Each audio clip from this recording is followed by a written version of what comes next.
Asingi de mubilie ieta maradikero ogerula ogerula majiga madike ogerula majiga madike ogerula majiga madike ogerula ane wegi chiozo sananegi kamene luma chukume wela kuamere sagi buonye chineke dara kwamadio chukume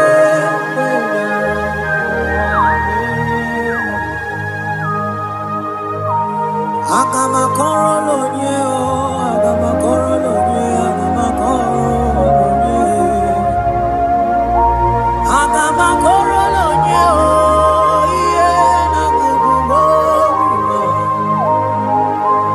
So nani gichime, nani gimarie na kubumo. Ochukume wela kuamere. Mana soki bongo Chineke nale kwamagyo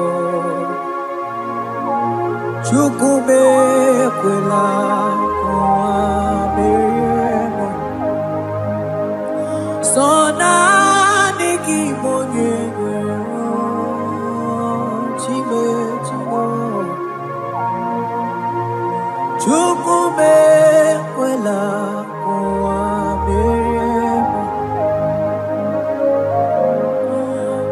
Sonaniki na kukumobimo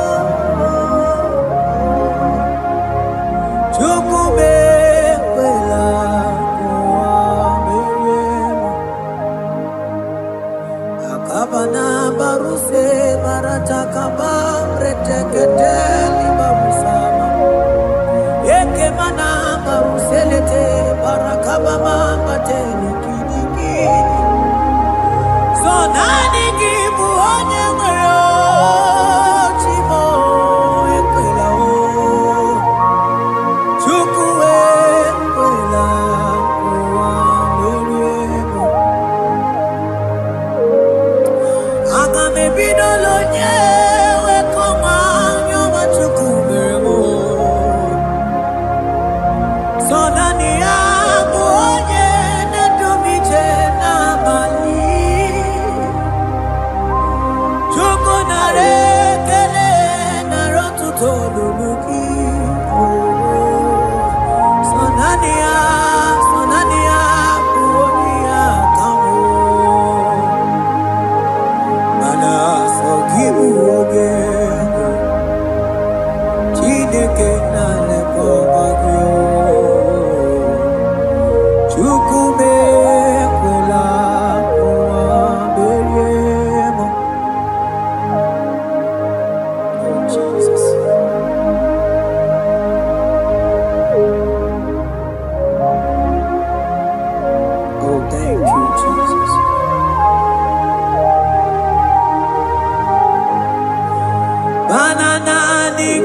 Thank you, Jesus.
buoka kabe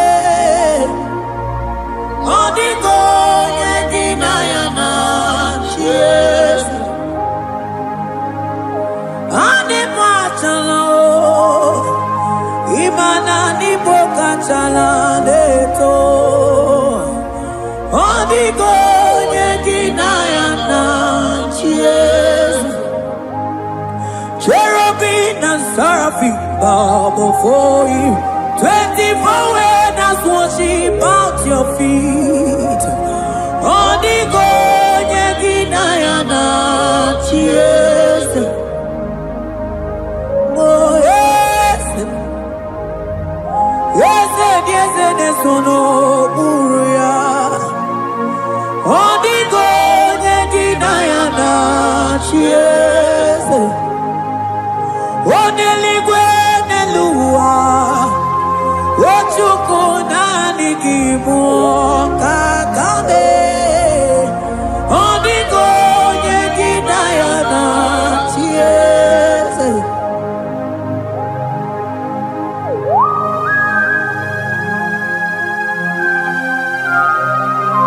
Akaparos kabana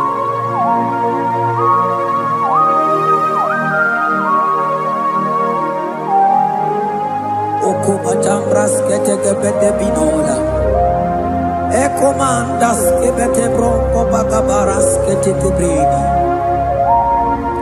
Shata kabandos kobadaga brukutu kobadaga ila mama Asideli kwenelua Ochuku nanigi nanigi nanigi nanigi oh Odigo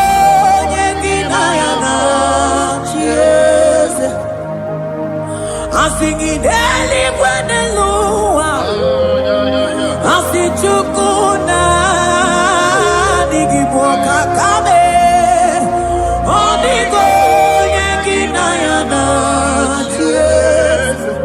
ma hese mo hese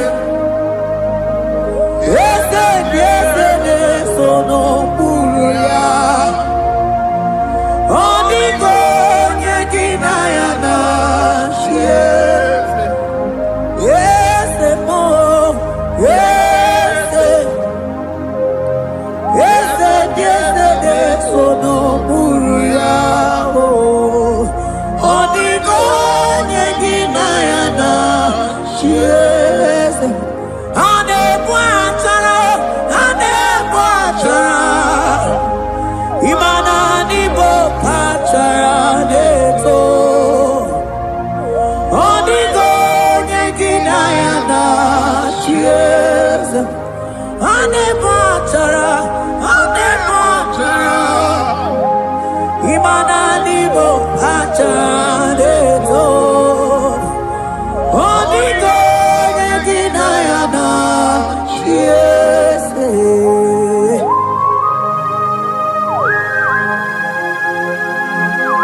principalities and powers.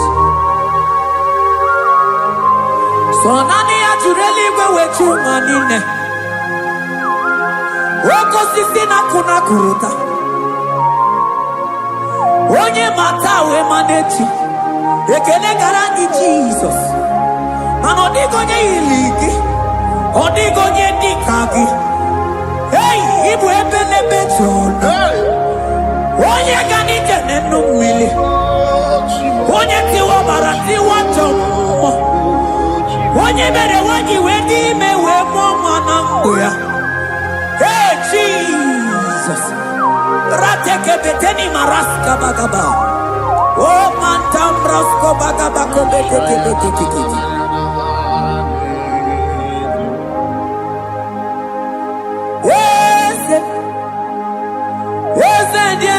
Sono buya odigo nyengina yana shiese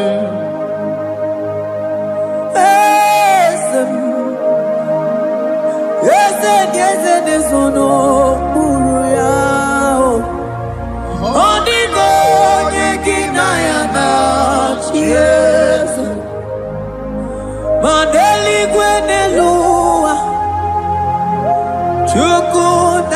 dikipo kakam Odigo nekinayana Yes Eligwe nelungo Ewe tukuna dikipo kakamu Odigo nekinayana Yes Cherubim and seraphim bow for you. 24 elders worship at your feet. Onigo yedinayana yes, yes, mo, yes, yes, yes, yes, no muruya. Onigo yedinayana yes.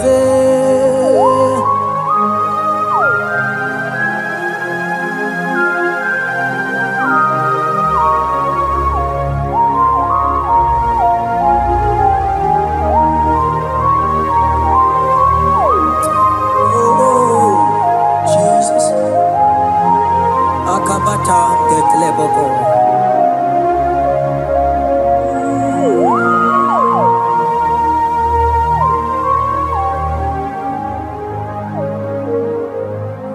Anibu Kalabachi Sindumo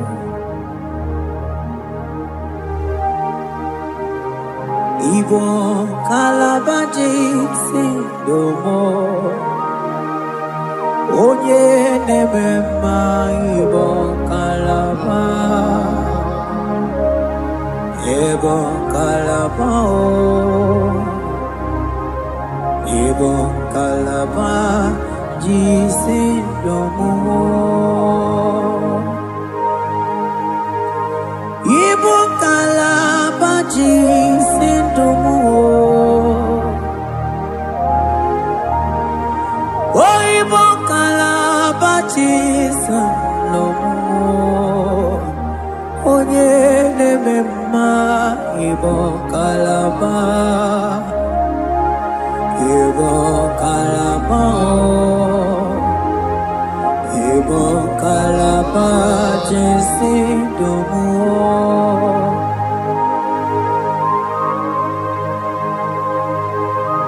Oh Jesus Baros kitake brokoto bada Jeteke brondo sabala brakataka bebe moni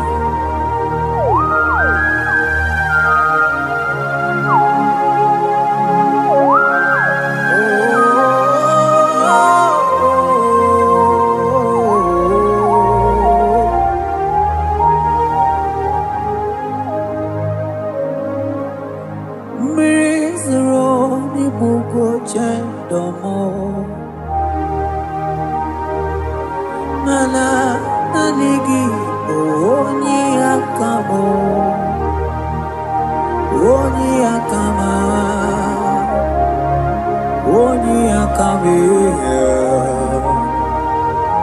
oni akamo ibo kalaba jisindomo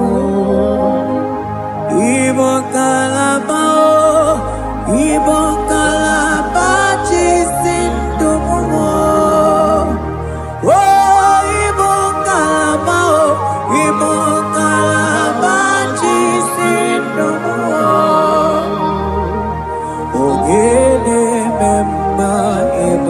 Kalaba, oh, hey.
Mantos kabarata kabakaboro sheteke bete brondo sabaga bagaila. Ekenemendos akli barusa mana bareteli bebo. Beleteli baruselema. Akabana breketeli. Akamana breketela barusa mama bekubana. Ekeni mana berua baba barata kabaniele. Akamana baruseteke berumana bili. Ekoma na yegala. Ekoma na yigidiega. Ekoma na kabadaga barusaka ikele ababoda. Ebube ibata nebe kerobu. Oko aro. Onye kere kenwerobe ya. Onye binisi amunuzo. Onye ene siri eko diri amfe. Chuke bubelia. Ebube ibata nebe temento. Ite kabuitoma. Ite kikabuita mwelo. Chuke bubelia.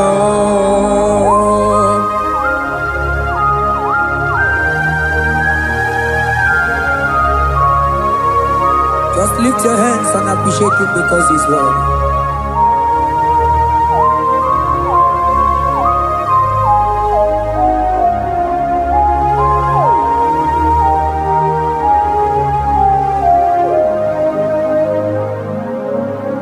Okay, bubebe, oh mama dikat, mani bebelebe chon. Mani boko sisi na kuna korota. Onye jiri katapila we me convoy dokea. Nani gijuri aliko we tunganina.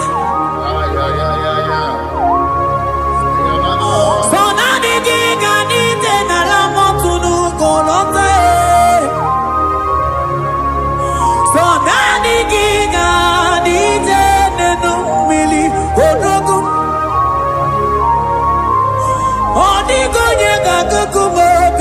Chukusiago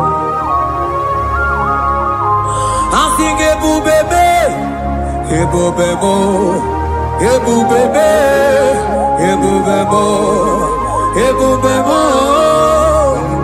Asingi ebubebe, oh ebubebe. Sonani ebubebe, asingi ebubebe, ebubebo. Chuke ebubebe.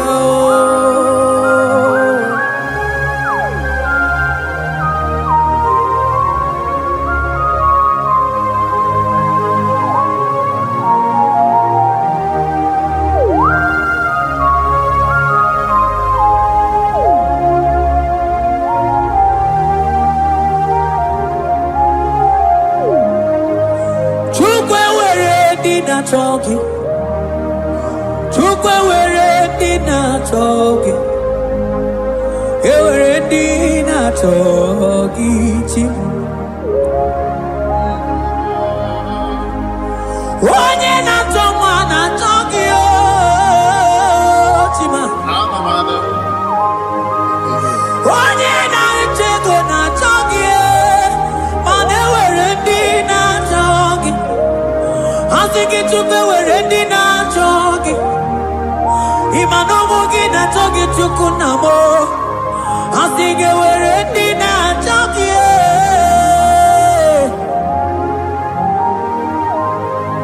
chukwe were dina chogi, chukwe were dina chogi, chime were dina chogi. Chukwe dina chogi.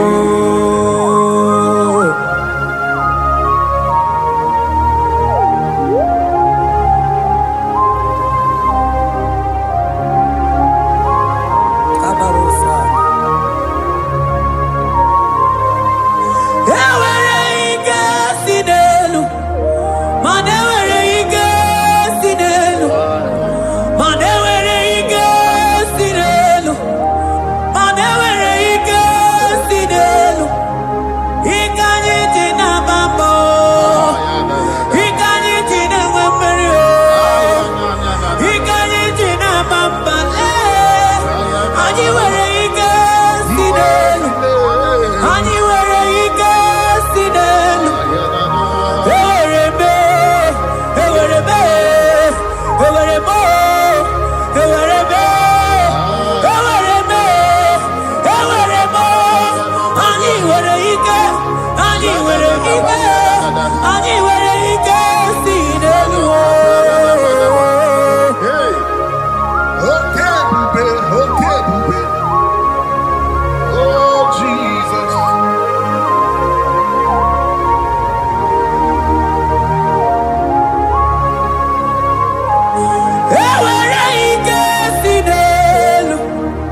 Onye ne bruma kamude kili.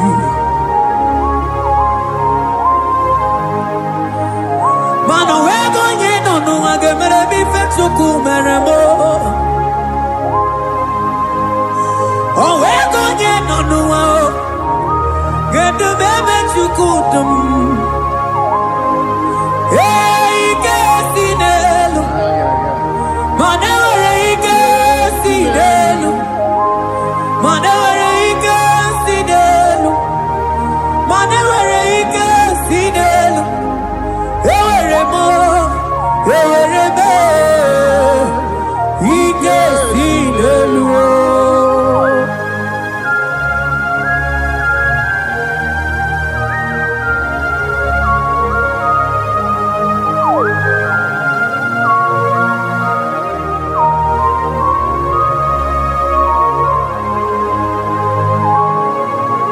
Abaros keteke brogodo kopana. Ututoni negalagi chineke.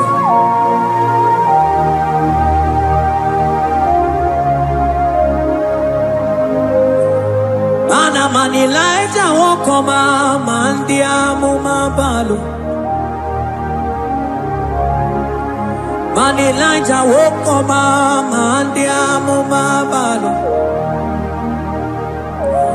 Ame kamara, kamara kenamo, kamara kenamo, kenamo, kebuke, mana de debu, ieta mara di keluo.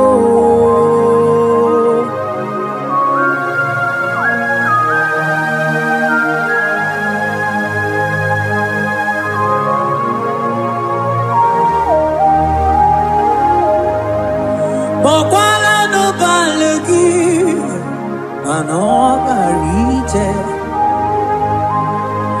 Bokwala no balegi o, mano ne yura. Manandi amo babale, wemo kata no balo, manabala sagio, bala sagio.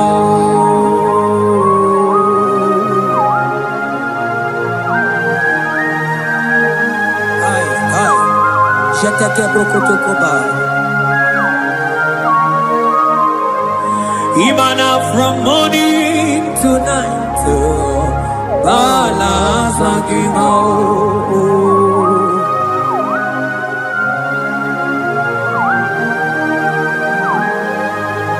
From January to December, bala sagimo. Eketeke brakadaila. Ilaja wezenu mamuma balo. Umono jena. Aga mamono no time. Mano di gararibu. Ay, ay, ay. Ile chamaro di keu. Onye neme mabilie. Iye tamana di keu.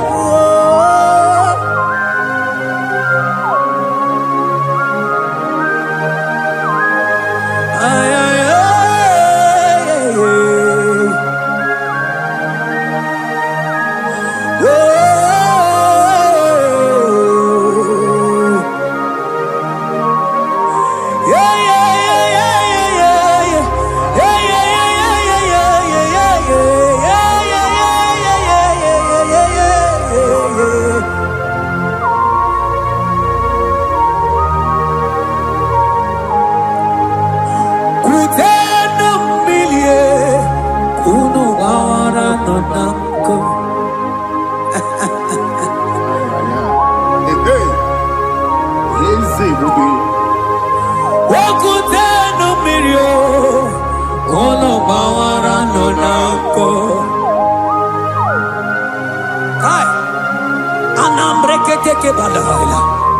Elijah sia kutena umbilie kuna mama nako.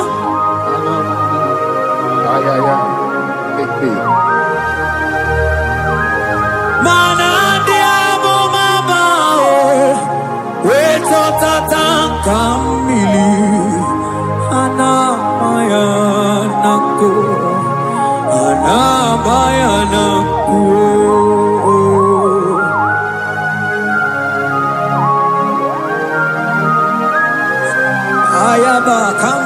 protoko bakabroshe tekebelina. Imana hana bayana ku, hana bayana ku, hana bayana ku, hana bayana ku. Ndiamo mabala na bayana ku, hana bayana ku. Awe tata kambirio, hana bayana ku. Imana tata kambirio, hana bayana ku. Imana tata kambirio, hana bayana ku. Imana tata kambirio, hana bayana ku, hana bayana ku. Ay. Oh, Jesus. Elijah we pusi mwere na nyambri. Elijah pusi mwere la chiria kayelu. Wano bisa biligwe oge kegeru. Eze diese mo okwagizu potomonolo. Omemma yamara kukakebe. Omemma yakuchitele mono. Kuchitere mono yakuchitere mono. Papa kuchitere mono yakuchitere mono. Kanu dide kutokomo yakuchitere mono. Anu dide kurojoge koma yakuchitere mono. Mana nigi mono ne kurumo yakuchitere mono. Papa yakuchitere mono yakuchitere mono.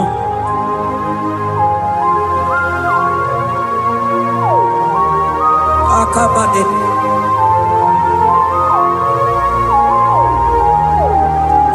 Wemilaja bidokoku nonu, iye dieku eme. Mirinide, abana neluku, anide toaya.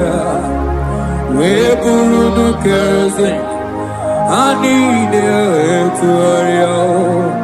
We hanu fuelu, asingi dede mubilie, iye tamara dikeru,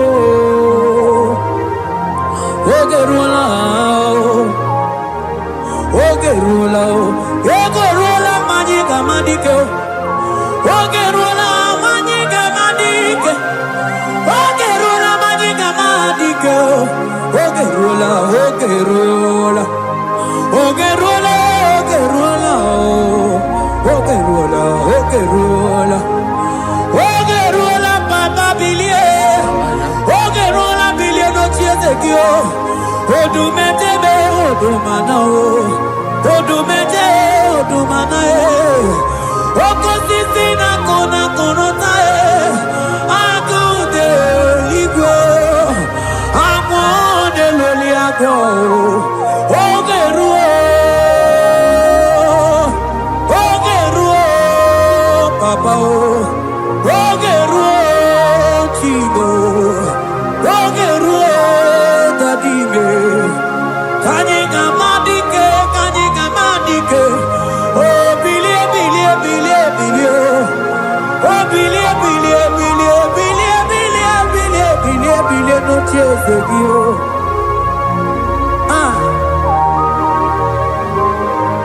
anoye bebe ma bilie.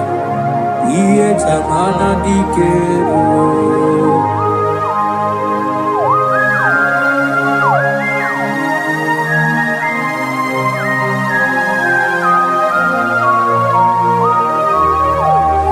Asigi oge nebe iye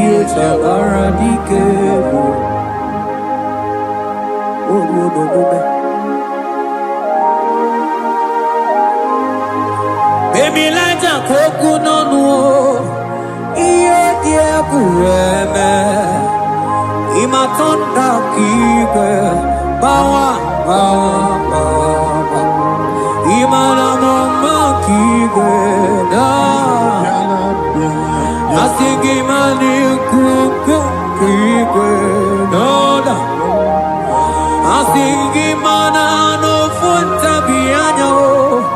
Aku esinelo, wedara daweria, wedara dawericha.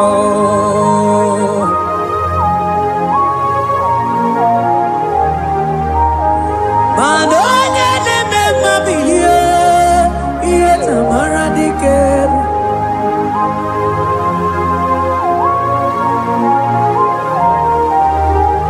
Asigoje. Bilio, ieta mana dikerio.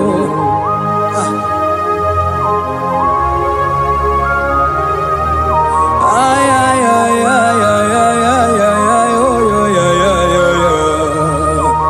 Ekeni de la maya, sana briki di ele tene berusu abamana.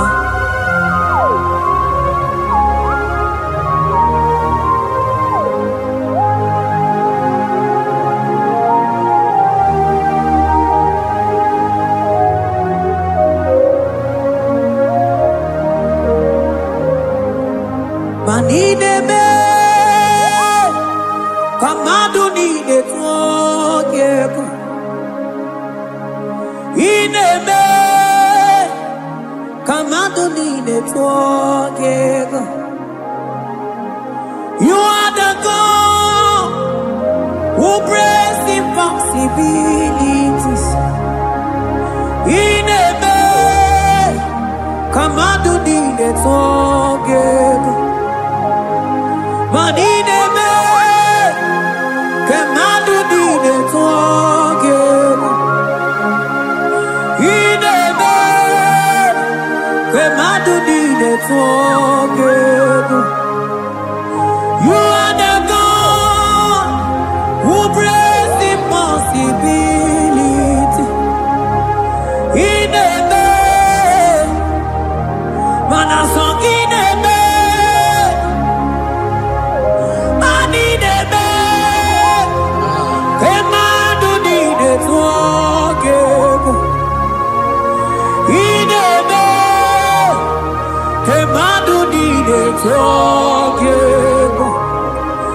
You are the God who breaks impossibilities.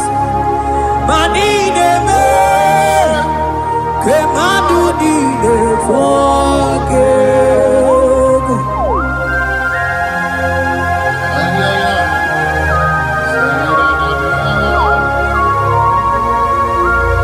Jeteke boko soto kubadagabo.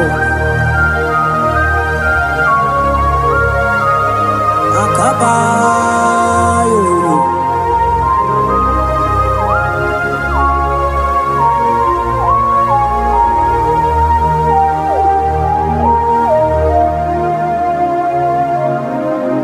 Ineme, kemadu dide twogeko. Ineme, kemadu dide twogeko. You are the God who breaks impossibilities. Manideme, kemadu dide twogeko. I got together.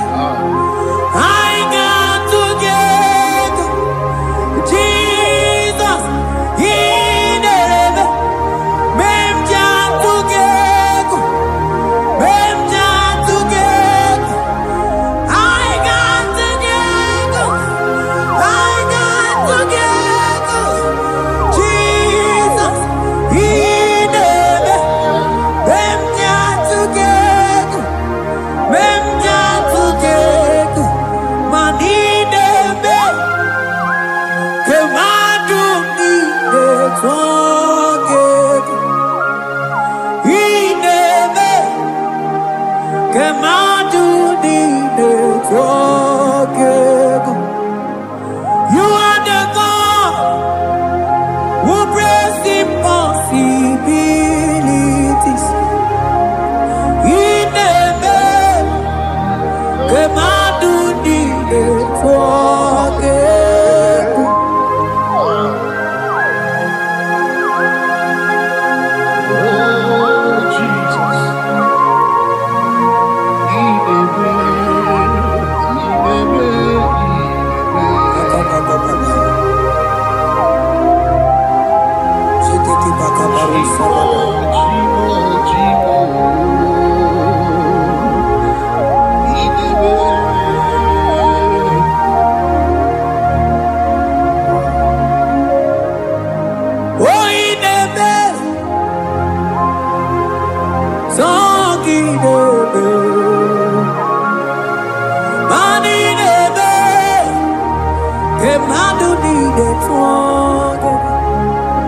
You are the God who breaks impossibilities.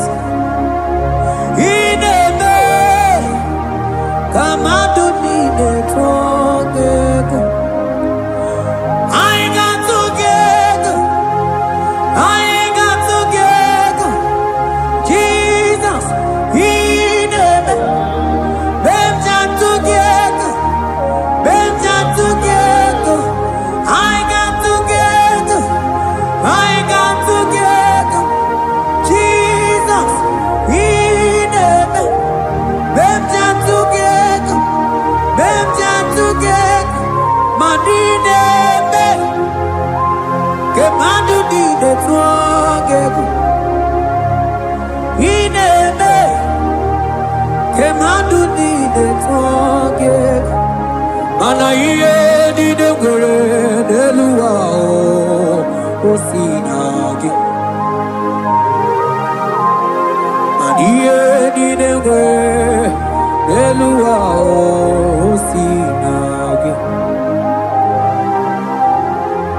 Oti si cho, oti si ko ya kambebe. Oti si cho, oti se ko ya kambebe. Iye di dengwe neluwa o sinagi. Akumani ni were neluwa o sinagi. Oti si cho, oti si cho, oti si ko ya kambebe. Oti si cho, oti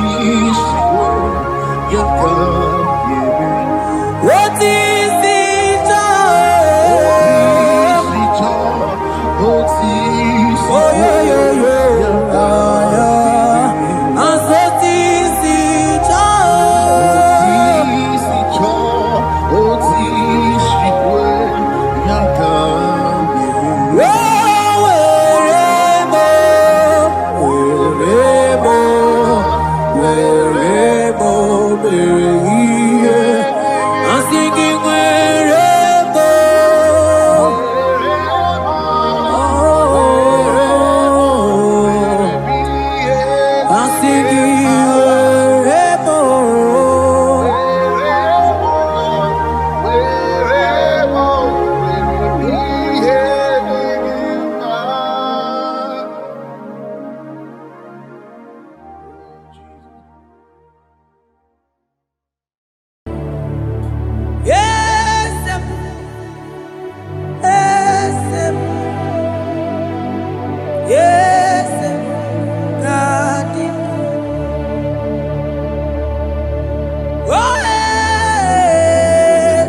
Akras amani. That God that seated far above principalities and powers.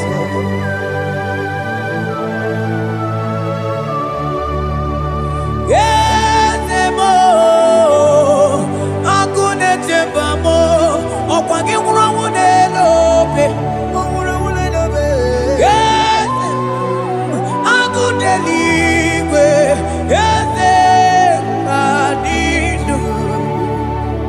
Onyati wa barati wa jambo. Akune chembamo.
Falantevros ekebrada gavamanteni.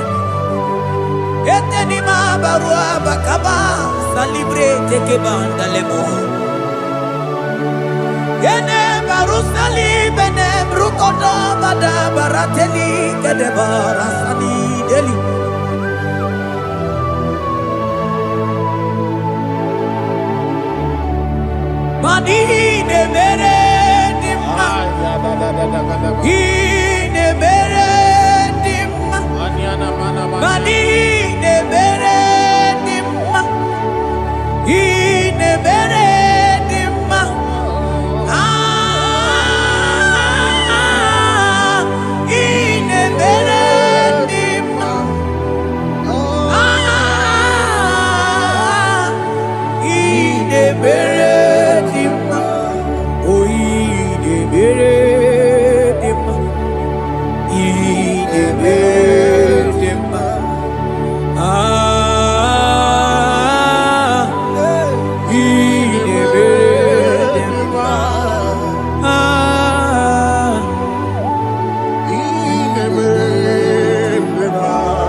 utu onye baka weja tulu go elota agama utu onye ji du ya choma onu zo we bebe imano buru siti si no site bubea chuku ilori emiarilo agune togodo Bani budike dike na kiba chuku kadi mio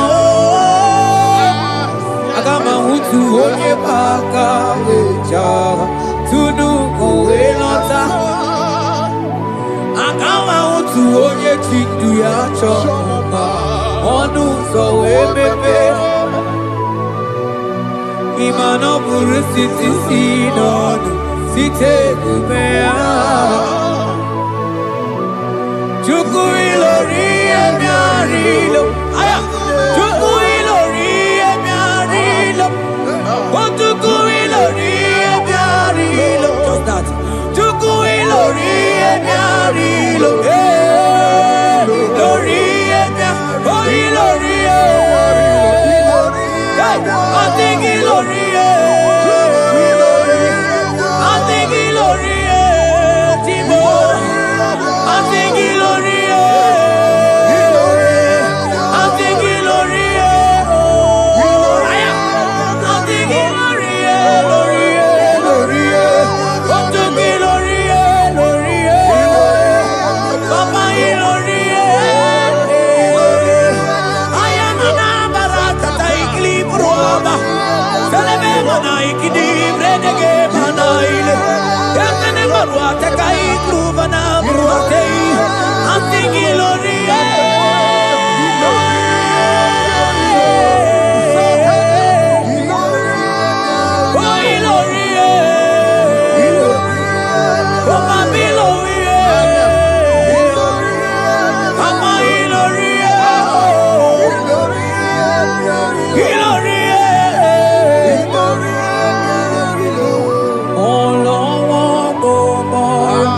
He's turning things around.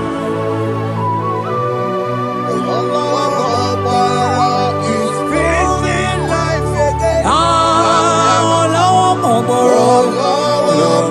He's turning things around.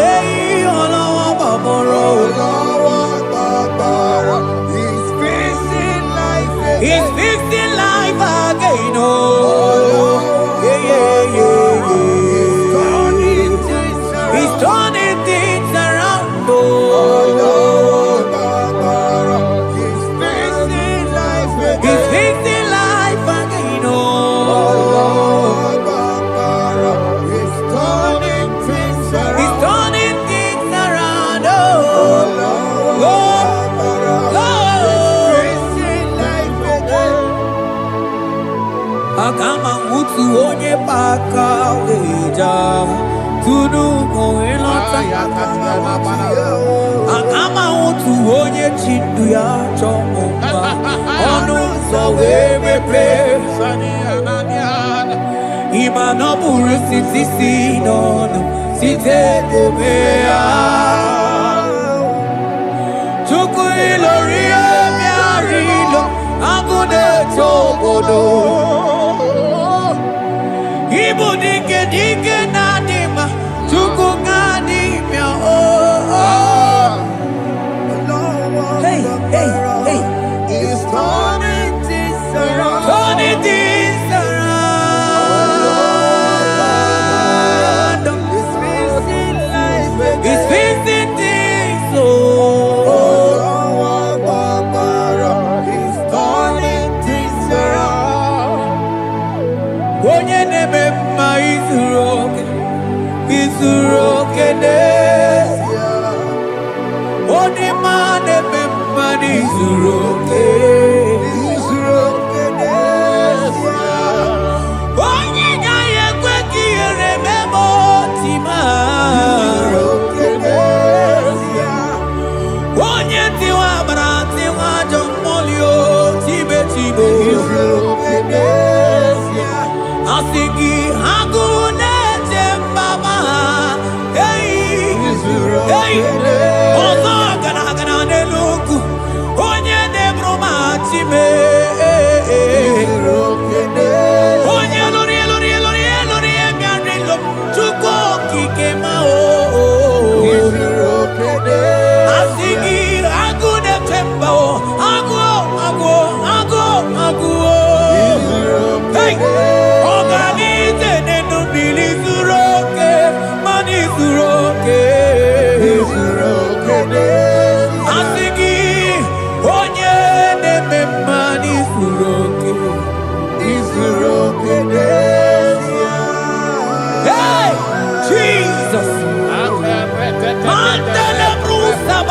deligrata. Oh, bas anclivrete che papuante le bredi. Jite clivros comandante cliclava cabaila. Zelle che bros attacca brinde che gai.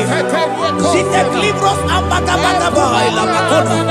Selimana maraba cababa di lile. Yele bene buanai salavra kataka kaideni. Yele barata barusai manante bele. Ikruba kafana mabana kaite librena. Oye nebe maizuluka. Odima nebe manizuluke. Odigi beike madoga kalike. Odigi beike madoga kalike chuku. Yeze nyanu onye debe mwa nyanu no na yo.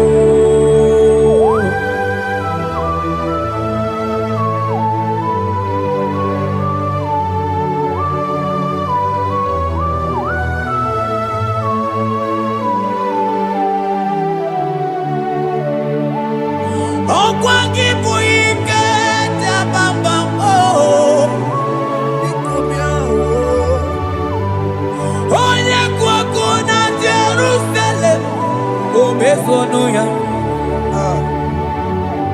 onu ne krumo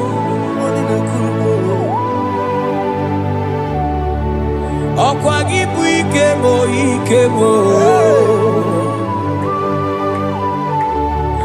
Okwagi bori lanya mbewe roli lanya Chime ibu chime Odigi kwe ike maduga kari ike chuku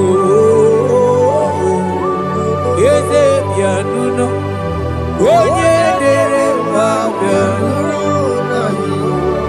Yeze bianuno, onye keruwa bianuno, o bianuno,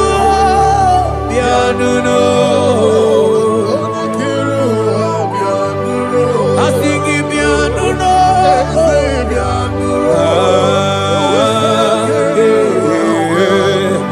asigi bianuno, hey, Jesus. Asigi bianuno, yeah.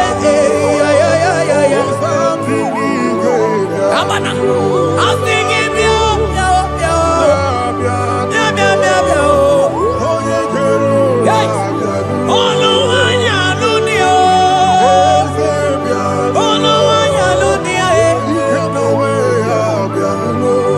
asigi bianuno.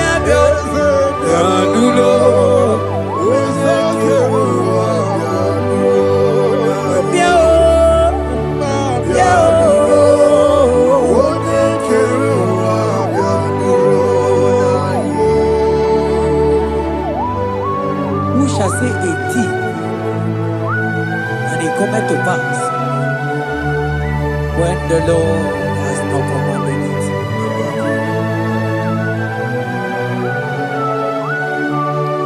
He is that God of yesterday, even the God of today, and forevermore He remained the same.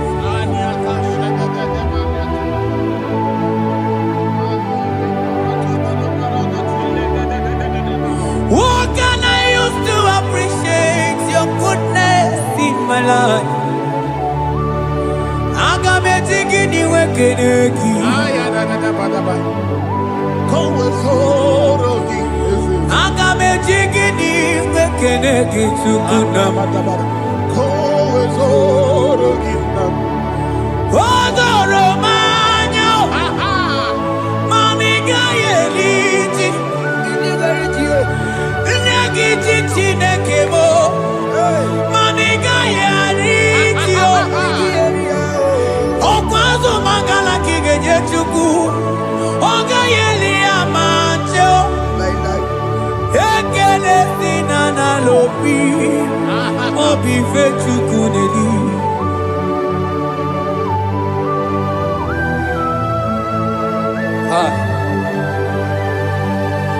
Money ne no logi we dere ji. Abukobe. Ajo mono logi we mo wonso. Reprete posiana yanani. Onye no no jiese ye mono kono yana muna la tim. Eze abubeke.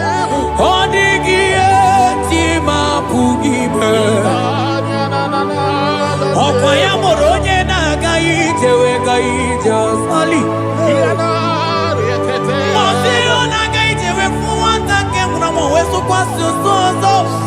Kalita kumi wanta we malite we bido gaite. Mani bwe kueme. Ebube ine jele digozi. Ebube ina lusu mokyoko. Ebube ine merebe kwesu. Ebube ine bulu mokyoko. Ebube imaramba.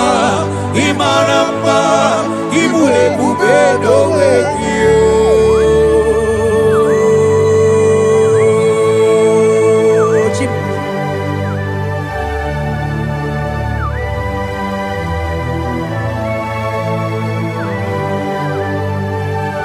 Ebube ibata nebe kerokuo. Ogo aro. Onye kereke weronwe ya. Onye bilisi awonozo. Onye ene siri he kodiri amfe.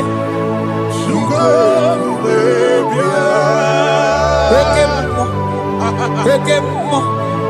You are the covenant keeping God. Aya. Ekemo. Hey, celebrate it. Hey, asigi okemo. Modelimo. Yeah. You are the covenant keeping God. Okemo. Onye na tu wokuku. Wokuku emo mosa.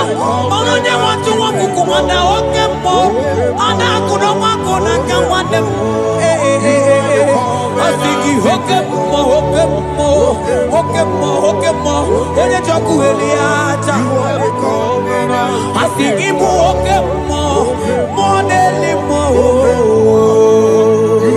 Hey, asigi okemo.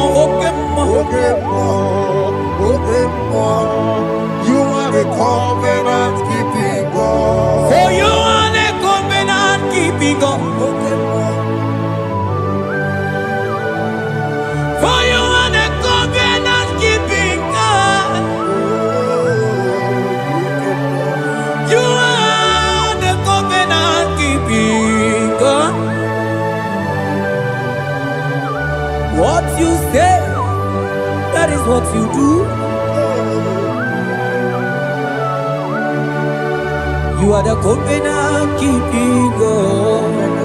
The covenant keeping God. I call him the covenant keeping God. You are the covenant keeping God. Yawere ike sinelu. Yawere ike sinelu. Yawere ike sinelu. Yawere ike sinelu. Mane were mo. Were mo. Mane were mo. Were mo. Asingi were mo. Were mo.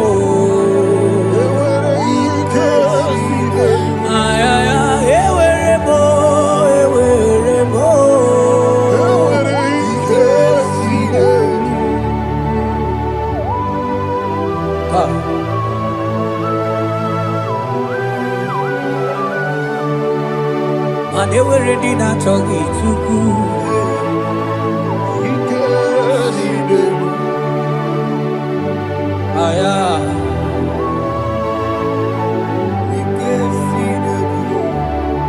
Vetendlas acrobagabadandini. Ewere ike sinelu.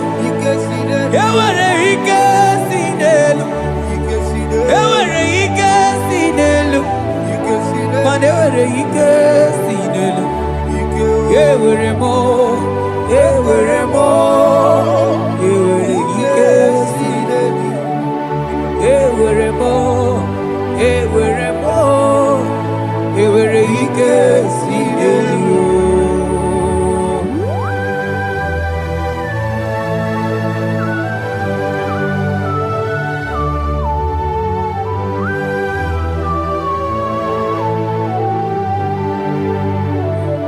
Manine meusa, yebusa na dingi,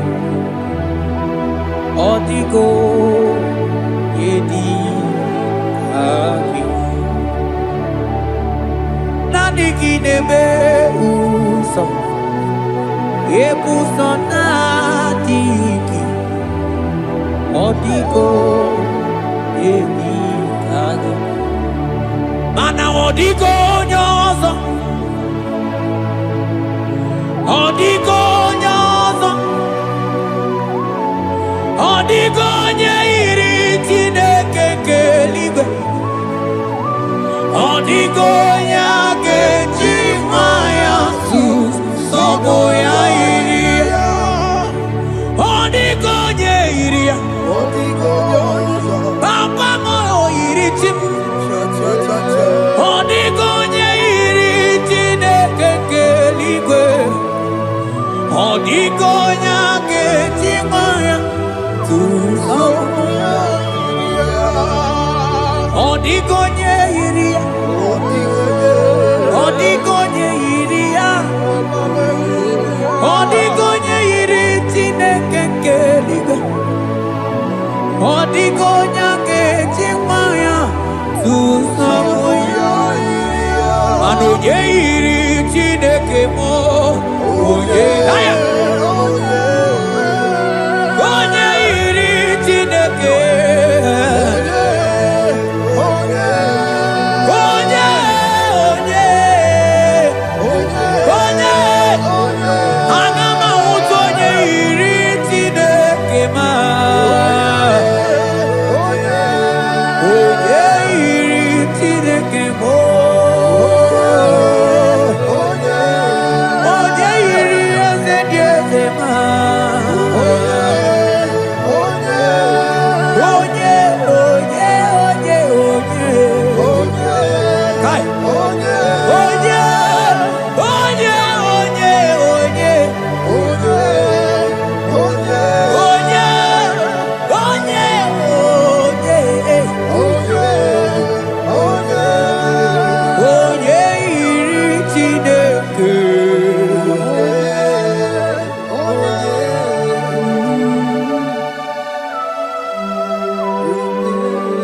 Father, we give you glory.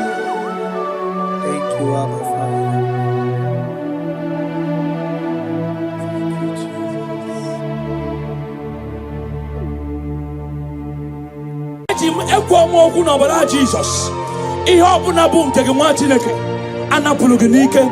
We overturn it today. Amen. No office, promotion, Manekulu open isigi, Nogaha noge. In our church, in our church, none of them is working.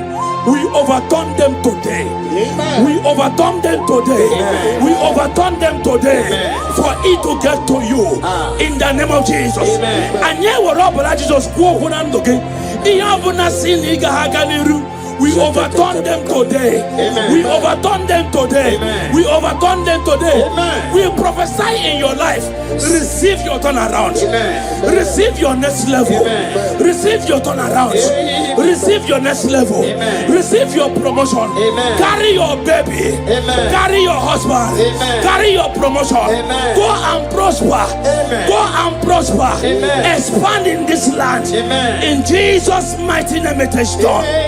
Fodu gorogu yoma Garaje gwoto kukaburo deshi Mananibu kwa gungoragwo Chileye mirioma Ufodu gwoto yoma Gwoto kukaburo deshi makwani bukwa gwogoragwo chinenye iroma mana nisimo amara di nisimo buchukwu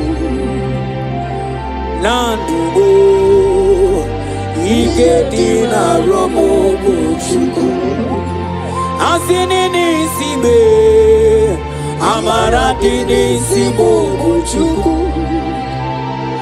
nandugo ike di na romo mana iye chinaka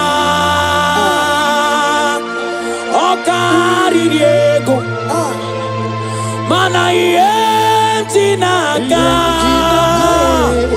kejika iye chinaka okariri ego oyiye chinaka imano koku chineke iye chinaka okariri ego ana iye chinaka oke chika oyiye chinaka okariri ego oyiye chinaka oboku chineke iye chinaka okariri ego iye chinaka oke chika oyiye chinaka okariri ego iye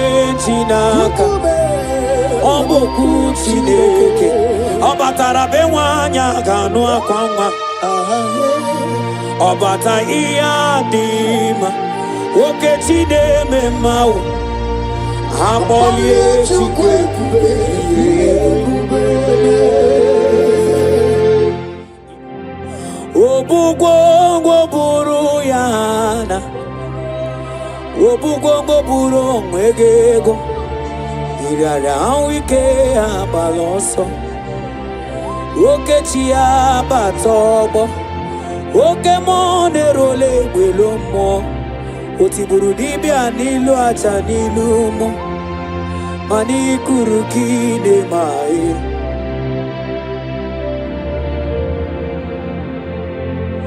ololileanya nke ndị nsọ nọ n'ọbọli eze eze n'eze eze mokamo oburu gongo buru yana oburu gongo buru egego iraria na wike abaloso oke chi abatobo oke monerole gbelomo otiburu dibia n'ilu aja n'ilu mo ikuru kine mae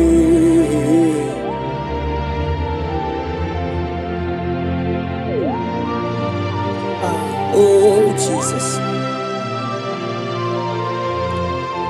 onye lori ebiarilo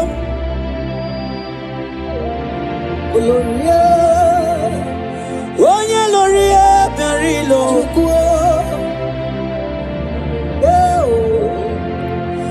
onye lori ebiarilo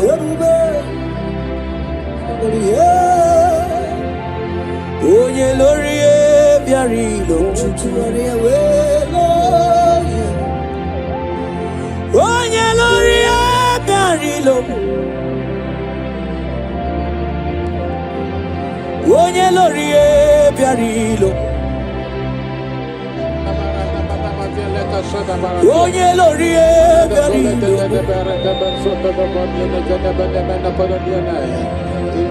onye lori ebiarilo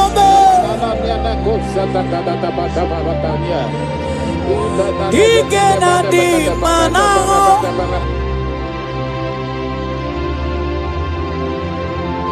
onye na-etiwa agbara tiwa ajọ mmụọ aga m anwụtụ onye aga m anwụtụ onye dike kachi. Agama hutu onye iya. Agama hutu onye dikaya o.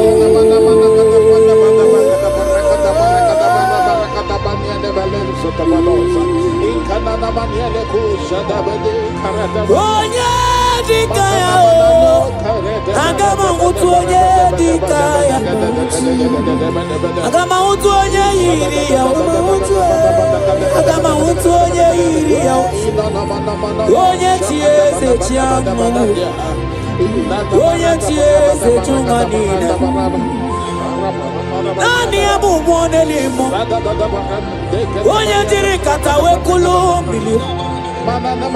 Oluwanya lunemo. Oluwanya lunemo. Oko sisi na kuna korota. Sona ni abu ebelebe tiolo.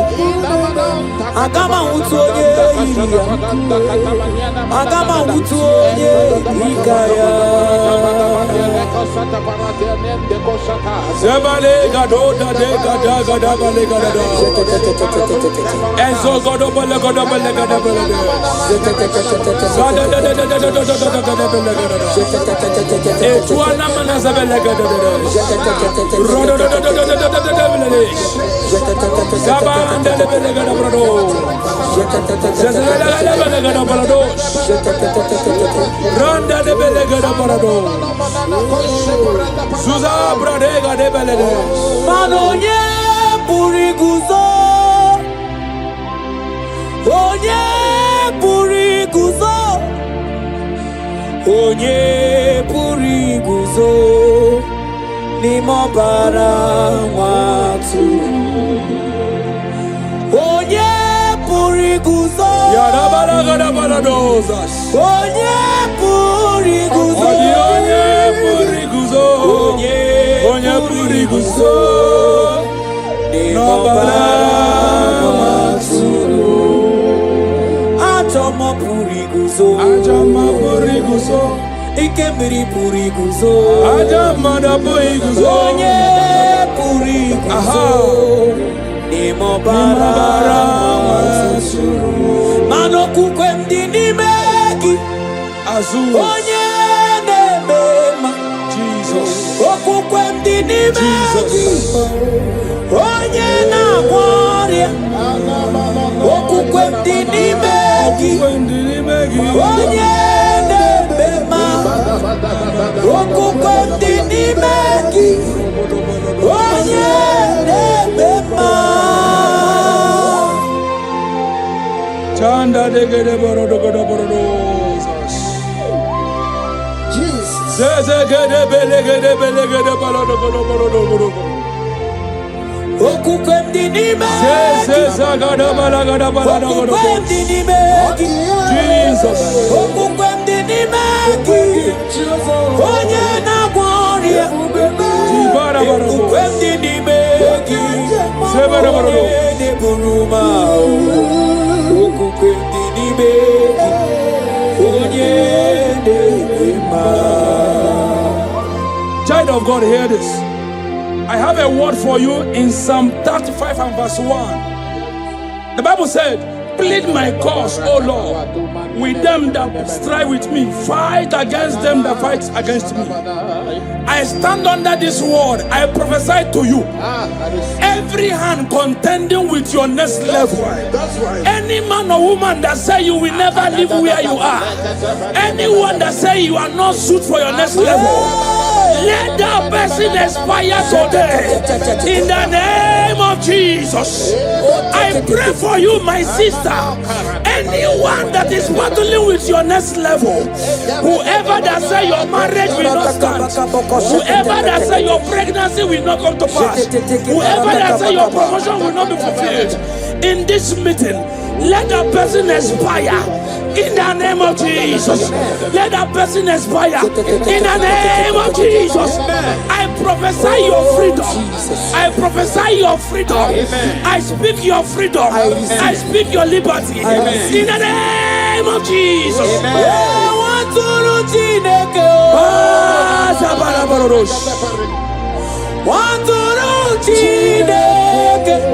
Arigada balagada barados. Waturu Chineke. Parabalegada balados. Waturu Chineke. Sabanegele balados. Hey!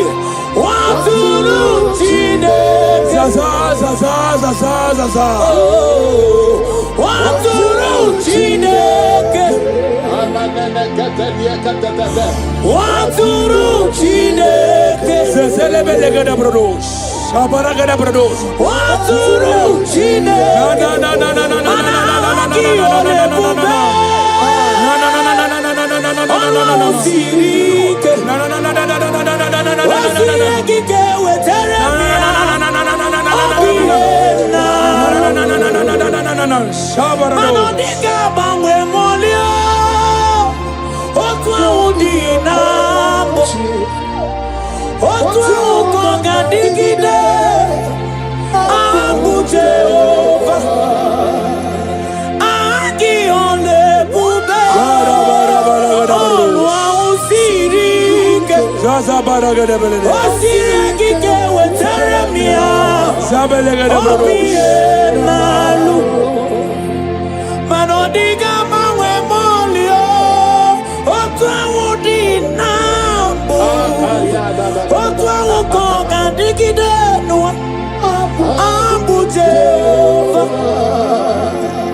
Kamara netiti mbani.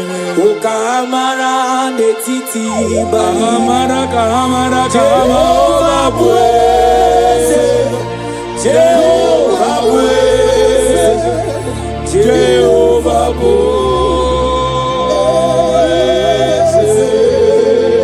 Ebuba mawala muwe.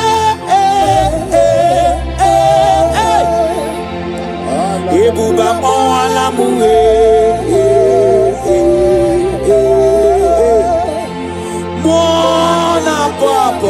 Mwana muwe, ebuba mwana muwe, mwana kwako amobala muwe, ebuba mwana mula basia.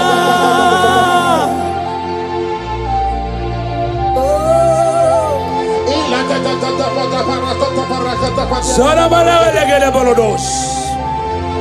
Sanda gede bolodos. Bararale bela no shalabando. Esuda gada Pradesh. Zadamananga dedesh. Ika panta tozo bodo. Ebuba mawala muwe.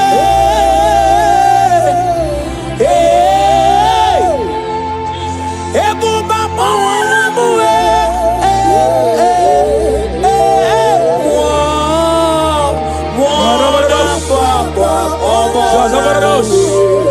Ebuba mwana muwe, mwana kwa obola muwe, ebuba mwana mula basia. Child of God, I speak a word into your life today. Deuteronomy chapter 28 and verse 7 says that the Lord shall cause thy enemies that rise up against thee to be smitten before thy face. I pray for you. Every gathering against you, they scatter today in the name of Jesus. Amen.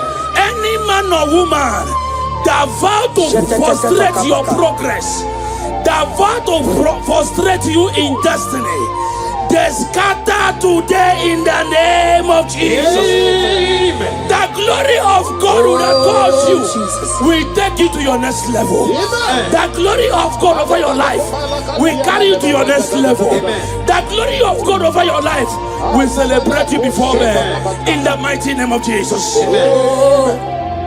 Imana bogeti lulu. Ogani bule. Akwabochi ketiwa. Ugo kani gachake. Ono dobula. Ogani kolye bube. Idi amara giga mara. Dacia jidefe. Akune temba.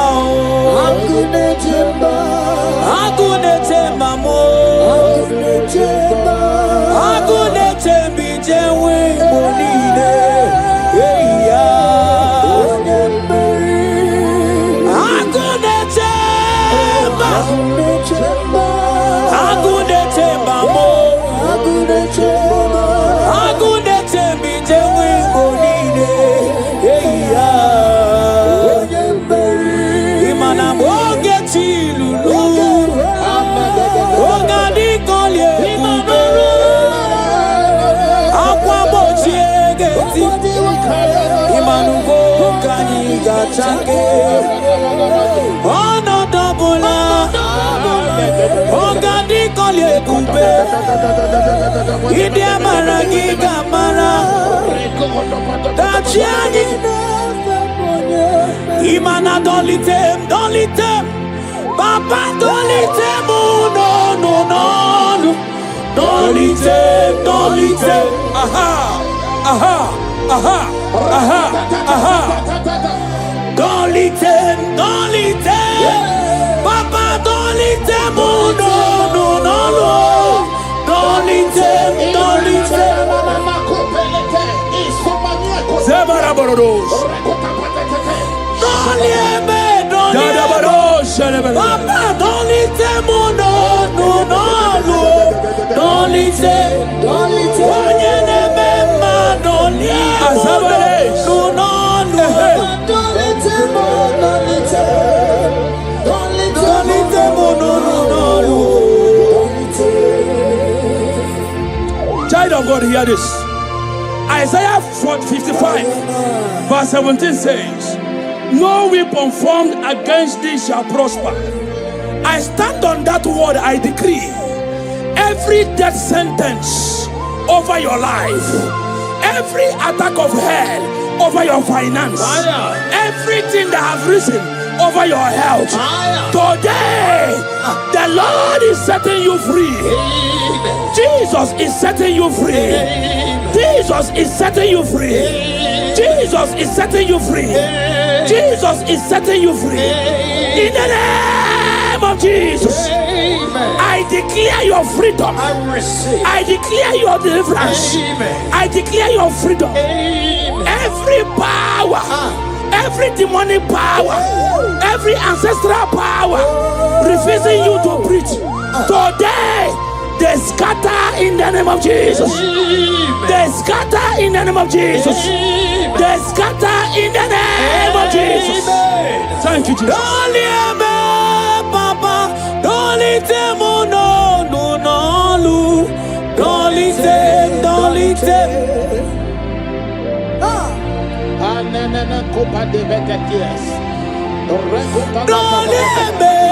Don't let them, no, no, no, don't let them, don't let them.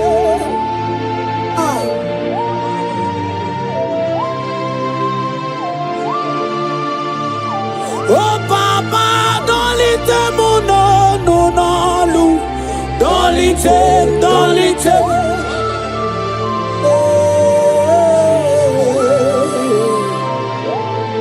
Oh, thank you, Jesus.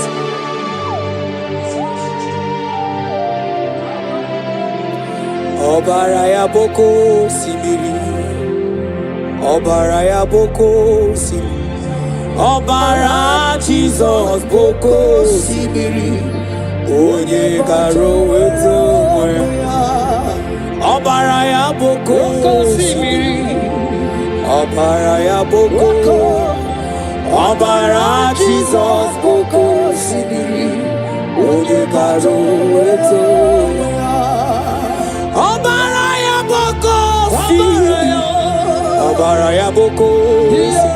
Obara Jesus boko simiri, Onye karo weto.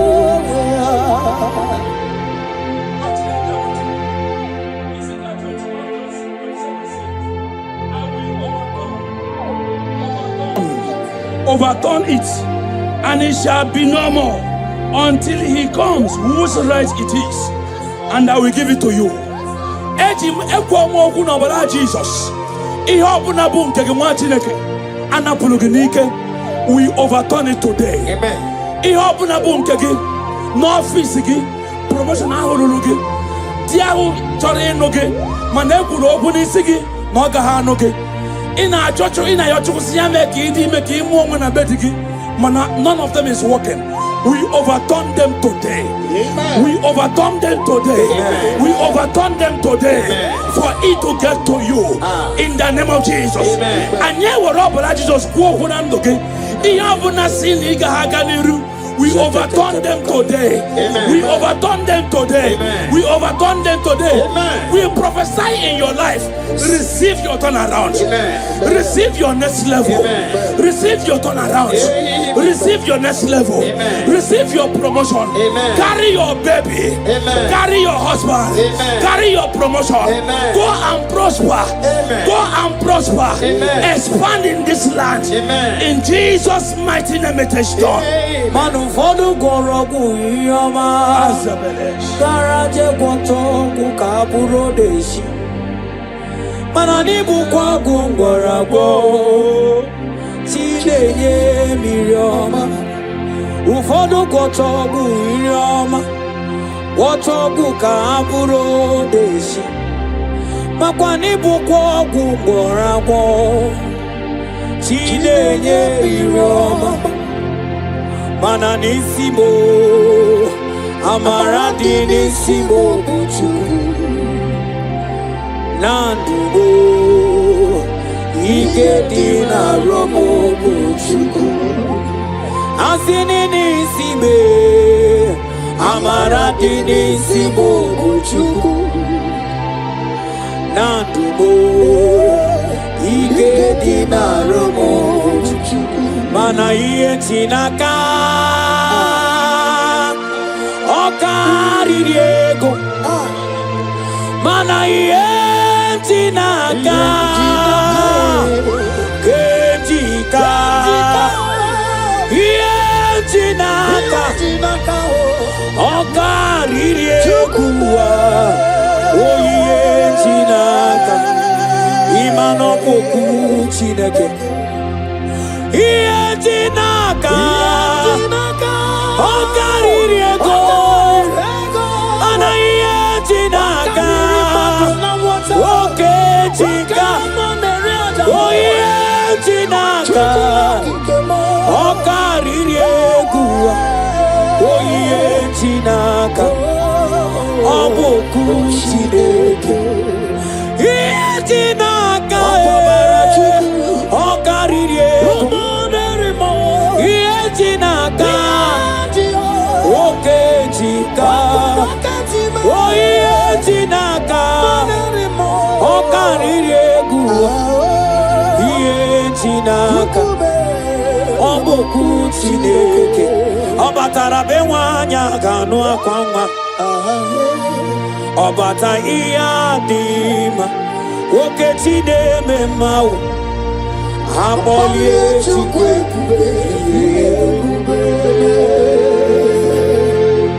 Imanogana gidi kamojiaba Jesus Abolie chukwe Obato biyoku Obato buaga Obatara bewanya ganu akwanga Obata iya dima Oke chide memae Abale chukwe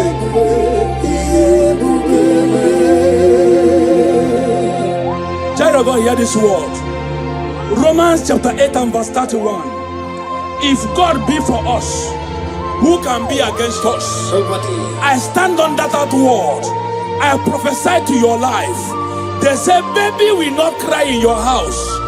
They say, because of your mistake, you will not carry your baby.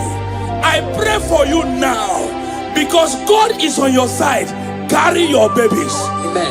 Carry your triplets. Amen. Carry your quadruplets. Amen. Carry your twins. Amen. Baby must cry in your house this year. Amen. In the name of Jesus. Amen. Whatsoever is in your body that is making it impossible, I pray for you now. I prophesy to you. I turn those things now to to begin to work for you. Amen. Babies must come in your house. Amen. Your family will celebrate your baby. Amen. Your friends will celebrate your new baby. Amen. Your pregnancy will not be tampered with. Amen. In the name of Jesus. Amen. Thank you, Father. Oh, Jesus. Thank you. Okay, Tineme Mae. Aboli Chukwe Bube. Mana Ozana Diri. Ezeke Ligwe. Onye na chieze. Rembi ebi ewo.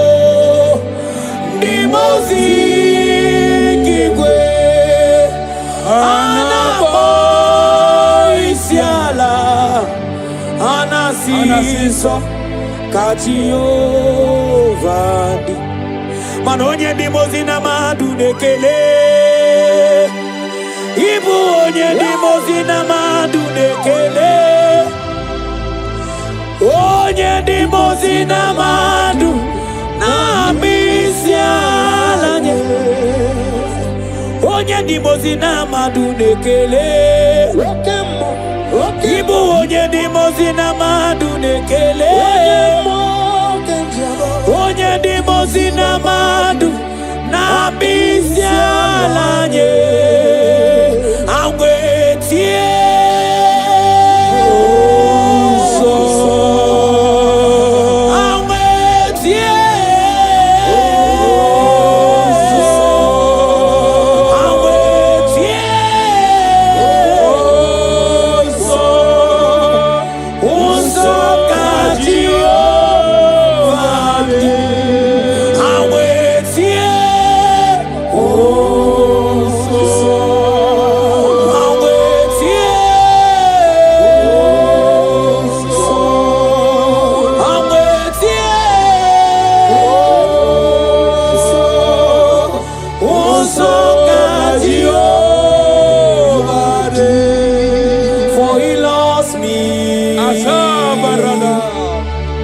He loves me.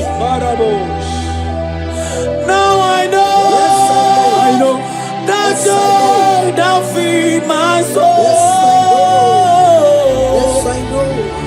Something happens, and now I know He touched me and makes me whole. He touched me. He touched me. He touched me. He touched me.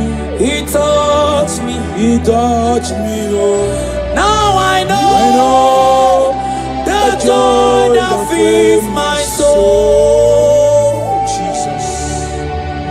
Something happened, and now I know He touched me and made me whole. Somebody touch me. Somebody touch me. Somebody touch my soul. When I was busy praying to my Father, somebody touch my soul. Child of God, hear this word. Psalm 46 and verse 9 says, He maketh war to cease unto the end of the earth. He breaks the bow and cuts the spear in sunder. He burned the chariot in fire. I pray for you, child of God. Every battle in your life that refuses you to rest, battle from your foundation, battle from your husband's house, battle in your business area, battle in your academics, battle in your office. By the name of Jesus Christ, that battle comes to an end today in the name of Jesus. Amen. Every battle that have taken away your rest, your peace, I decree today that battle expires in the name of Jesus. Any battle you fought, your children are fighting the battle. Today, that battle expires in the name of Jesus. I speak your freedom. I speak freedom into your life. I speak peace into your life. I speak rest into your life. In Jesus' mighty name, it is done. When I was busy praying to my Father, somebody touched my soul. Agama utu onye baka wetaga tulugo welota. Agama utu onye jindu ya weto moma onu so wemepe. Imano buru siti sinono site pubeya. Chukilori abiarilom akune chobodo. Mani budike dike na diba chuku kadibio. Olawa babara is turning things around. Olawa babara is feasting life again. Hey, Olawa babara is turning things around. Hey, Olawa babara.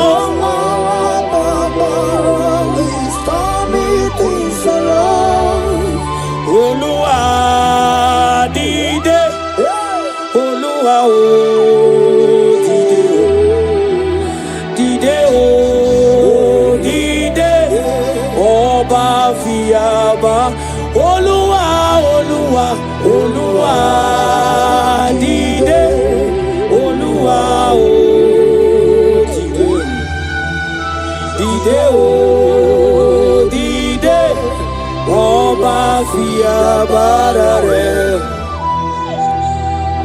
Oh God of signs and wonders, precious Redeemer, come and manifest your power.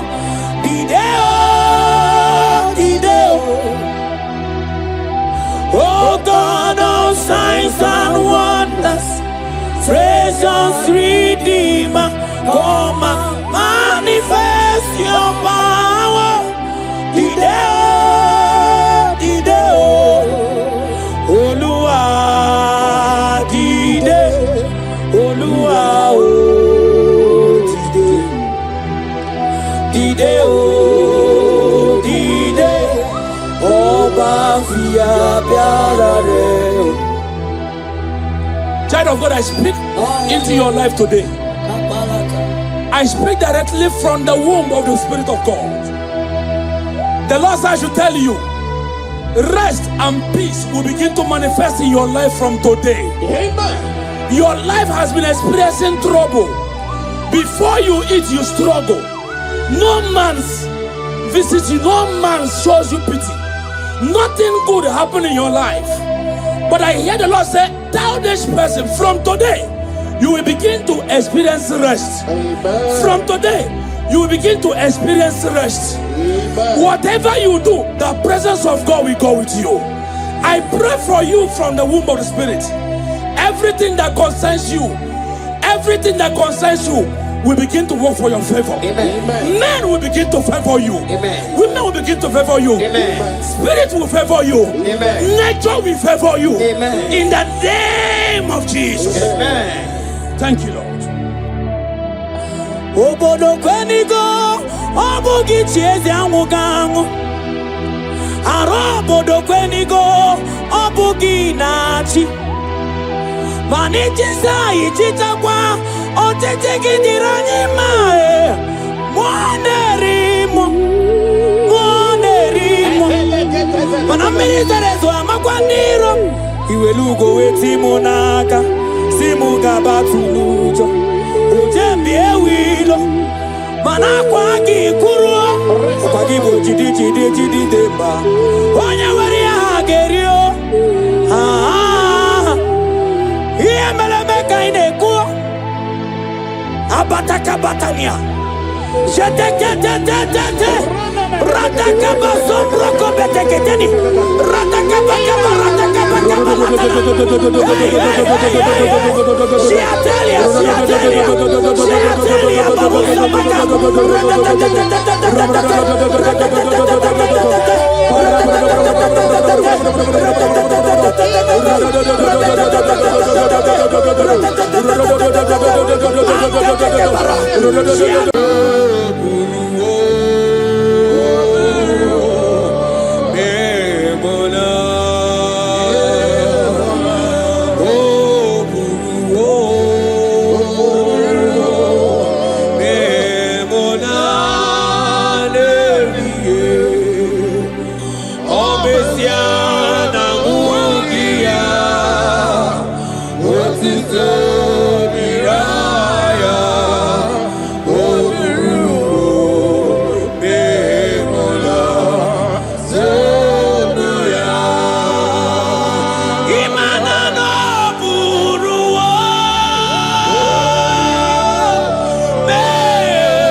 Brother, my sister, your sins have been taken away. That voice that is telling you that your sins are the reason why you are down. Jesus has taken it away.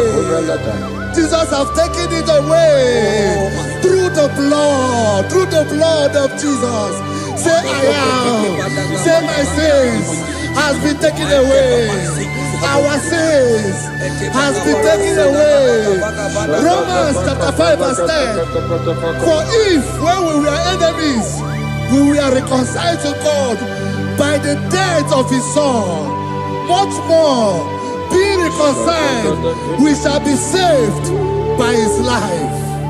I want you to whisper, thank you, Jesus. Thank you, Jesus. Say thank you, Jesus. Say thank you, Jesus. God is a prayer, speak in tongues. Thank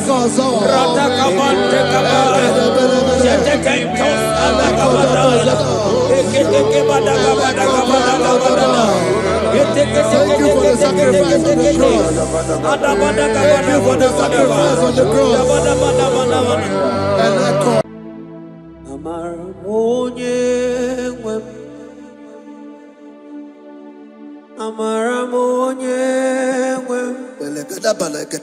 Is a God who never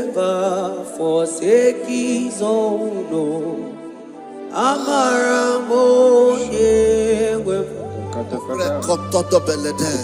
his own.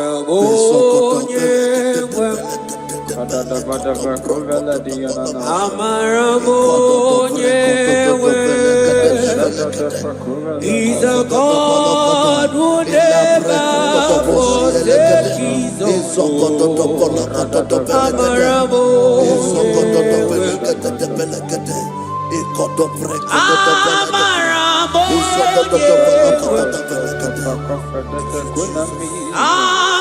He's a God who never forsake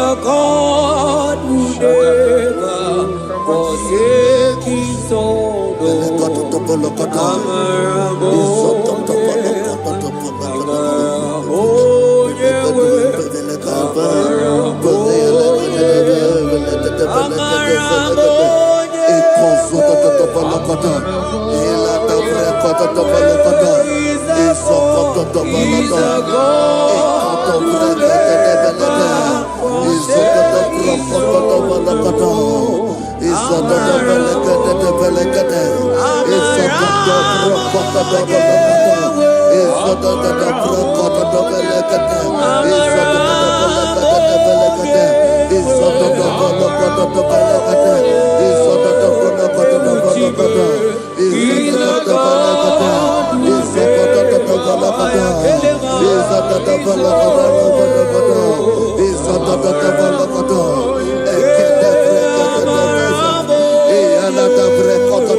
Worship is for intimacy.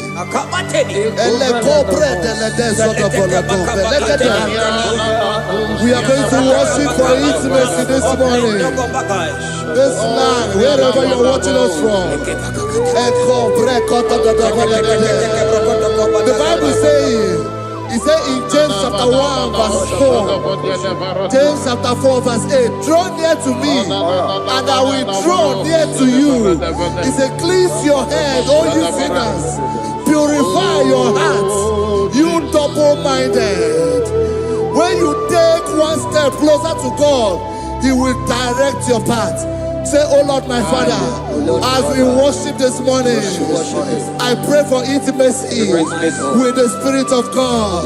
Open your mouth and speak in tongues.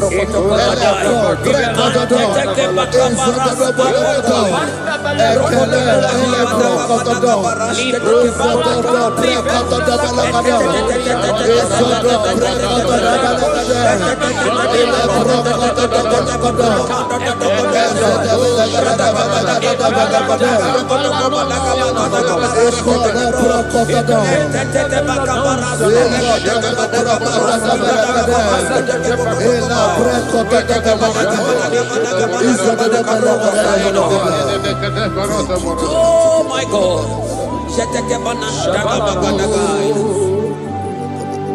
Yeah, Marabo, yeah, wewo. Amarabo, yeah, wewo. He's a God who never takes his own. Amarabo, yeah, wewo. Ibuchukonye diba, Ibuchukonye diba, Ibu afana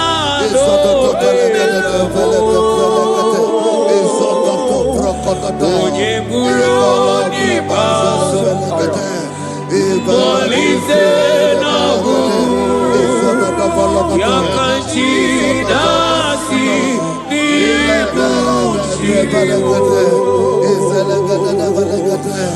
Ibuchukonye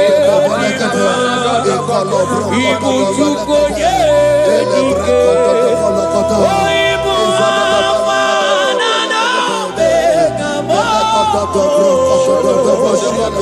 onye buru diba, Molize na yakanchi nasi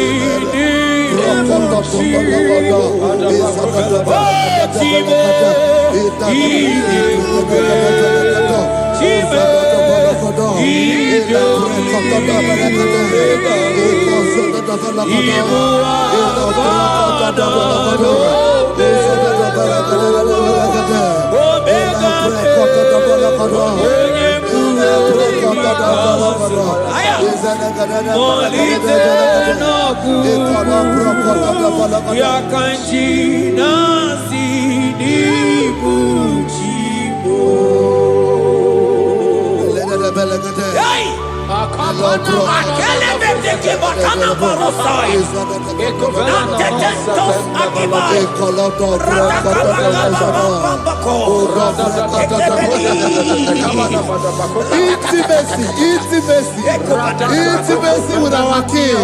Psalm chapter 27 verse 4.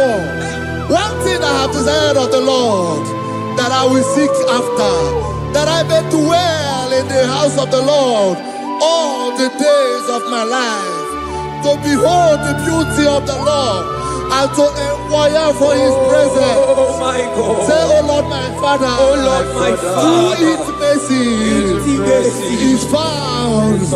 I pray for intimacy. Open your mouth and begin to pray.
Bible says in Psalm chapter 63 verse 1, you are blessed to hear this. He said, "Oh God, my Father, oh God, thou art my God. Early will I seek thee.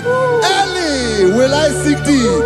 If you are blessed if you are listening to this worship early in the morning. He said, "Early will I seek thee. My soul tested for thee.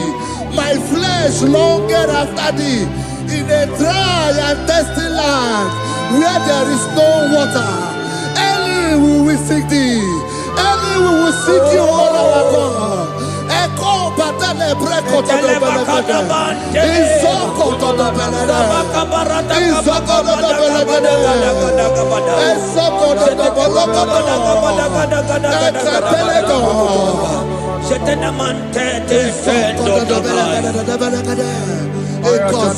Eligwene luwa otuku na nigibu kakame odigo nyegina yana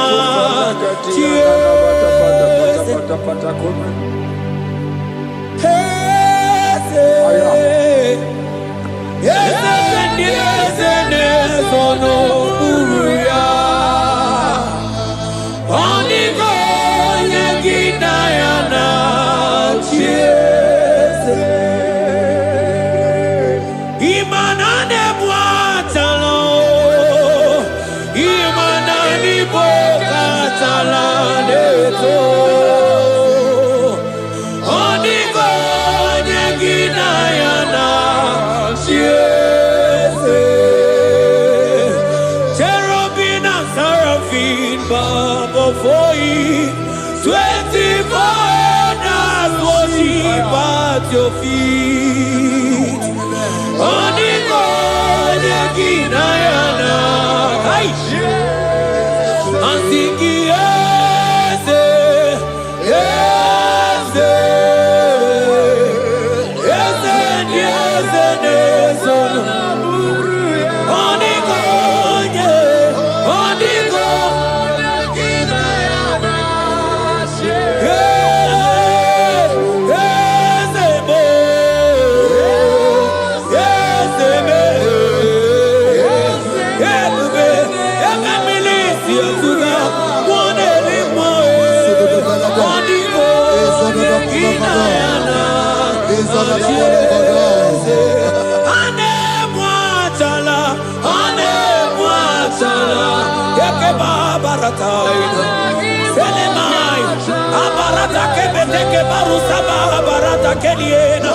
Hey, Jesus, Jesus, Jesus.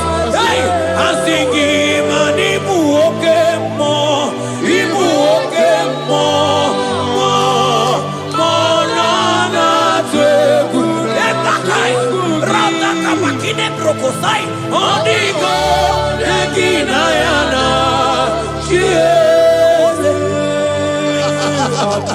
Intimacy with our God. See what our God says. Isaiah chapter 1 verse 18. He said, come now, let us reason together. Let us reason. Come now, let us reason together.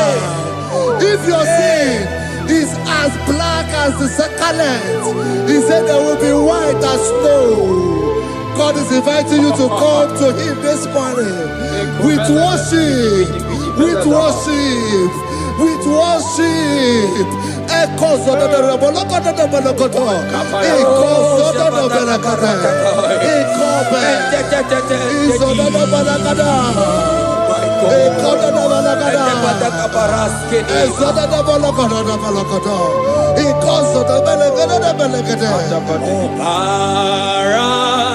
Jesus, obey, oh man, obey, oh man, obey, oh man, Jesus, obey, oh man, obey, oh man, ikwere no gebe masia, obara, hey, obara ya, obara ya, hey, imano sawo munjo, hey, asiki obara ya, obara ya, leke sataka, hey, imano me, wo mama.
My brother, my sister, your sins have been taken away.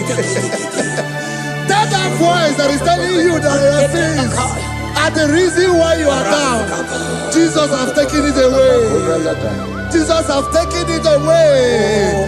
Through the blood of Jesus. Say I am. Say my sins has been taken away. Our sins has been taken away. Romans chapter 5 verse 10. For if when we were enemies, we were reconciled to God by the death of his son, much more, being reconciled, we shall be saved by his life. I want you to whisper, thank you, Jesus. Thank you, Jesus. Say thank you, Jesus. Say thank you, Jesus. Don't need a prayer, speak in tongues. Thank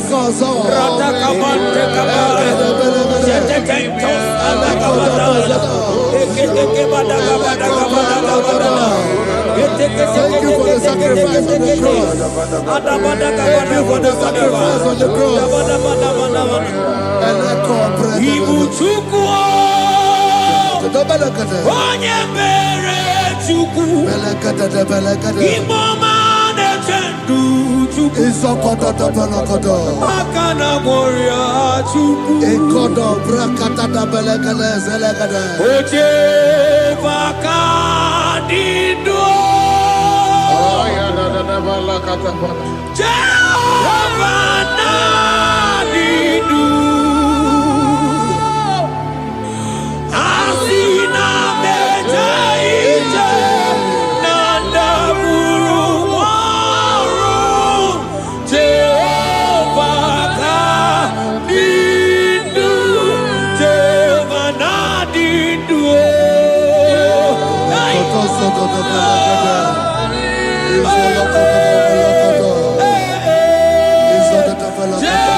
Isaiah 14 verse 1.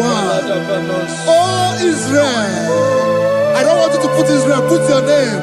Oh Chiso, oh Chioma, oh my soul, return unto the Lord thy God, for thou hast fallen by thy iniquity.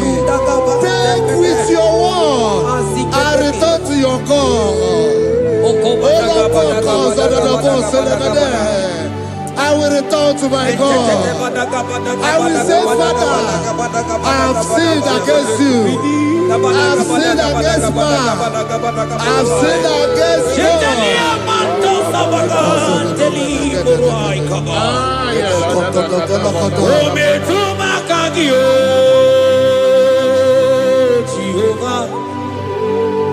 Asigi betuma kaki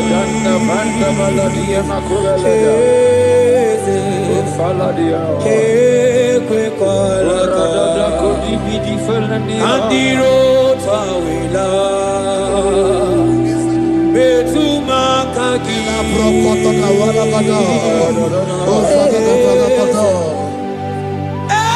kwe kwalaka Okamodiro tawila Ometuma kaki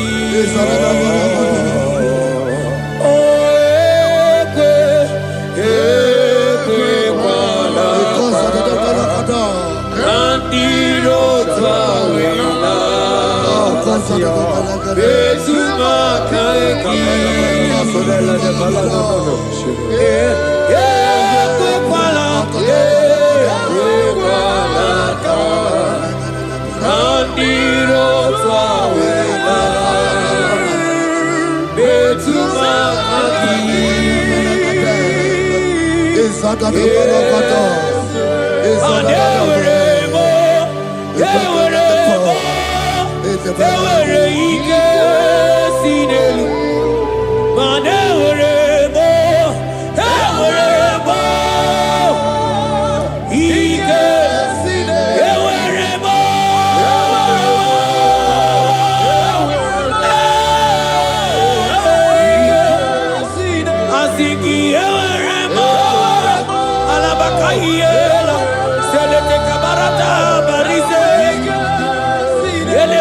Have mercy upon me, O God, according to thy loving kindness, according to the multitude of thy tender mercy.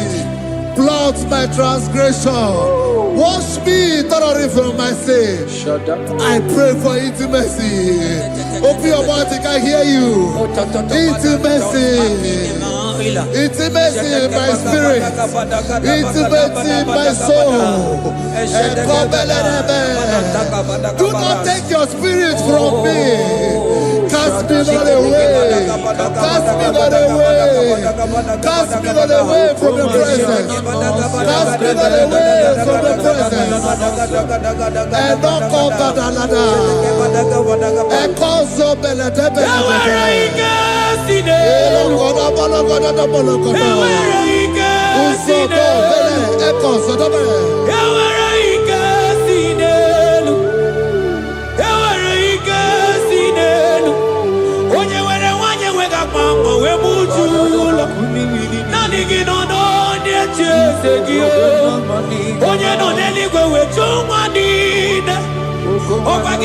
Spirit of the Lord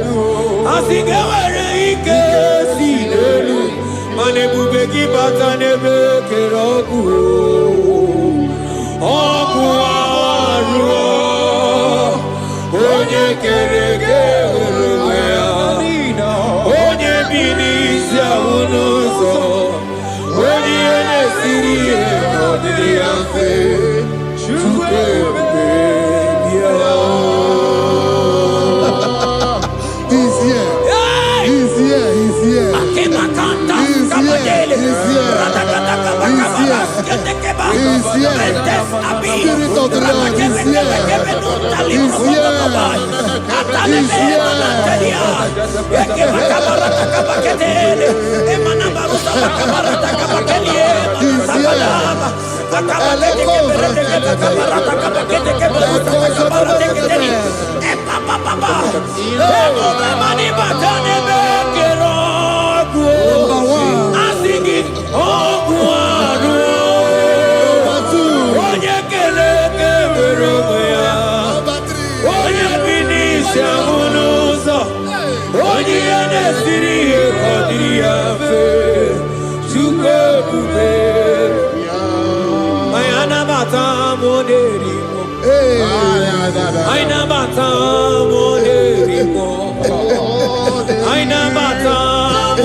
Spirit of the Lord, Spirit of the Lord.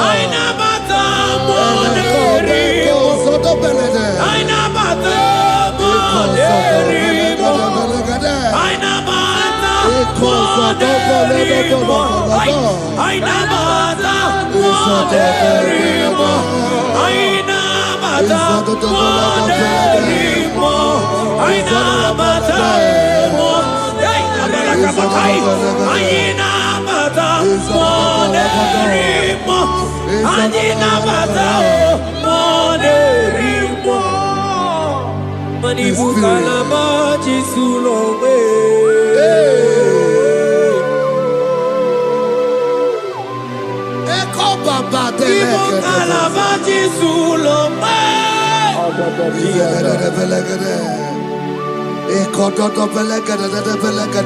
Miri Murobia Julube.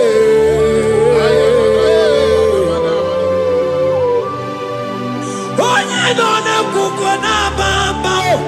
Onye nebro magano tutu na bali chuko. Oje bazo kwe.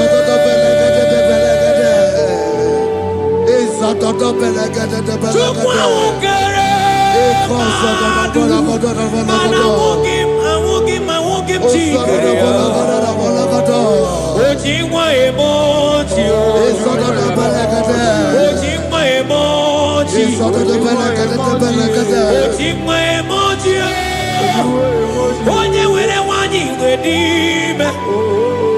Aina bata moderimo. Aina bata moderimo. Aina bata moderimo. Aina bata moderimo.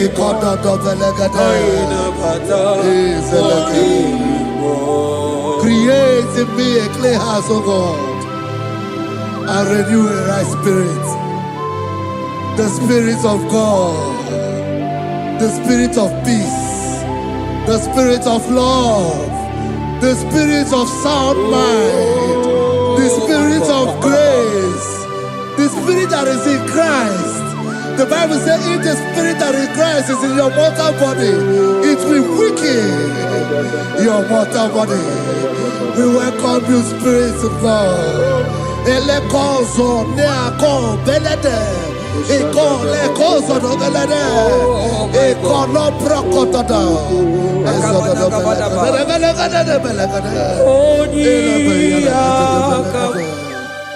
Jesus. Onyiyakam, Sogibonyiyakam, Onyiyakam, Jesus, you're my all in. Onyiyakam, Onyiyakam, Onyiyakam, Onyiyakam, Sogibonyiyakam, Onyiyakam, Jesus, you're my all. Ebekuenike, Dika Arabia, Amago Tubo, Isu Rasa, Ebebamo, Oguwarago, Jesus, my all. Ebekuenike, Dika Arabia, Amago Tubo, Isu Rasa, Ebebamo, Oguwarago, Jesus, my all. Ogologo maro, ogologo maro, hey, hey, ogologo maro. Eternal desamba, simaro vivo, Jesus, my all. Ogologo maro, ogologo maro, ogologo maro. Eternal desamba, simaro vivo, Jesus, my all in all. Be thou, but thou, O Lord, are a God of compassion. He is gracious, He is long suffering. Child of God, it does not matter what you went through. It does not matter how deep you are. This worship will restore your spirit. This worship will restore your spiritual life. This worship will restore your intimacy. This worship will restore your intimacy. For His plenty of mercy and truth.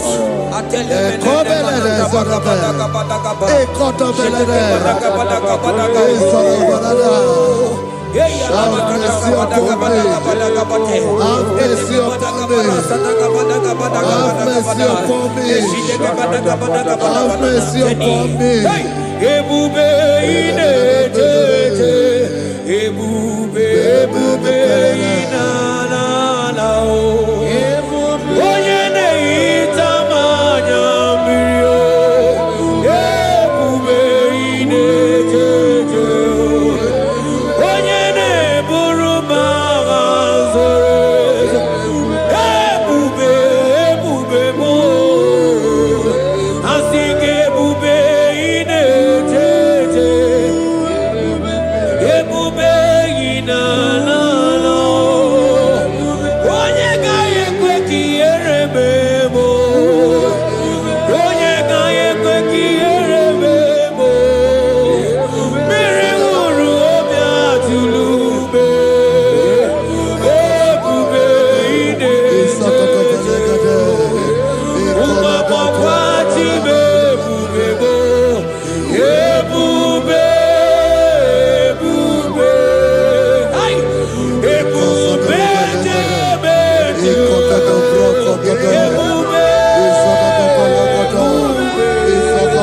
ai ebube na ebube ai akabatene ebube ebube ma ebube ebube inejeje ebube inanana asị gị mọkwa chibe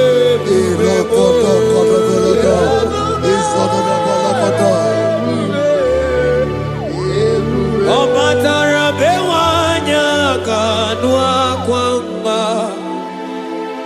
ọ bata ihe dị mma okechi na-eme mma o akpọlie Chukwu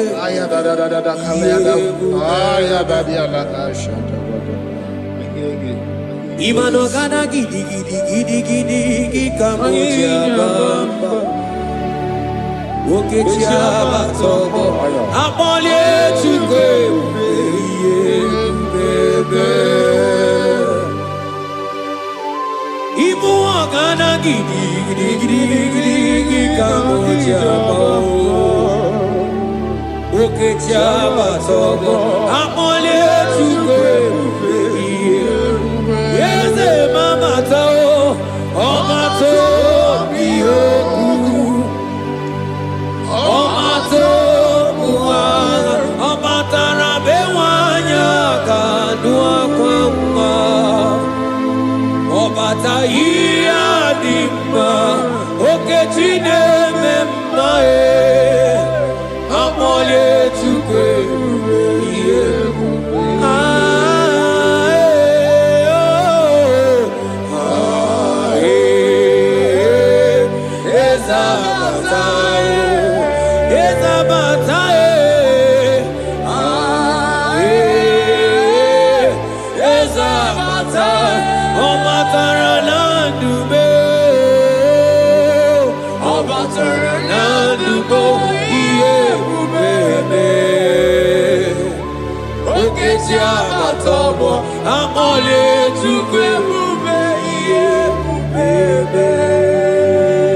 The Lord is merciful and gracious.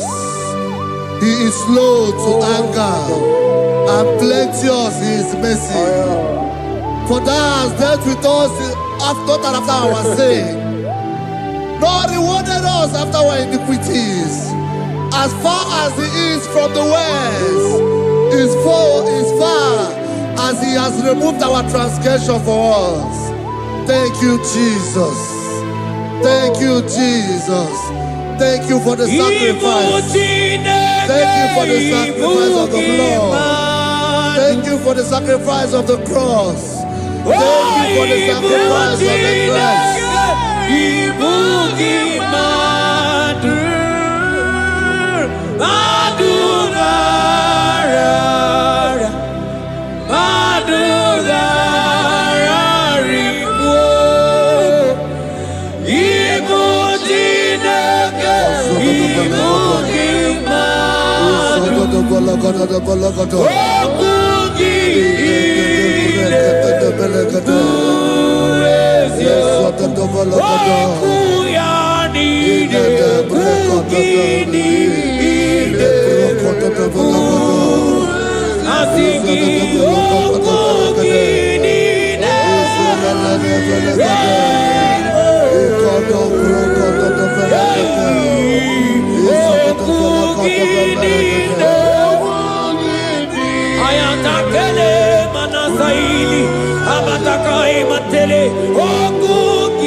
Out of the depths have I cried unto you, O Lord. Hear my voice. Hear my voice. Hear my voice. We are going to close this session by shouting 7 hallelujah unto Jesus. So let's go. 1, 2, go. Hallelujah. 2. Hallelujah. 3. Hallelujah. 4. Hallelujah. 5. Hallelujah. 6. Hallelujah. 7. Hallelujah.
Father, we thank you. We thank you, Lord.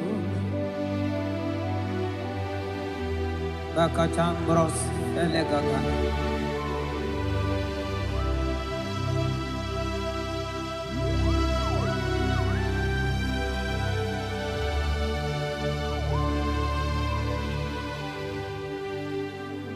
Mani die bube.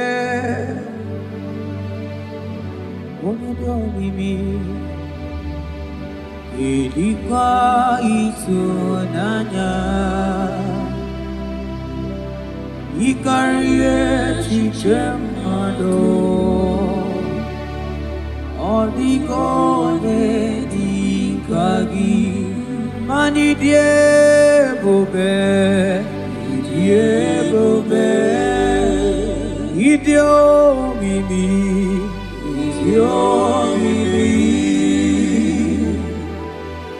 idikwa izunanya ikarire chichemado Oligone dikagi.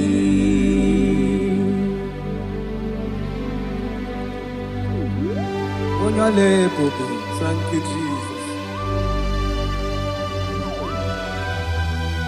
Thank you, Holy Ghost. Thank you, Lord.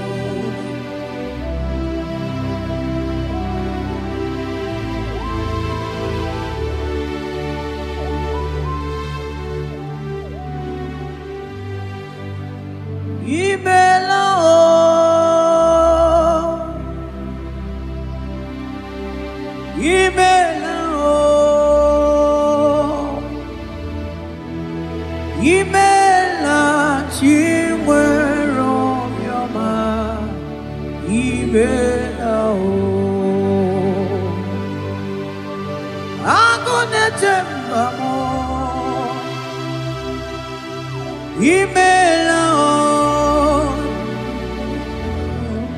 imela chimwero yoma imela oh imela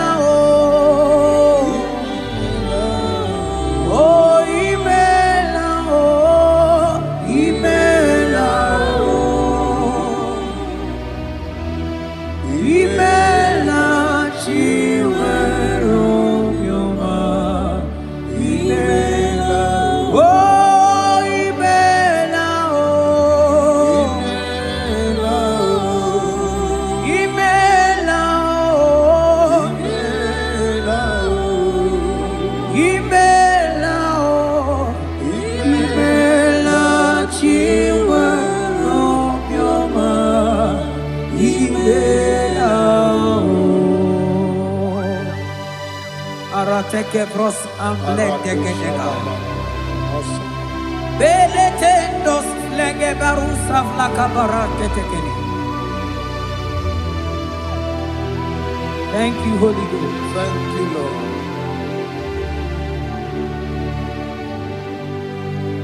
Maneli gwena konga so purugi chuku. Eli gwena konga so purugi chuku. Ora kagika bali gwene gosi. Ora kagika bali gwene gosi. Adeli gwena konga so purugi chuku. Mana maduni nena konga so purugi chuku. Ora kagika bali gwene gosi.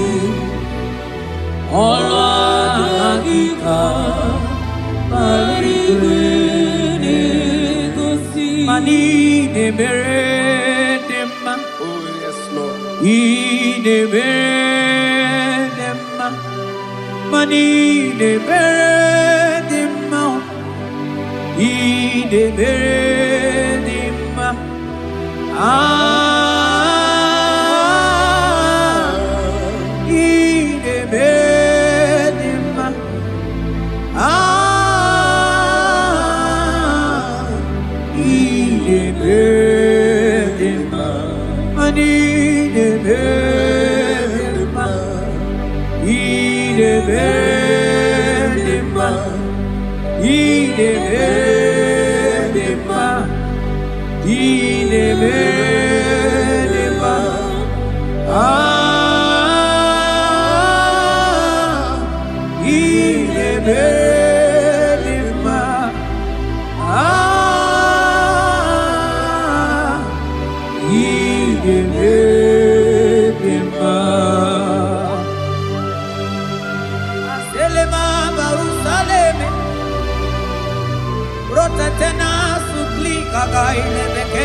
sagatele bakana.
Oh, Father, I thank you.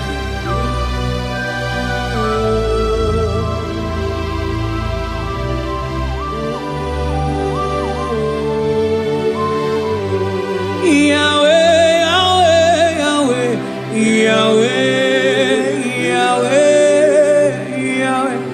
Yahweh, Yahweh, Yahweh,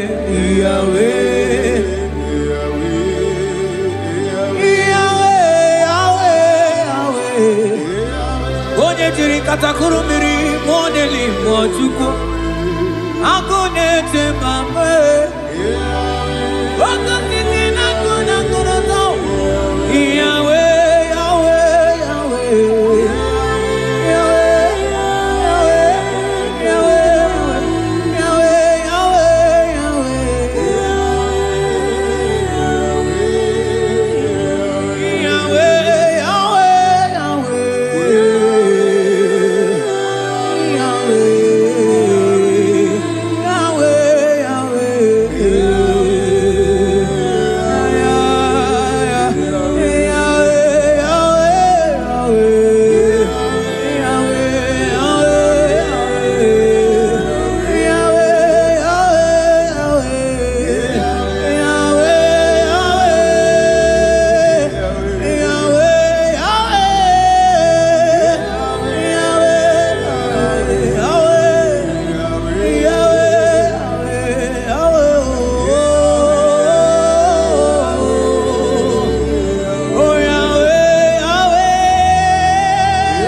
Onye kwoku na Jerusalem ome Ojiri kata kurumiri o Anyị nọ n'obi gị tata Chukwu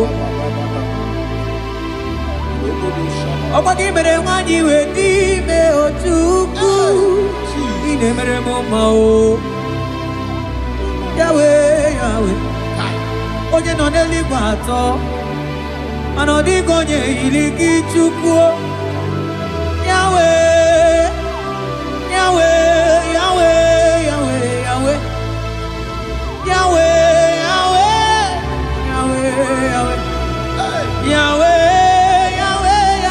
Yahweh, Yahweh, Yahweh,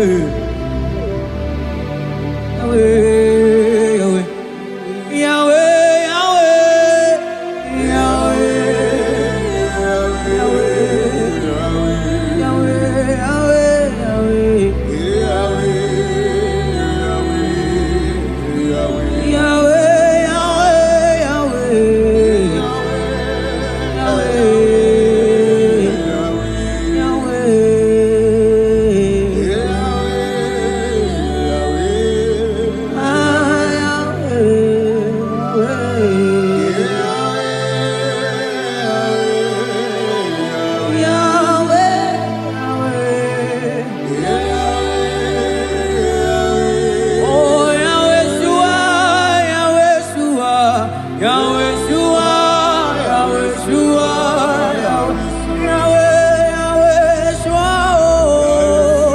Yahweh Shua,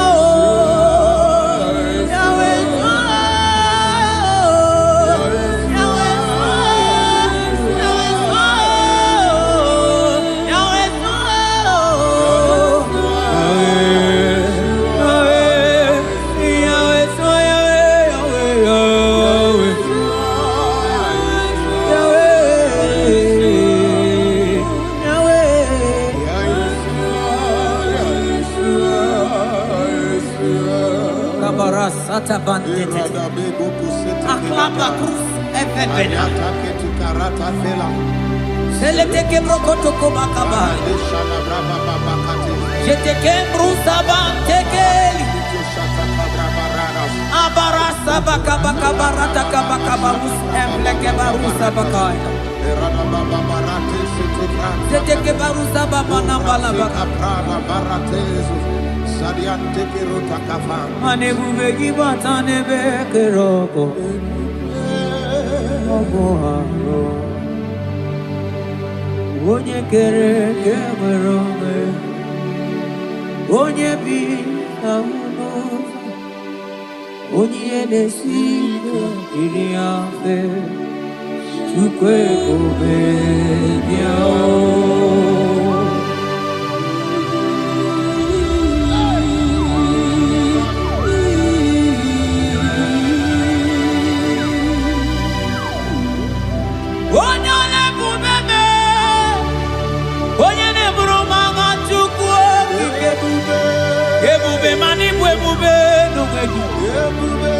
Asigi bwe nume Asigi bwe nume Asigi bwe nume Ebube nume Ebube nume Ebube Asigi mani bwe nume Timo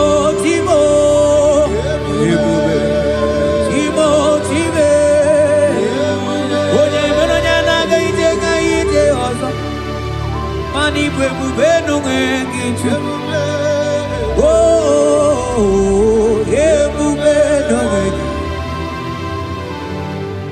Ebube ibatane bekerogo Ogu arua Onye kere kemerome Onye binisa unuza Onye nesiriye kodiriafe Chukwe mubeya Hey Jesus Ane mube ibatane bete Ite kapi choma Ite kapi chawele Chukwe mubeya Salabaras katekema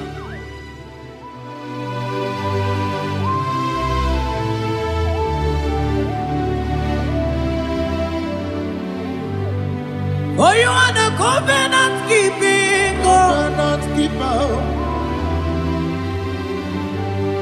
For you are the covenant keeping God. Ikurubi nebetuku. Akwagi kwoku na Jerusalem omezonuya. Agama utu onye yiri gị Chukwu okike. For you are the covenant keeping God. For you are the covenant keeping God. You are the covenant keeping God. You are the covenant keeping God. You are the covenant keeping God.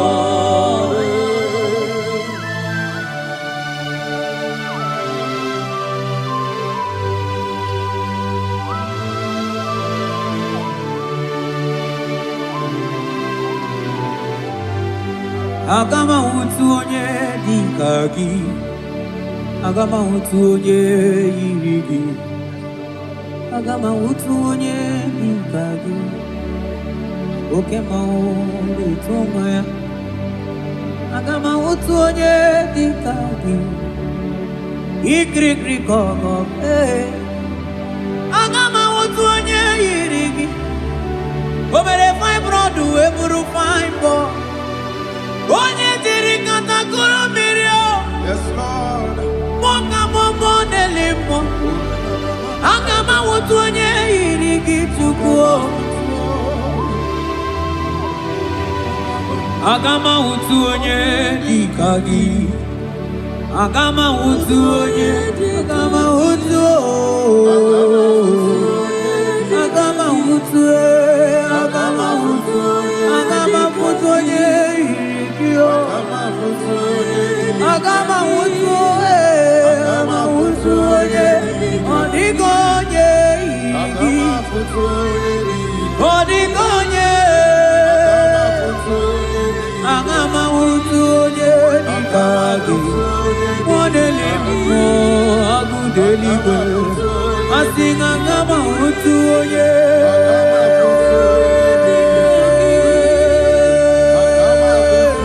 oye irigi otime asinga ngama utu agama utu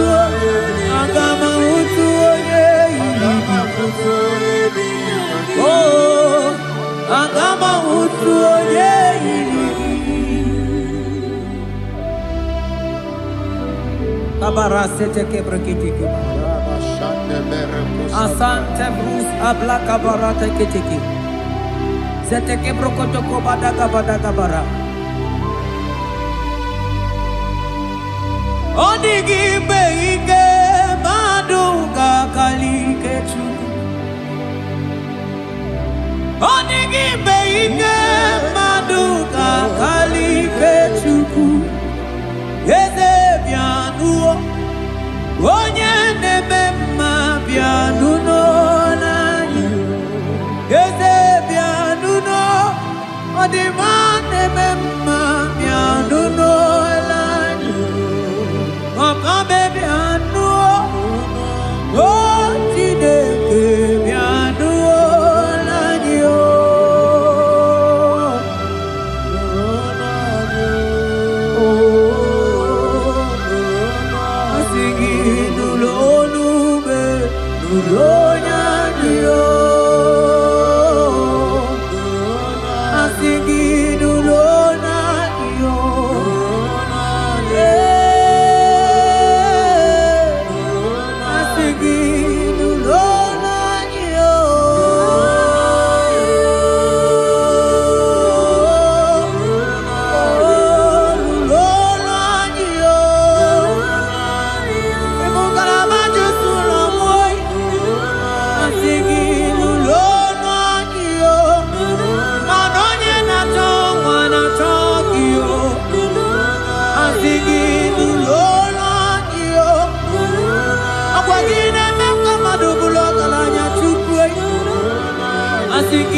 Onigi beike maduga kalike chuku.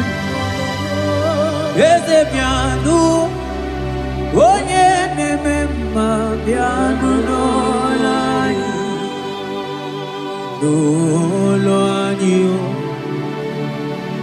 n'ụlọ anyị n'olube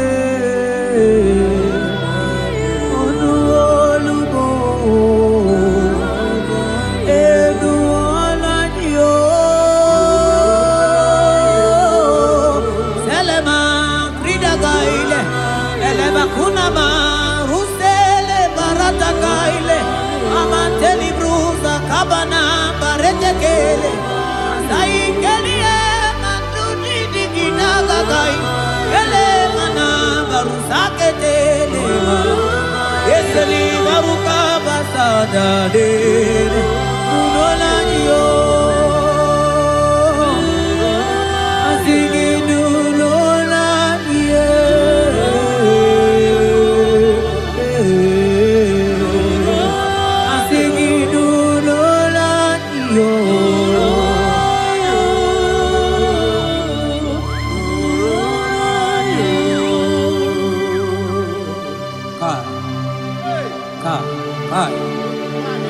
Hai, Velente sabarata kabal.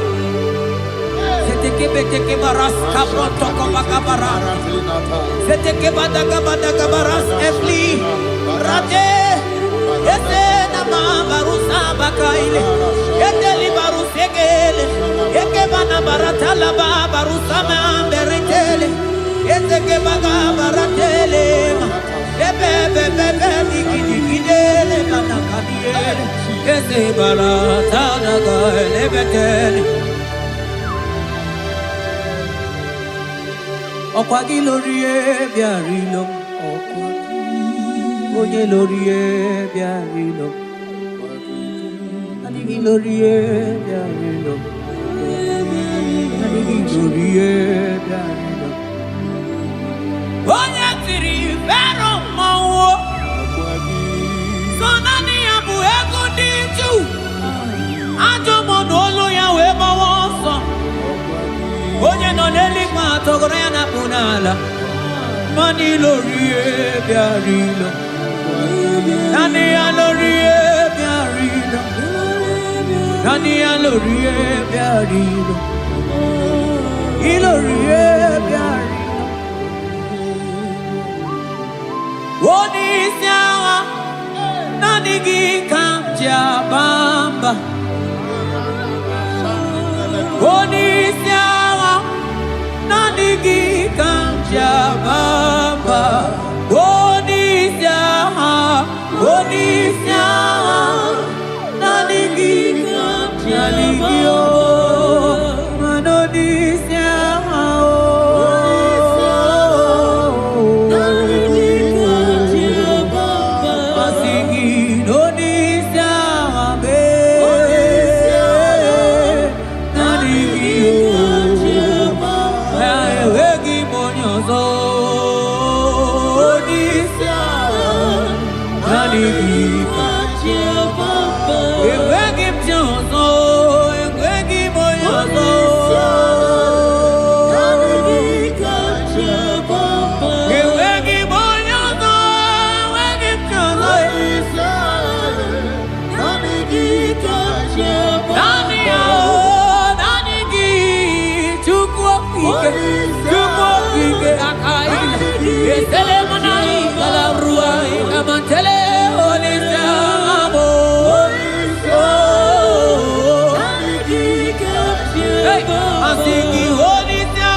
ebuzona bigi. Oh,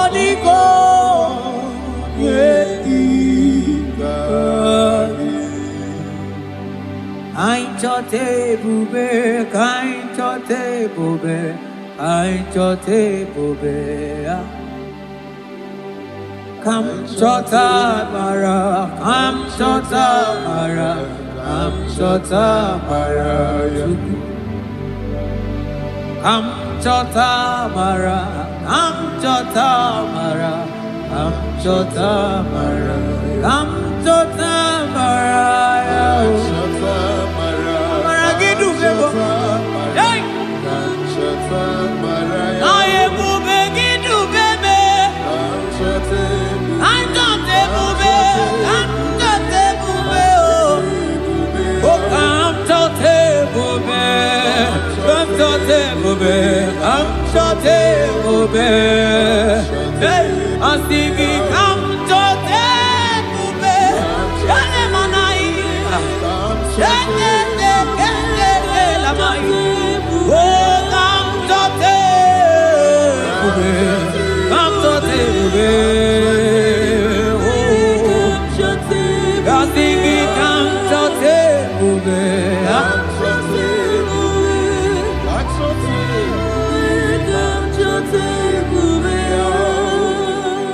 Ebube kwela kamura poke, ebube kwela kamura poke, ebube kwela kamura poke, ebube kwela kamura poke, ebube kwela kamura poke, mane ebube kwela kamura poke.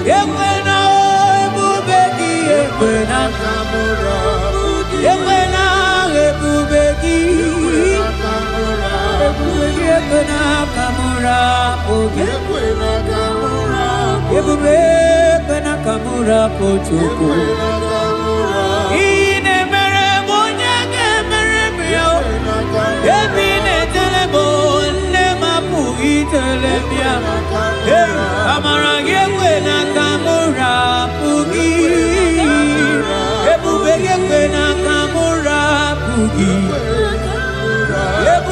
ekwena kamura pugi, tukuki.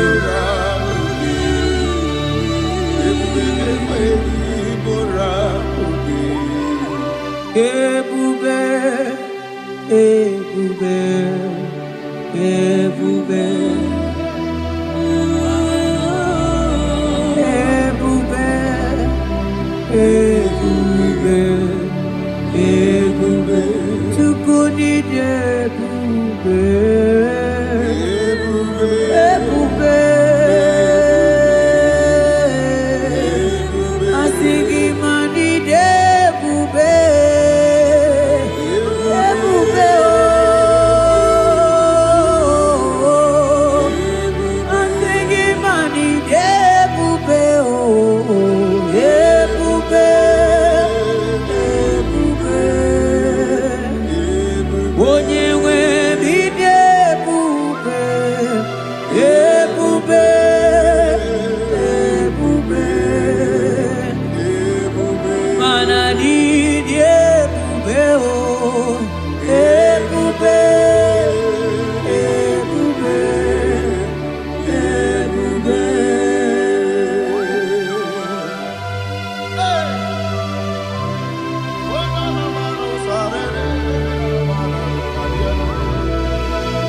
Amara maruzo gikamona po.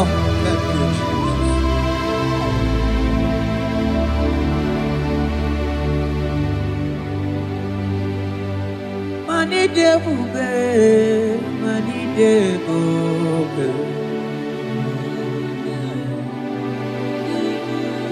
Onye nwe mi debube.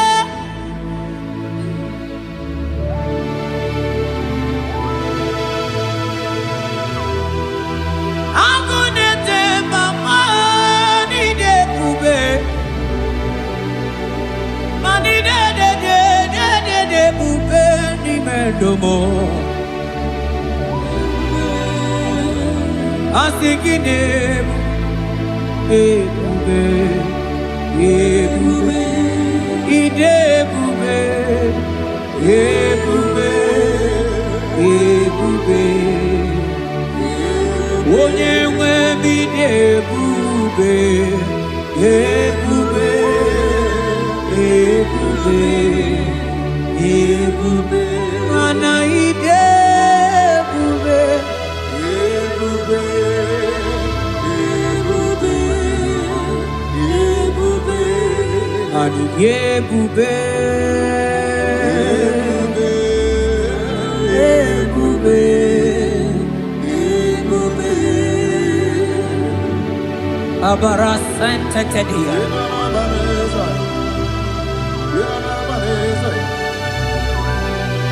efelie masu kababarateli ikele masu zaza zeze gaga kele mama gagala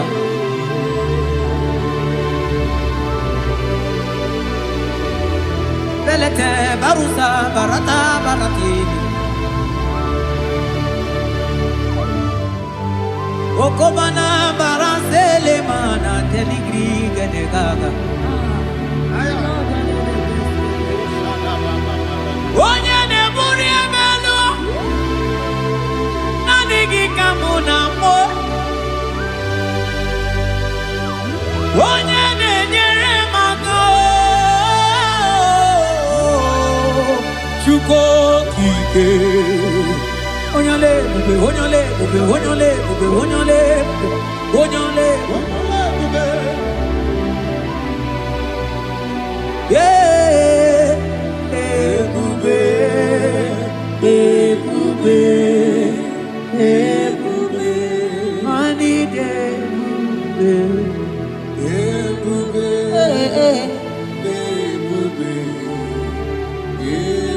igo sila ni bube Jehovah mo onyoma igosi mo bibie Jehovah mo igosi la ni oh Jehovah Jehovah mo onyoma igosi mo bibie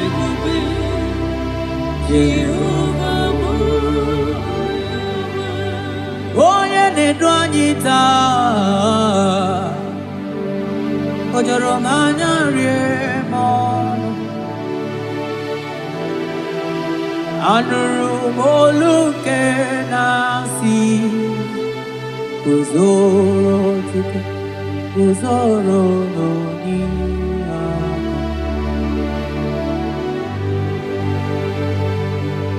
ọnọdụ anyị taa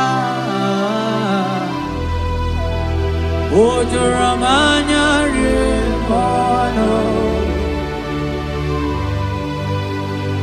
anụrụ m olu nke na-asị dabere Chukwu dabere n'onyeisi agha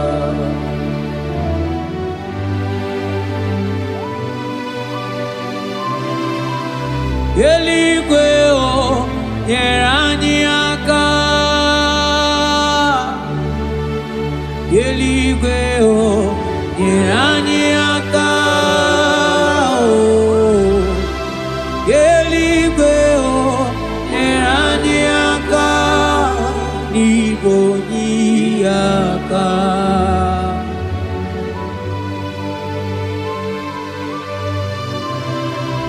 eluigwe o nyere anyị aka eluigwe o nyere anyị aka eluigwe o nyere anyị aka n'igwe onye aka o metụrụ m aka ya dị nsọ o metụrụ m Jehovah Jireh metụrụ m aka ya dị nsọ na ya bụrụ bịa ọlala o metụrụ m aka ya dị nsọ o metụrụ m agụ na-eche mba metụrụ m aka ya dị nsọ ya korobia. O metụrụ maka ya dị nsọ. O metụrụ maka ya dị nsọ. Ya korobia. Ya korobia. Ya korobia.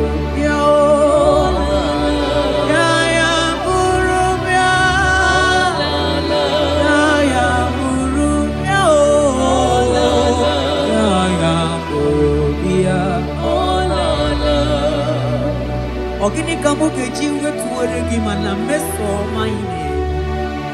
Oloma ni ne chuku ne mere mkwatuno monye ge mere mia. Okwagi kwaram that kam kabanilu ani so kamone asuna aga. Yeti motu to we bianilu ki. Biana rekele juru mono manani ekele bifineli. Wandoro mana maniga yeliji maniga yatano chukwo. Nani ekene sinana no bibe bifinelio. Mana mbosi nyeregi manitaji chukwo. Maniga yatazu mangala macheo. Nani ekene kinelio. Monelimo Boko sisi na kuna korotao. Gide bube ni me bube kio. Asenge ya polo yao. Antoni ne alawa gonu. Arusi ni yao. Imano alawa gonu.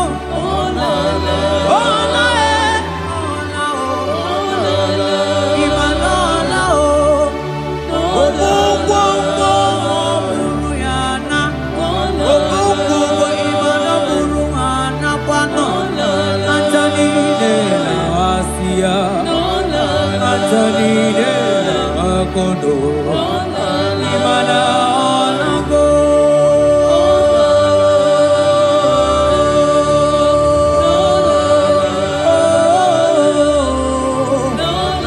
asingi ayam tiribia o okwana nigi boni akame tuku asingi nanigi ne bere mama o asingi nanigi ne buru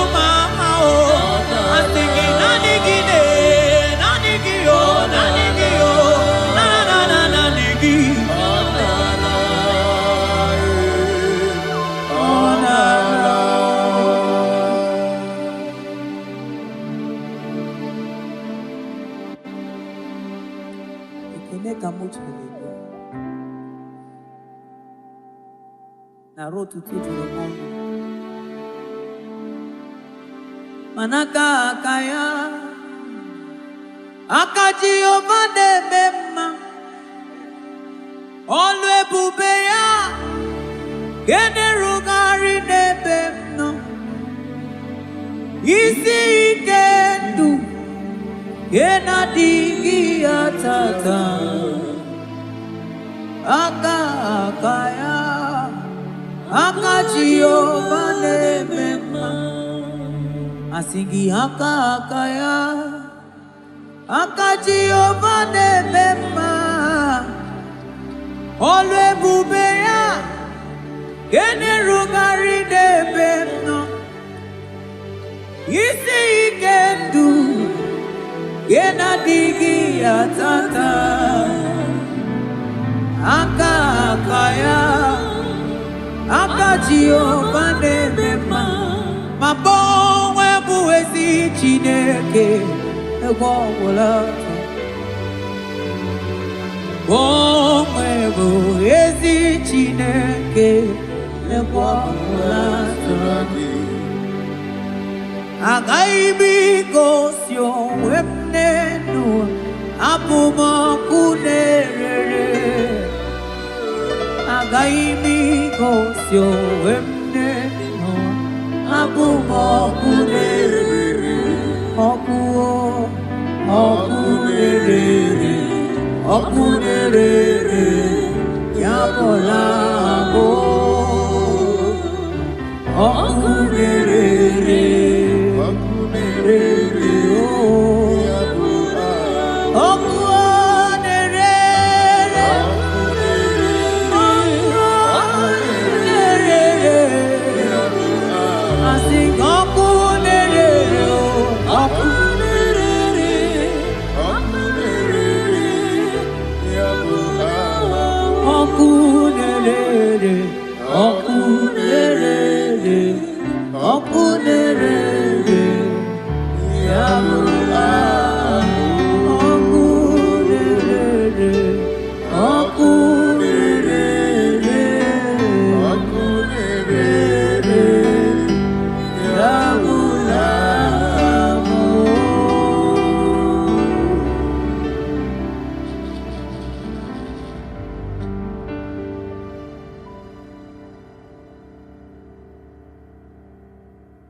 Psalm 42 verse 1. As the deer pants for flowing streams, pants my soul for you.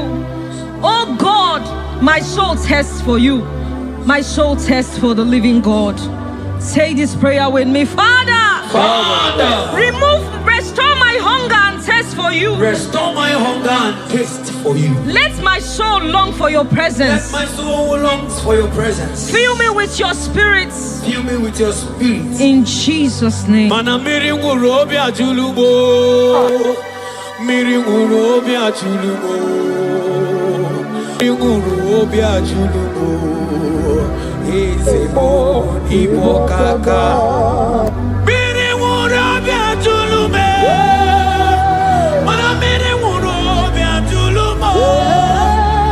Miringu robi ajulume. Ezemo ibo kaka. Ichuku.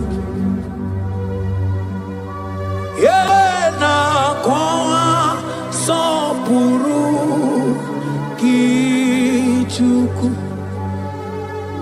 Olaka gika Baliwe negosi Olaka gika Baliwe negosi Yaligwe na koma sopuru kichuku namo Yaligwe na koma sopuru kichuku Anasia olakagiga Baligwe negosi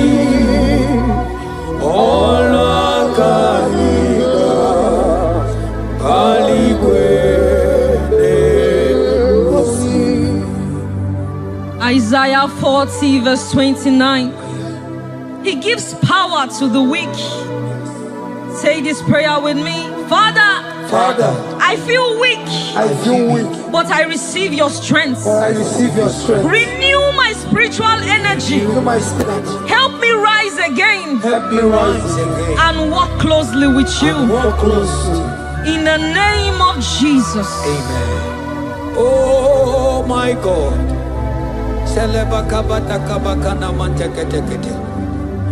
Imanonyere mike manye mondo. Onyere mike manye mondo. Onyere mike manye mondo. Chuku mike mo. Onyere mike manye mondo. Onyere mike manye mondo. Onyere mike manye mondo. Chuku mike mo. Ewo.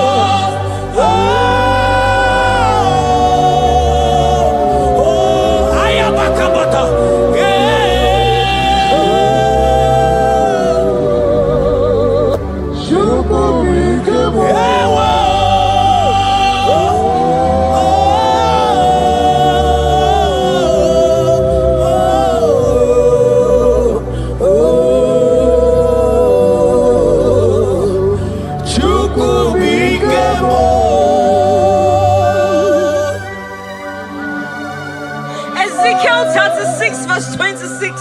A new heart also will I give you. Say this prayer with me. Father, give me a new heart and a new spirit.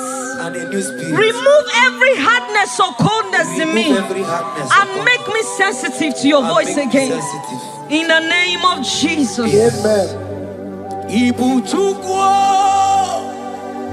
onye bere chukwu Ibu mane chendu chukwu Hakana moria chukwu Jehovah na nindu Jehovah ka nindu Asina mejaije Nanda guru waro Jehovah na nindu Jehovah ka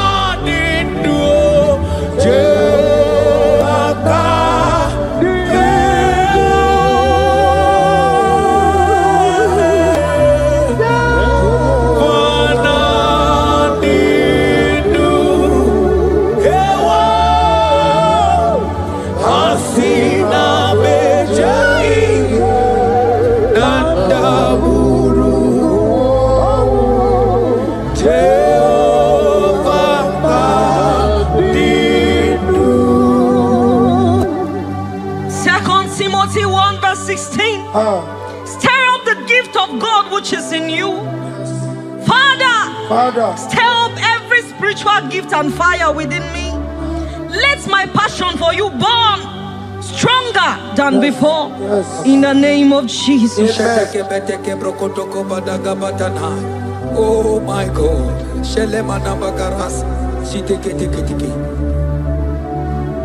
Oh. Anurumolu kenasi dabere chuku dabere nonisia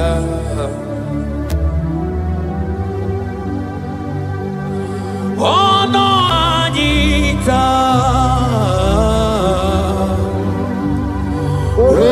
Romania remono Anurumolu kenasi Gunzoro chuku Gunzoro nonisia Oh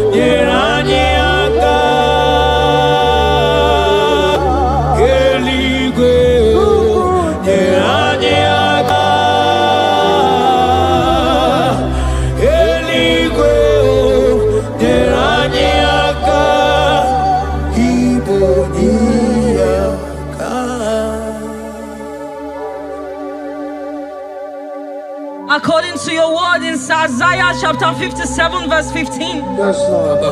To revive the spirit of the humble. Lord, I humble myself before you. Revive my spirit and lift me out of dryness into fresh fire. In the name of Jesus. Amen. Manahaki olebupe oro osirike wetebia obienalo manodiga bawe moli otawudina otawukoga digideno ahambu Jehovah imanonye di mozina madunekele ibu onye di mozina madunekele onye di mozina madu nambisi alaje asigi onye di mozina madunekele onye di mozina madunekele onye di mozina madu nambisi alaje amwetie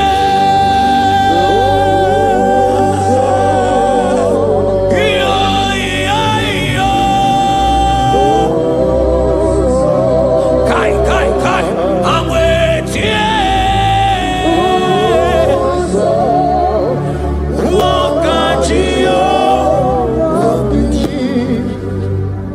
According to your word in James 4 verse 8. Yes. Father, I draw close to you. Yes, Lord. Help me stay connected to you daily. Yes, Lord. Let your presence become real and strong in my life again. In the name of Jesus. Amen. Oh my God.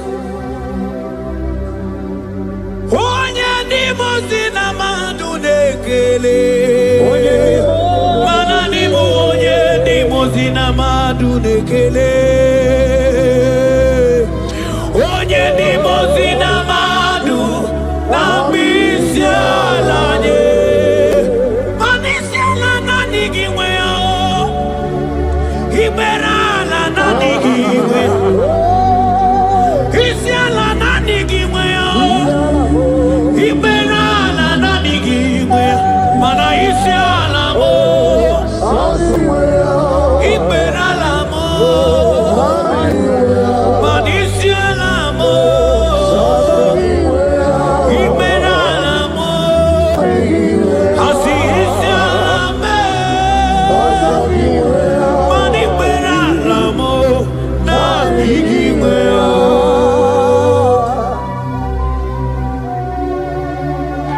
According to your word in Revelation 2 verse 4. Yes. Father, bring me back to my first love. Yes. Let my hunger for you come. Yes, Lord. Let my hunger for your word come. Yes, Lord. Let my hunger for prayer come. Yes, Lord. I want to dwell in your presence. Lord. In the name of Jesus.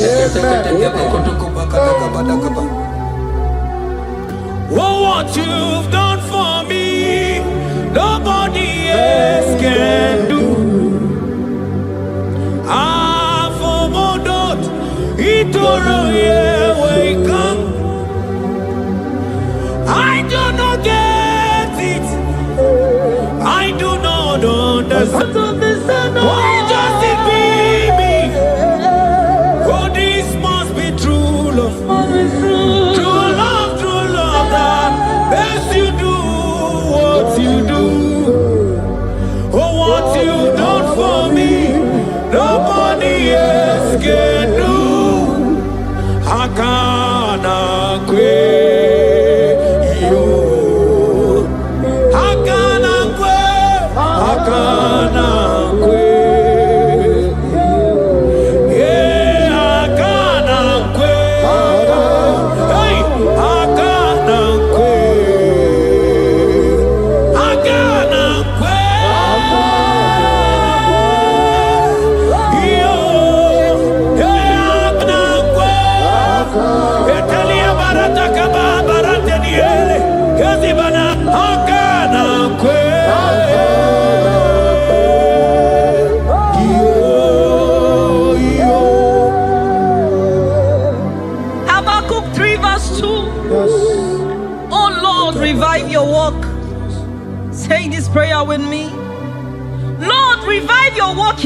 life again. Lord, revive your work again in my life again. Where I have become cold or distant, Where have I become cold? breathe fresh fire into me. Breathe fresh fire. Let my spirit come alive Let again. my spirit come alive In the again. name of Jesus. Amen. Come.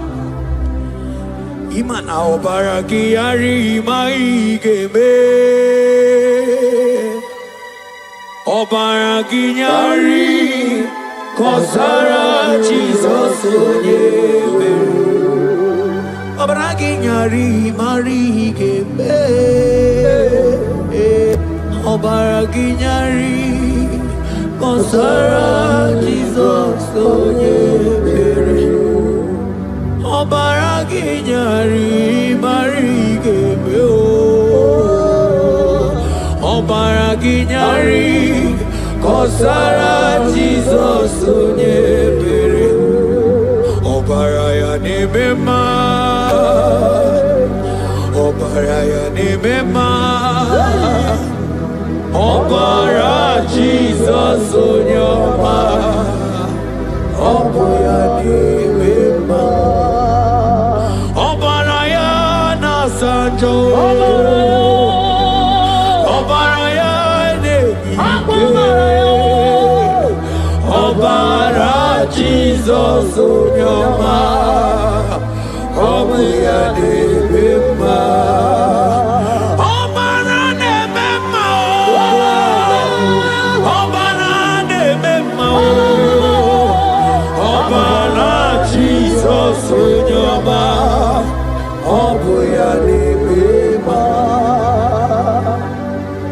According to the word of the Lord in Psalm 23 verse 3, He restores my soul. He leads me in the paths of righteousness for His sake. Lord, restore my soul. Lead me in the paths of righteousness. Revive my spirit and make me whole again. In the name of Jesus.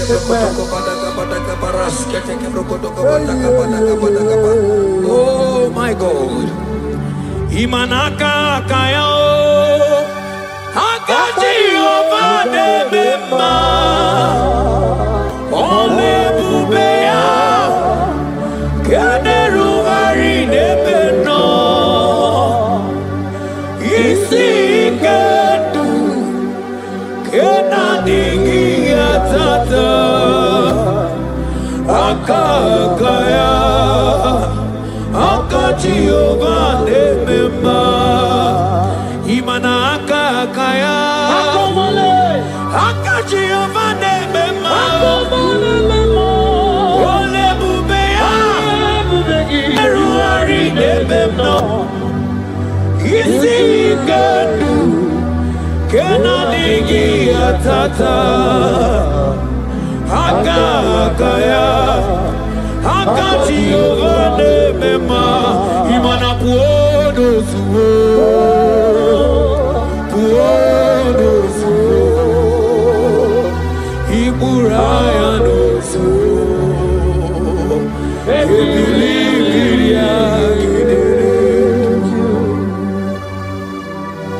Joel 2 verse 12. Yet even now declares the Lord, return to me with all your hearts, with fasting, with weeping, and with mourning, and rend your hearts and not your garments.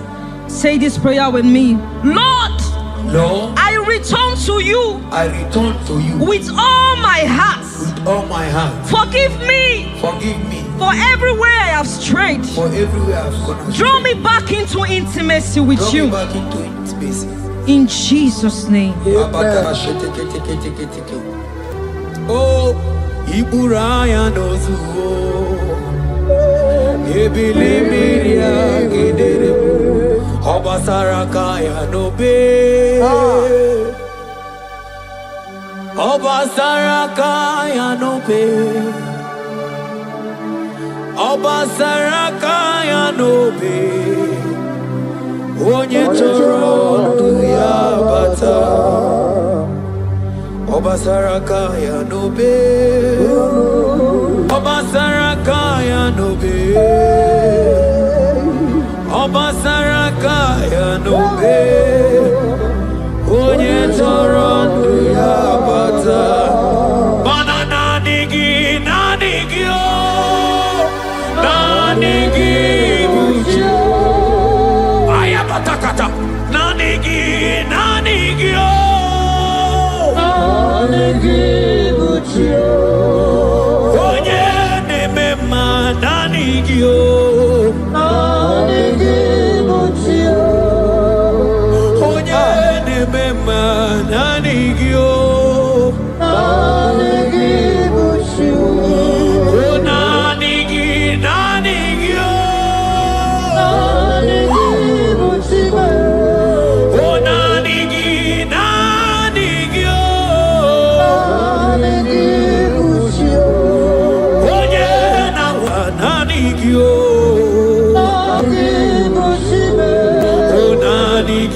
Psalm 42 verse 1. As the deer pants for flowing streams, pants my soul for you. Oh God, my soul thirsts for you. My soul thirsts for the living God. Say this prayer with me. Father, restore my hunger and thirst for you. Restore my hunger and taste for you. Let my soul long for your presence. Let my soul longs for your presence. Fill me with your spirit. Fill me with your spirit. In Jesus' name. Mana miri ngurobi ajulubo. Miri ngurobi ajulubo. Miri ngurobi ajulubo. Izimo ibo kaka. Miri ngurobi ajulume. Mana miri ngurobi ajulumo. Miri ngurobi ajulume. Izimo ibo kaka. Asiki miri ngurobi ajulume.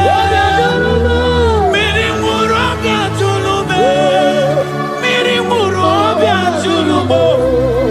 Yazemo ibo kaka manaka kaya akaji ovane mema olwe kubeya keneruari nebemno hai isikendu kenadigi atata akakaya akaji ovane mema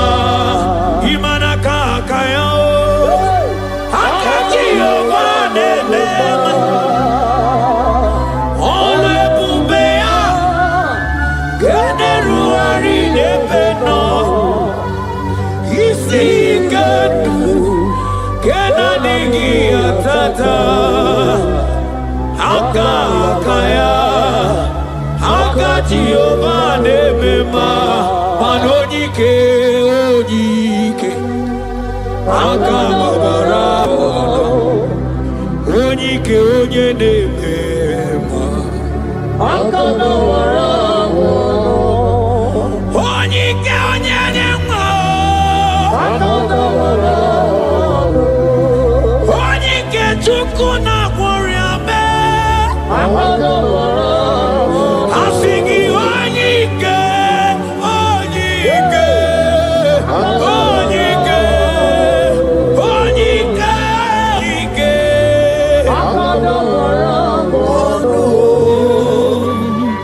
Isaiah 40 verse 31. But they who wait for the Lord shall renew their strength. Amen. They shall mount up with wings like eagles. Amen. They shall run and not be weary. They shall walk and not faint. Say this prayer with me. Father, renew my strength. Renew my strength. When I feel weak, help me. Lift me up. And give me endurance in my spiritual journey. In the name of Jesus. Hey. Oh, Yawere ike sidelu. Yawere ike sidelu. Yawere ike sidelu. Yawere ike sidelu. Ajomonu oluyawe owo.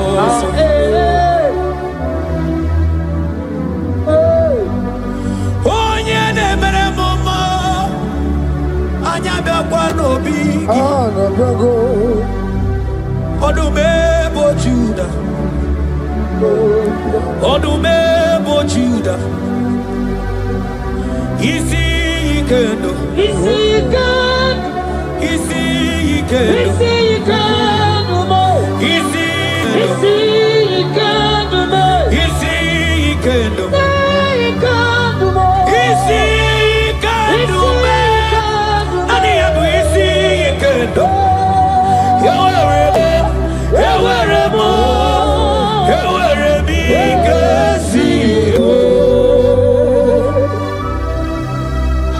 Hebrews chapter 12 verse 1 to 2.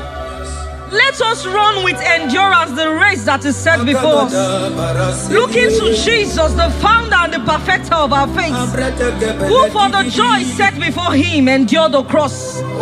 Say this prayer with me. Lord, remove every distraction from my spiritual life. Remove every distraction from my spiritual life. Help me focus fully on you. Help me focus fully. Help me run my race with endurance. Help me run my race with endurance. In the name of Jesus. Oh, thank you, Holy Ghost. Nikawole na chambiri noga. Obi na chogi onyewe. Solarigi kamobi na cho. Achoromibe. Manadika wole na chambiri noga mune titi ne na tali. Obi me na choki onyewe na digi kamobi na cho achoromi beregi na digi digamo murabibo Anigi Kamwero Wemye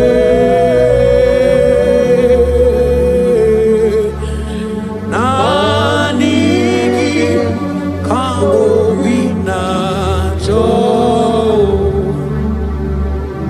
Achorobibe For lifted I am lifted I am lifted by the Lord. Above sins and sorrow into the presence of the Lord. Ezekiel 36 verse 26. Yes, Lord. I will give you a new heart and put a new spirit within you. I will remove the heart of stone from your flesh and give you a heart of flesh. And I will put my spirit within you and cause you to walk in my statutes and be careful to obey my rules. Say this prayer. Father, give me a new heart and a spirit. Remove hardness and coldness from my soul. Remove hardness and coldness. And fill me with your spirit that I may walk in your ways and obey your word. In the name of Jesus. Oh my God. Oh, cast me not away from thy presence, oh Lord.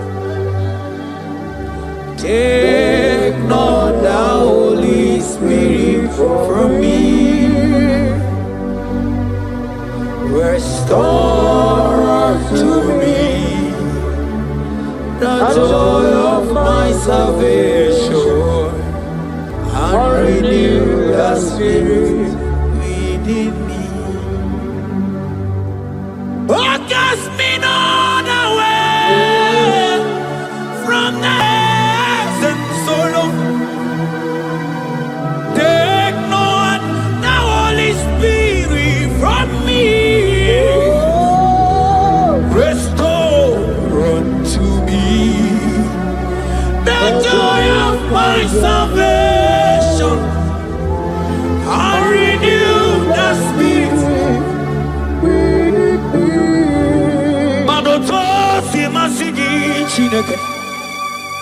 Oto asimasigi Jehovah. Imamaya, Imamaya, Imamaya, Diebube. Imamaya, Imamaya, Imamaya. Oh, Imamaya, oh, Imamaya, Imamaya, Imamaya, Diebube.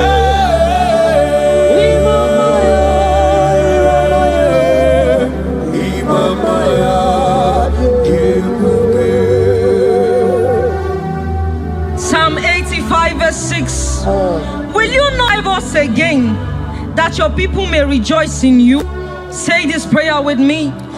Lord, revive my spirit and restore my joy in you. Revive my spirit and restore my joy in you. Let your presence bring life and gladness to my soul. Let your presence bring kindness. In the name of Jesus. Oh my God. Shita baraske bananta flete kebrakata kabakata bana. Mana ine mere dimma. Ine mere dimma. Kebine jele dimma. Ine mere dimma.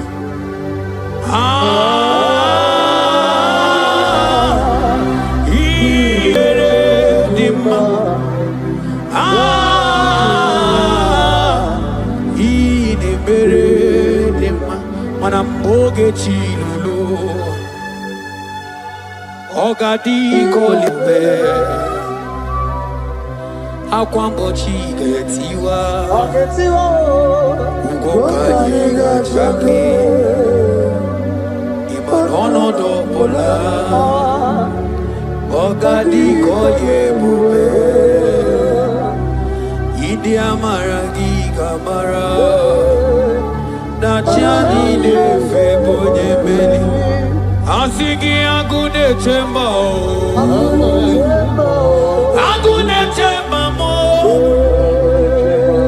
Agune chembi jewi monine Eya Imadoke chilulu Ogani kolye bube Akwa wachi getiwa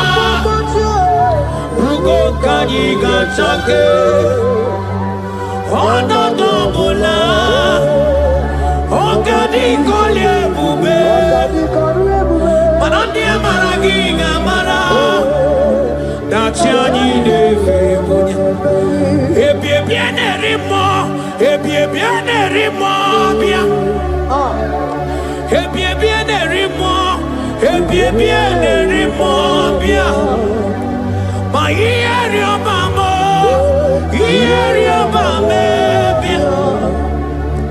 ieri obame, ieri obamo, ono tamane chio, ono tamane bibia, ono tamane chie, ono tamane chibia.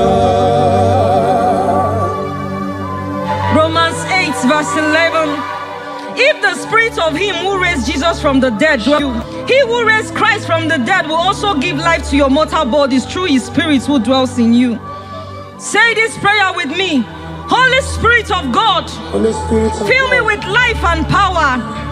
Restore every dead or dry part of my spirit, and let your presence animate my soul.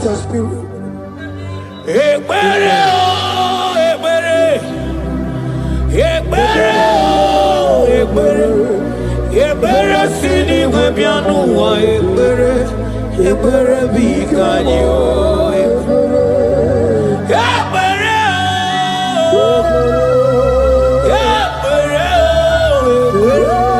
ebere sini webianu wa ebere bikebo ebere bikanyo.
ndimozi na madu dekele.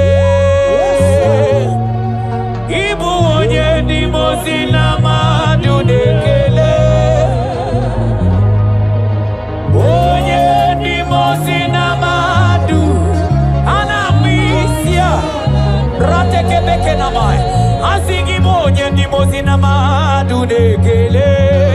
Usongati abamdi onye ndimozi na madu. Onye ndimozi onye ndimozi na madu. Anisia la nani kiwea. Yes, Lord. Imena la nani kiwea. Isia la nani kiwea. Imena la nani kiwea. Agamete kini wekene kichuku. Mino lulumo. Agamete kini weturaki mama no. Manini meremo. Oh mama mazuraro. Oh mama mazuraro.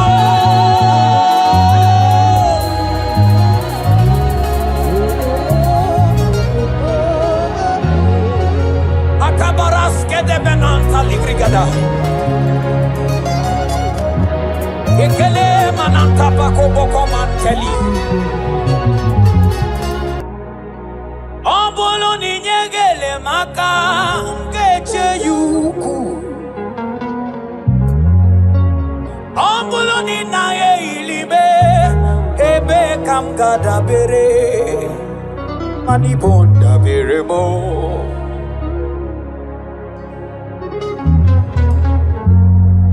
Obolo ni dogime onyegedum.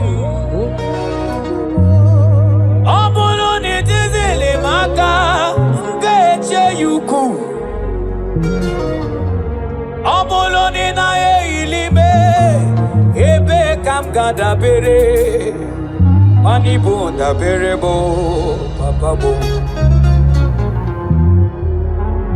Amala na kari na kebe ochichi abia onuzo ikonye mike kamokozo papa. Obolo ni weganye uzo papa. Obolo ni buganya mugo wekiye ngabo papa pia odubeje.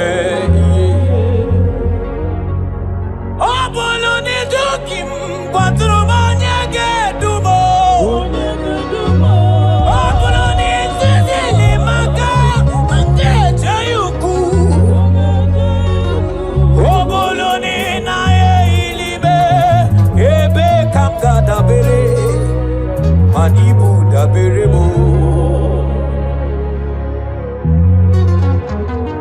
Manamala na kali na kede ochichi abia onuzo ikonye muke kamukuzo.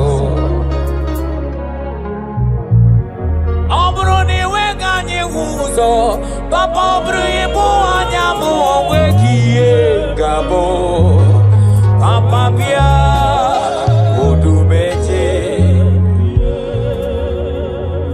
Tukona kama mie onyekele ligwenua anyekele chineke kama mie onyekele ligwenua anyekele anekeloma kangenyeki. Otutoma kangenyeki abudi soka gabu nigosi na nibuchi amechi deke kanko okwagisi nigeburu mibua. Okwagisi ni kabuke monu wame anom diruki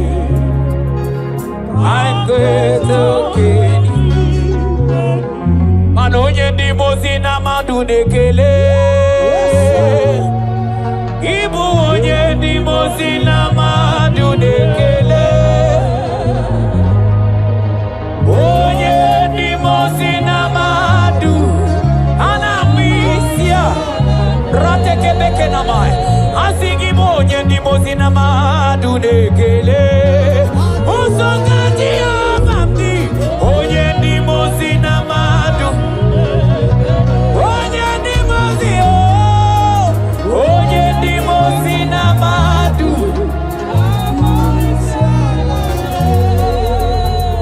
Anisiala nani kiwea Yes Lord Imerala nani kiwea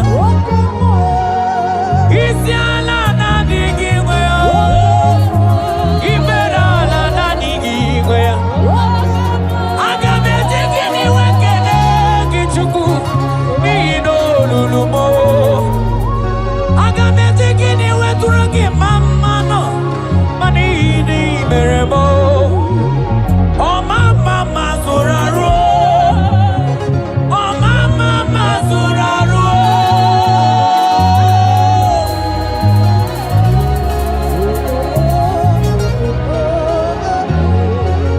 Akabaras kede benanta ligrigada Ekele mananta pako boko manteli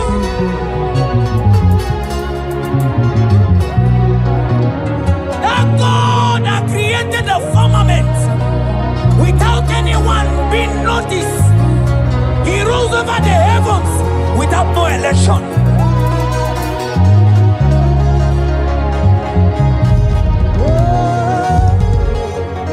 Onye lori ebiarilo.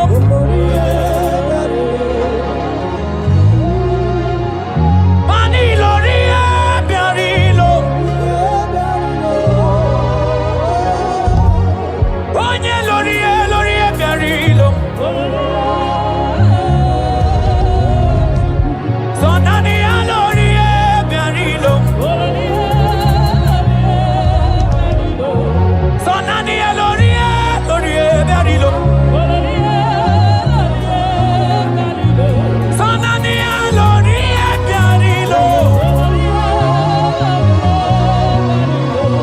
Imanagama hutonye yirigi. Agama hutonye dikaya. Agama hutonye yiriya. Agama hutonye yiriya. Onye sieze chiawa. Onye sieze chiawa. Ano anamangwe onatalio. Nani alori ebiarilo. So nani alori. Onani alori ebiarilo. So nani alori ebiarilo. So nani alori ebiarilo. Onye neburu magazorezo. Nani gilori ebiarilo.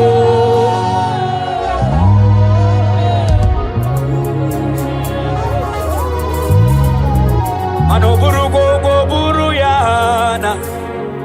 Oburu gogo buru omugingwa. Iriare awike abaloso. Okechi abatobo. Okechi nerole gelomo. Oturidi me anilo atanilumo. Mani kuruki deme. Ane koku ane meme o. Anamaka o. Inabalagu ninabalo. Inabalagu ninabalo mwegi. Inabalagu ninabalo.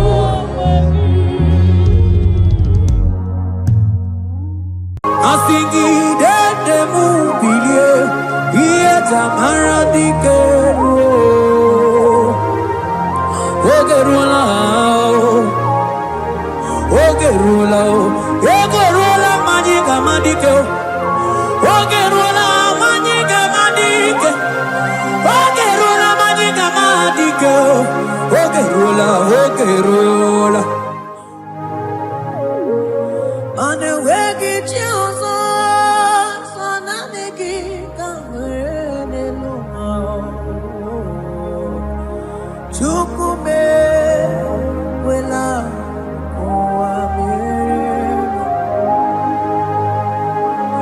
Sagi buonye Chine kenda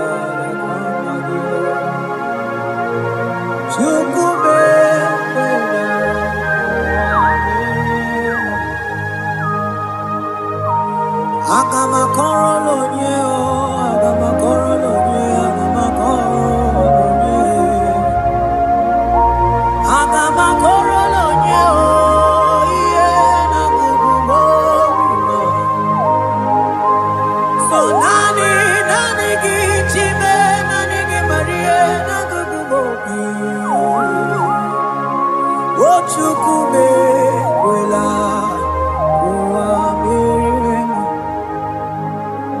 mana sogibo Chineke nalekwa magyo chukume kwela kuamirema Sona niki monye chime chimo chukume kwela kuamirema Sona niki nakukumobimo chukume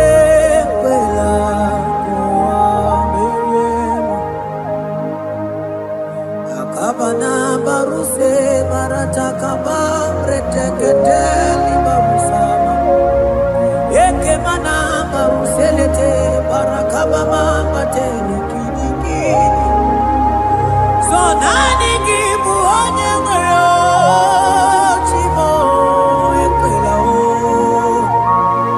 Chukue ekwela kuwa meriemo Agame bidolo nyewe koma nyoma chukumeremo Sonani yangu onye netumite na mali Chuku narekele na rotu toluluki Sonani yangu onye atamu Mana sogibu ogego Chineke nalekwa magyo Chukume kwela kuamirema Oh Jesus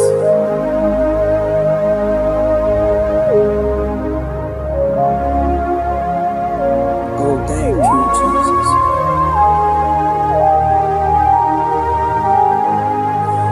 Banana nigi mucho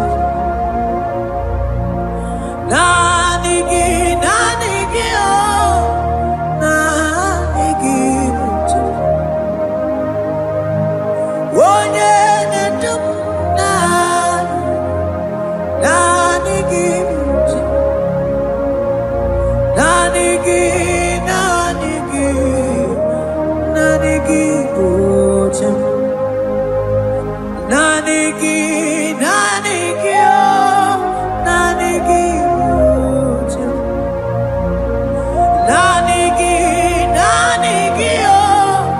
Nanigi mucho Onye nemema nanigi mucho Onye memoria nanigi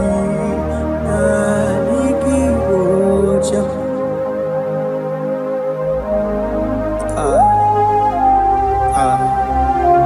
Only him deserve the glory Baros kabakabado brekete kebeli Okom bradagas kelemini lekebro Thank you Jesus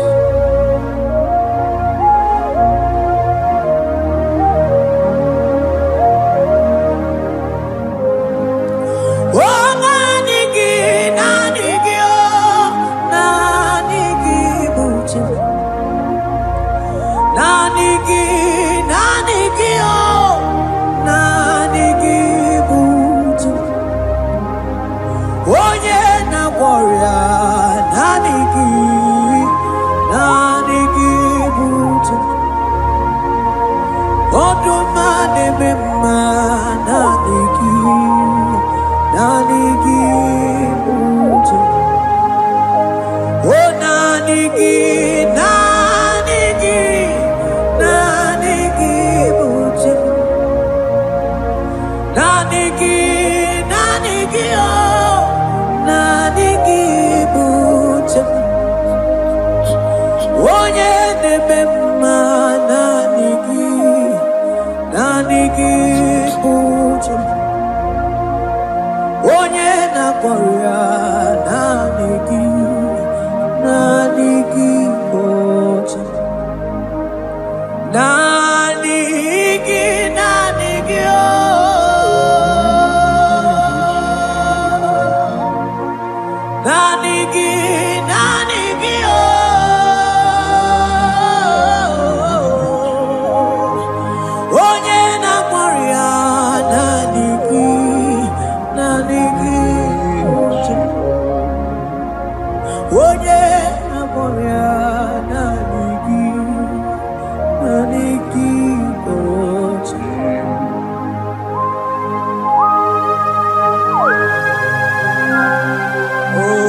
onye gani jene no millionare kele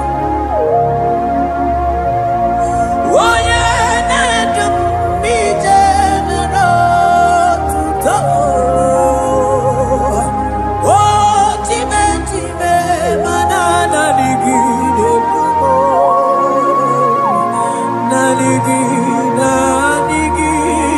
naligi mucha oh nanigi oh nanigi mucha nanigi oh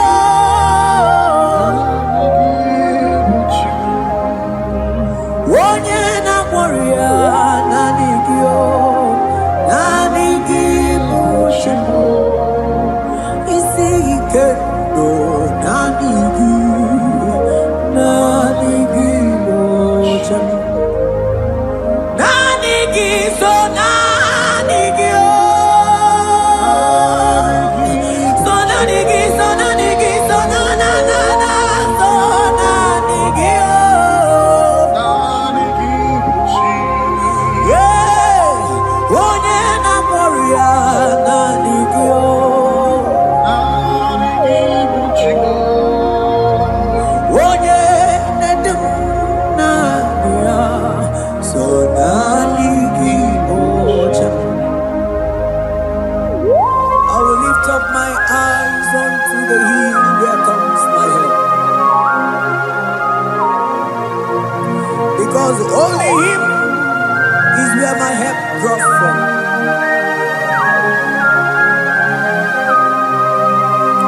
Other men can fail, for He is the only hope on the cross, in whom I have stand.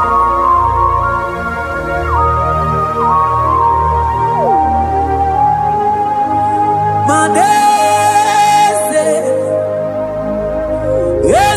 yese nesono uya, odiko nyegidaya na chies, yese mo, yese nesono uya, odiko nyegidaya na chies, manese, yese nesono uya, odiko nyegidaya na chies, asigi yese nesono uya, odiko nyegidaya na chies, mana neligwe nelua, ochuku nanigi muokakam, odiko nyegidaya na chies, maneligwe nelua, ochuku nanigi muokakabe,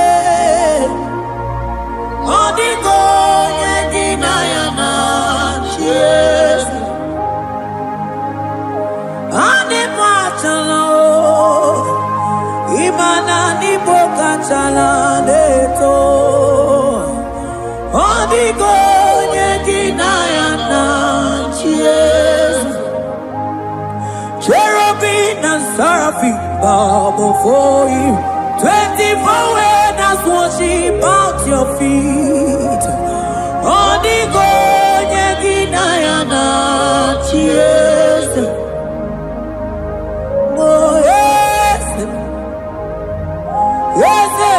nesono uya, odiko nyegidaya na chies, oneligwe nelua, ochuku nanigi muokakabe, odiko nyegidaya na chies.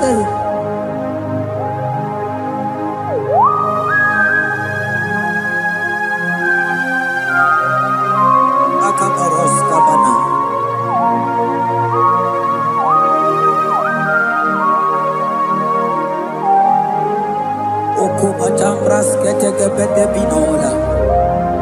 Ecomandas que bete bronco bagabaras que te cubridi.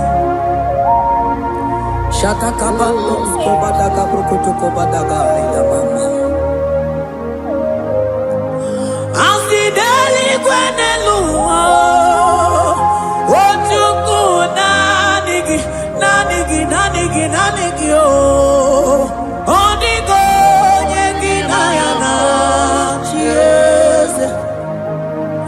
Asideli kwenelua. Asijuku nanigi boka kame. Onigo nyegi nayana chiese. Mahese bo.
Principalities and powers.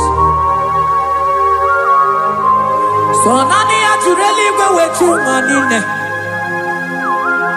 Woko sisi na kuna kuruta. Onye matawe manechi. Ekele garangi Jesus.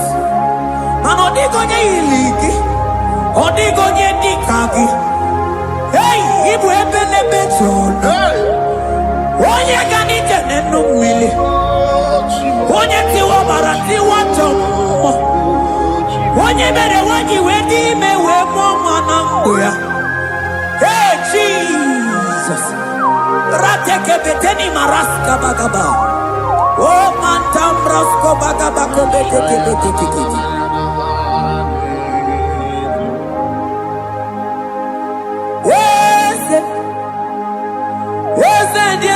Sono buya Odigo nyengina yana chiese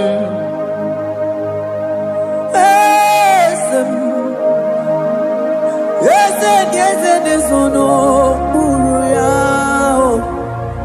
Odigo nyengina yana chiese Mandeli gwenelua Chukuna kipo kakam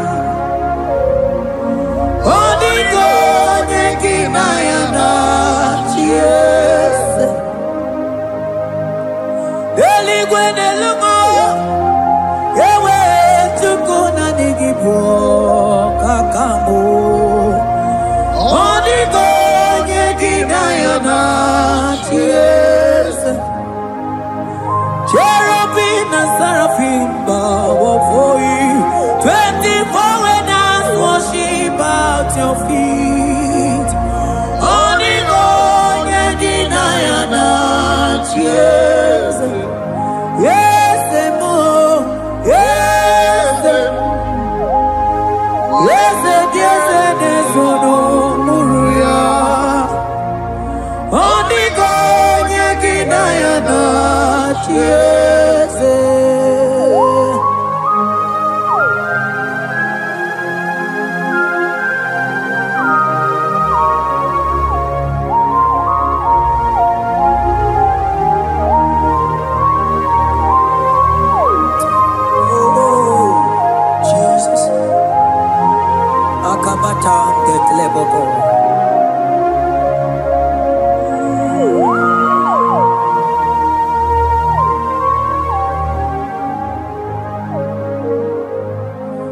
Ibu kalabaji sindomo.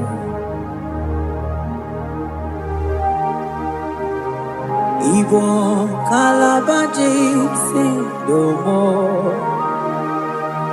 Onye nemema ibu kalaba. Ibu kalaba Ibu kalaba jisindomo. Ibu kalaba jisindomo. Oh, Ibu kalaba jisindomo. Onye nemema Ibu kalaba. Ibu kalaba, Ibu kalaba jisindomo.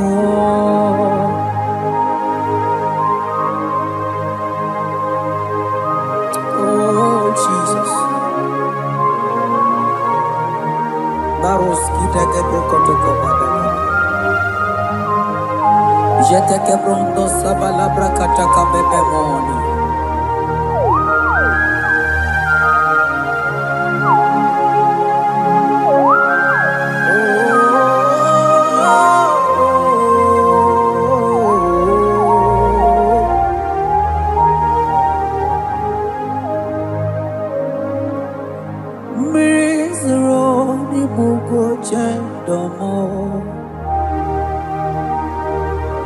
Mana nanigi oni akamo,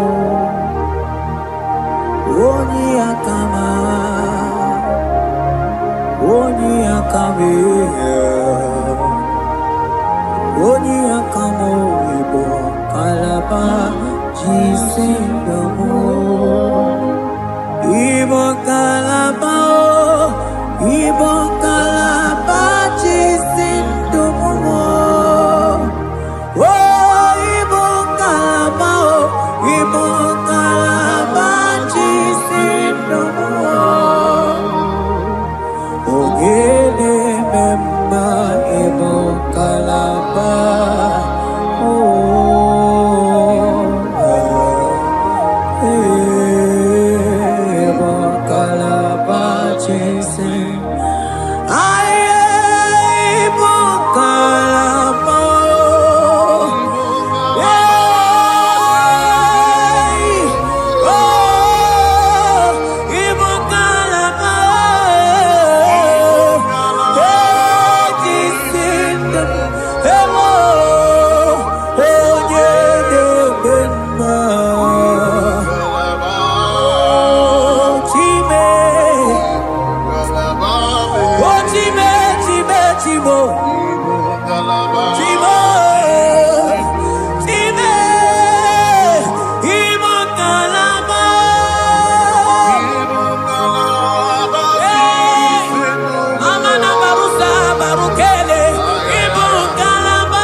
Bube iba tanebe terangu Oku aruwa Onye keke weronwe Onye binisi ahuduzo Onye edesiri he kondiri afe Ochukwe mobebia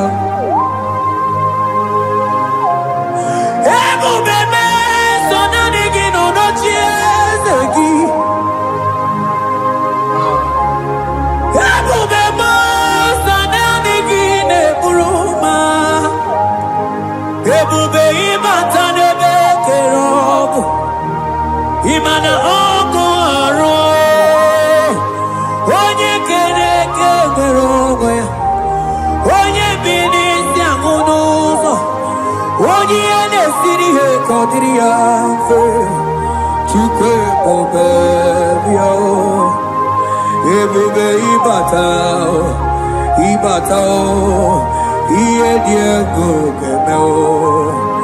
Ebube ịbata, mana ịbata, ihe dị egwu ga-emezi.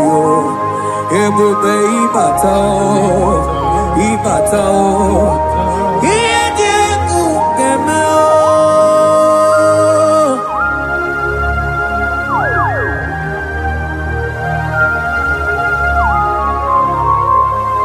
Abakubarusata kabriketekebi mantos kabarata kabakaboroshetekebete brondo sabagabagaila ekenemendos aklibarusa mana bareteli bebo beleteli beruselema akabana breketeli akamana breketela barusa mama bekubana ekeni mana berua babarata kabaniele akamana baruseteke berumana bili ekoma na yegelo ekoma na igidiega ekoma na kabadaga barusataka ikele ababoda. Ebube ịbata n'ebe kere ọgwụ arụ onye kere eke nwere onwe ya, onye bi n'isi ahụ n'ụzọ, onye ihe na-esiri ihe ka ọ dịrị ya mfe. Chukwu ebube bịa, ebube ịbata n'ebe nchebe nje, ije ga-abụ ije ọma, ije gị ga-abụ ije nwere. Chukwu ebube bịa.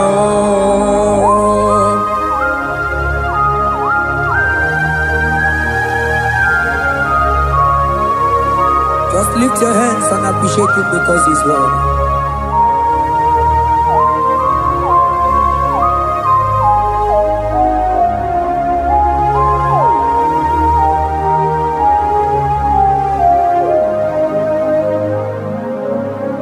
Okay, bubebe, oh mama dikat, mani bebelebe John. Mani boko sisi na kuna korota, onye jiri katapila we me convoy dokea. Nani gijuri aliko we chunganina, so nani giganite na la motunu kolota. So nani giga nije nenu mili odogu odigo nyega kukumo bika chukusi yago asige bubebe ebubebo ebubebe ebubebo ebubebo asige ebubebe.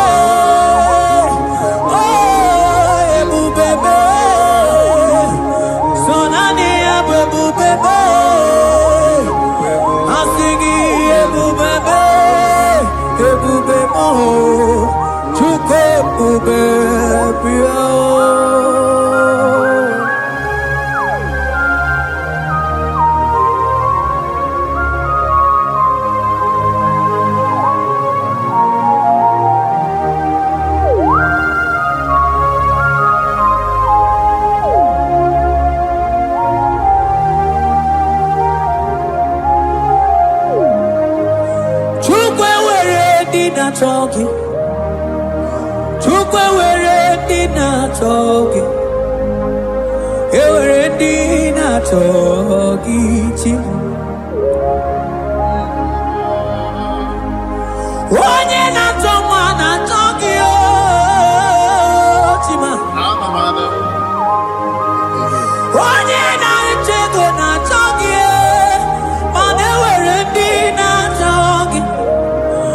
Asigi tupe weredi na chogi. Imanomo gina chogi chukunamo. Asigi weredi na chogi.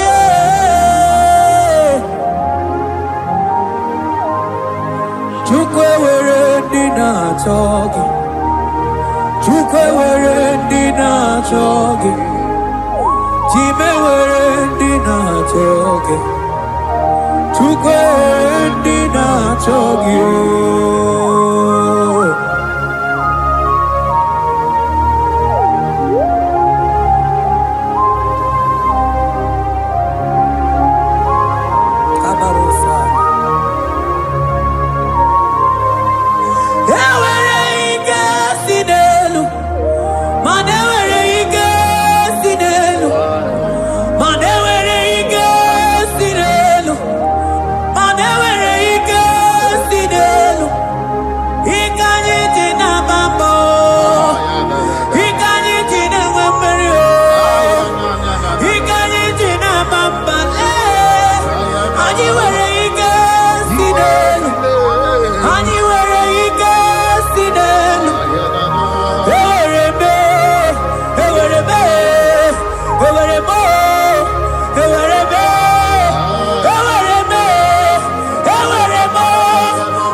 Kamara kenabo, kebuke, mana de debu. Iye tamara di keluo.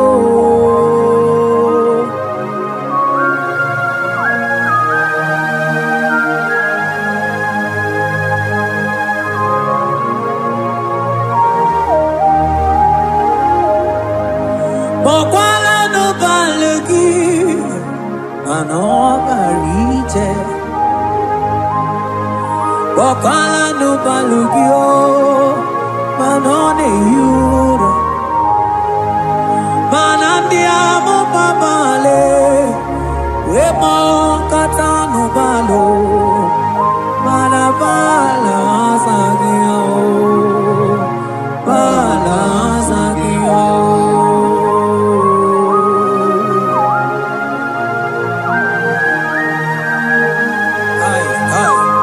Jeteke brokotokoba.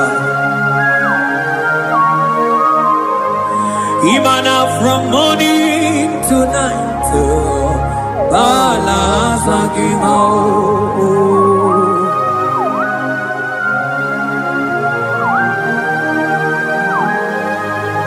From January to December, balasagimo. Eketeke brakadaila. Ilaja wezenu mamuma balo, umono tena. Aga mamono no time, mano di gararibu. Ay, ay, ay. Iye jamaro di kebu. Onye nebe mabilie, iye jamana di kebu.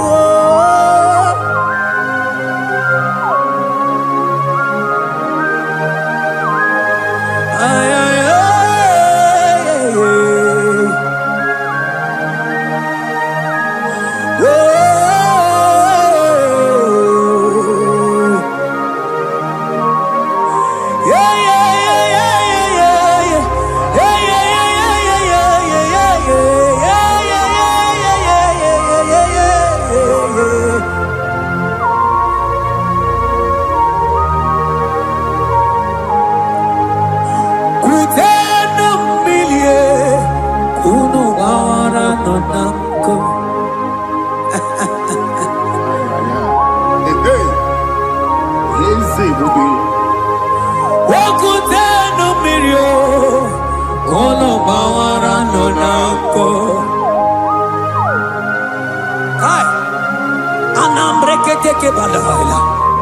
Elijah sia kutenda umbilie kuna manganga monako. Ay, ay, ay. Mana diamo mabao weto tatanka mili ana mayanako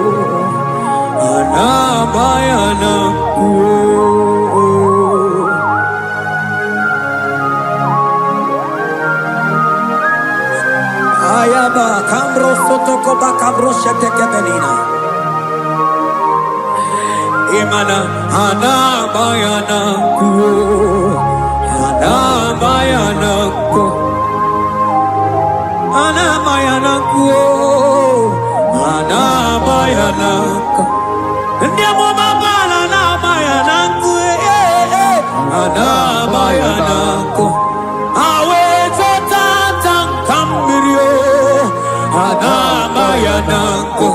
Imana zotata kambirio, ana bayana kuo. Imana zotata kambirio, ana bayana kuo. Imana zotata kambirio, Ah, vaya. ana bayana kuo, ana bayana kuo. Ay. Oh, Jesus. Elijah we pusi mwere.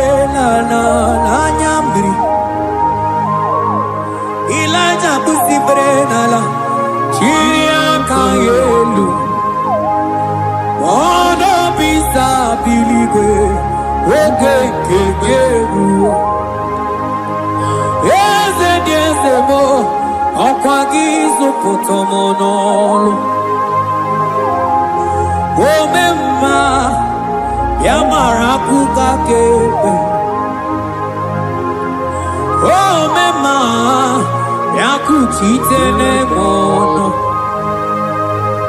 kuchitere mono yakuchitere mono papa kuchitere mono yakuchitere mono kanu dide kutokomo yakuchitere mono anu dide kurojakoma yakuchitere mono mana nigi bono ne kurumo yakuchitere mono papa yakuchitere mono yakuchitere mono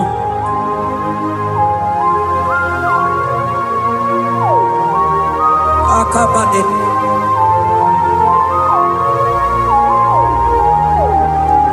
wemilaja bidokokunonu iye diekueme mirinide abana nelukuo anide toaya weburudu keze anide toaya we honu fuelio asingide demubilie iye tamara dikero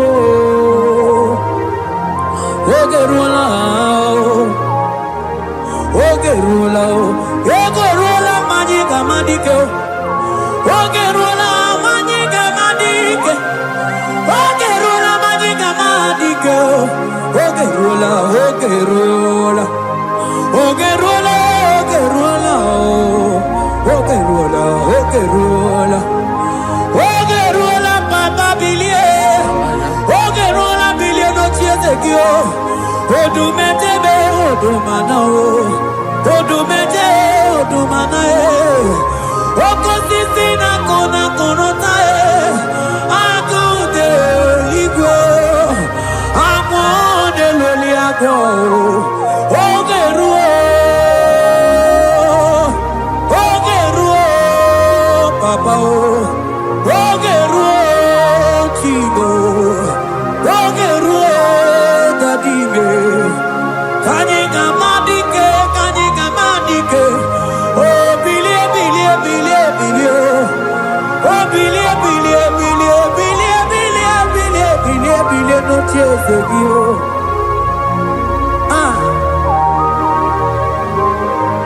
adoje bebe mabie iye tamana dikero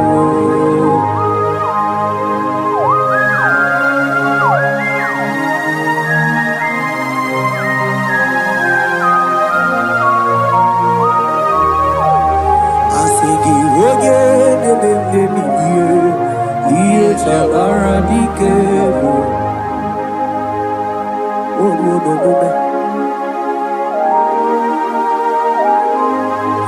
Baby laja koku nonu iye die kureme imatonda kike bawa imana mama kike da asigi mani kuku kike da asigi mana no funta bianyo oku esinelo wedara daweria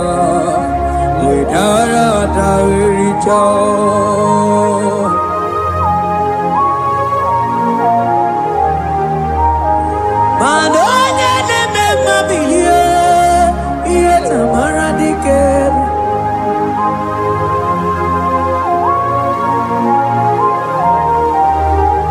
asigoje neme mabilie iye tamara dikero.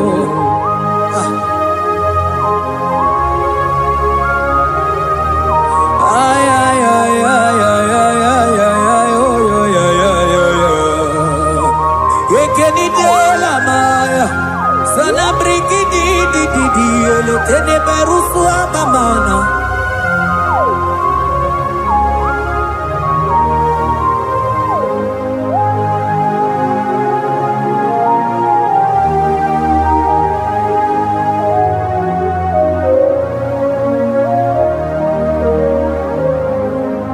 Manine me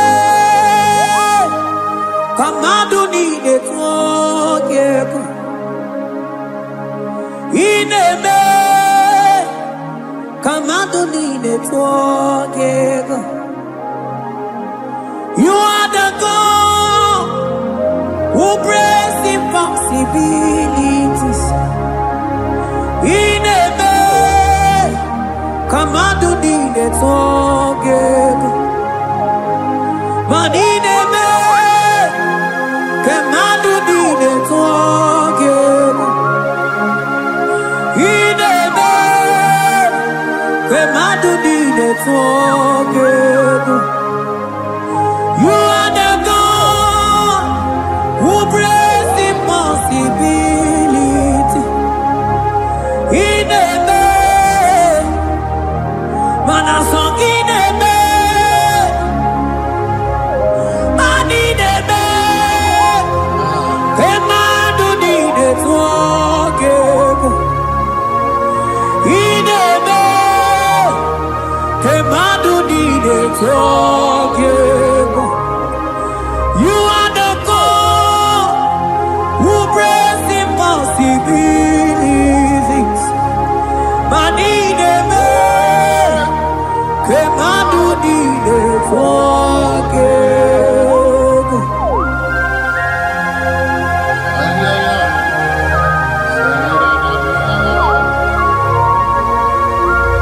Jete ke boko soto ko badagabo.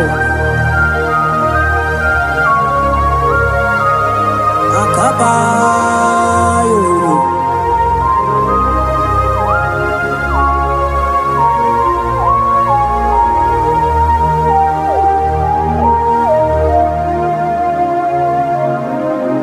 Ineme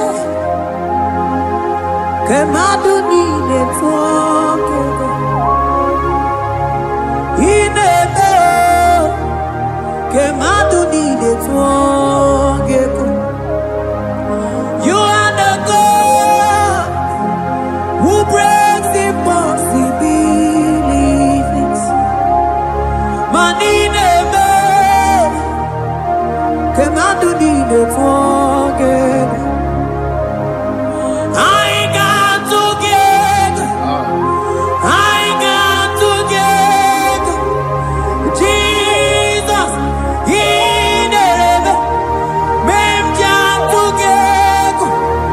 Mem got together. I got together. I got together. Jesus, ineme mem got together.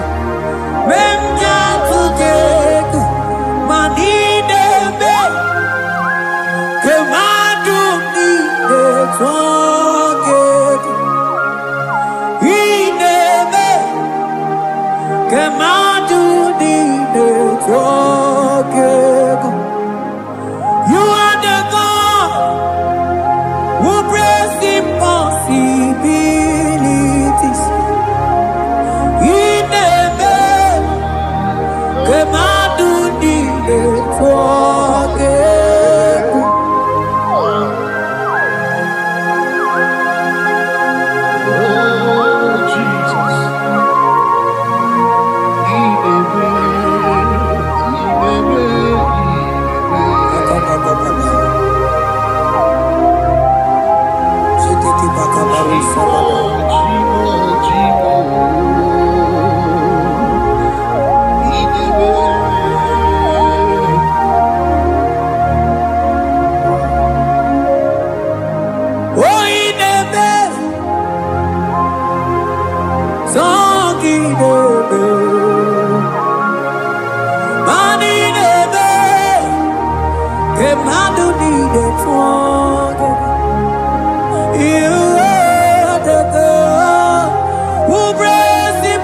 Possibilities in a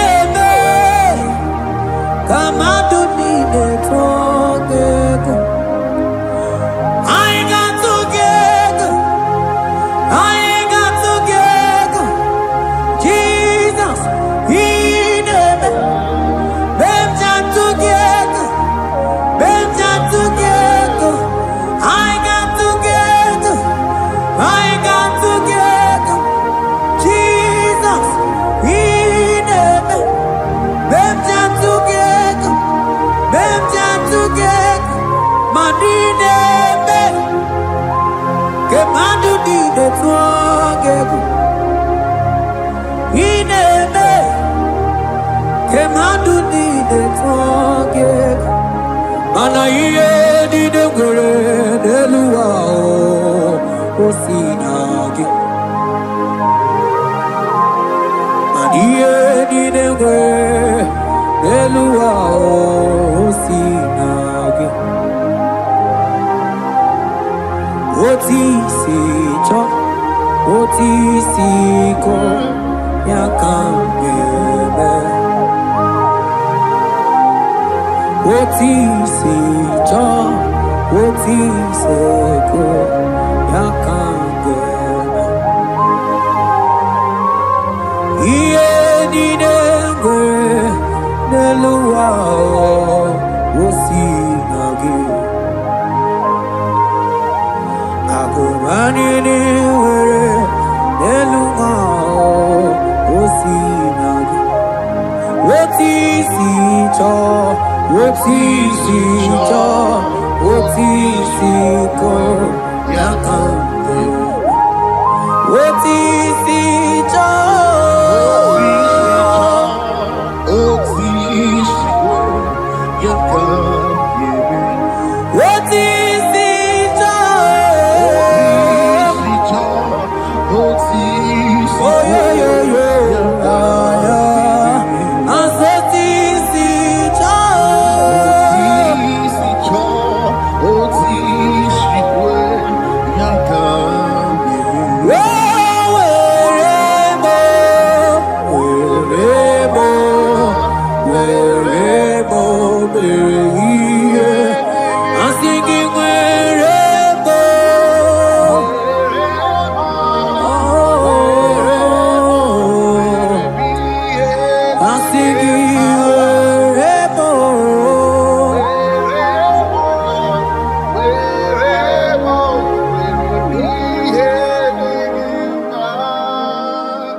That God has seated far above principalities and powers. Yezemo, akune chembamo, okwangi kurawune lope, kurawune lope. Yezemo, akune liwe, yezemo, adidu. Onyati wa marati wa jambo.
Oko sisi na kuna korota. Ano ane amambe onata lichibe. Asingi yes, yes, yes, mkadidu.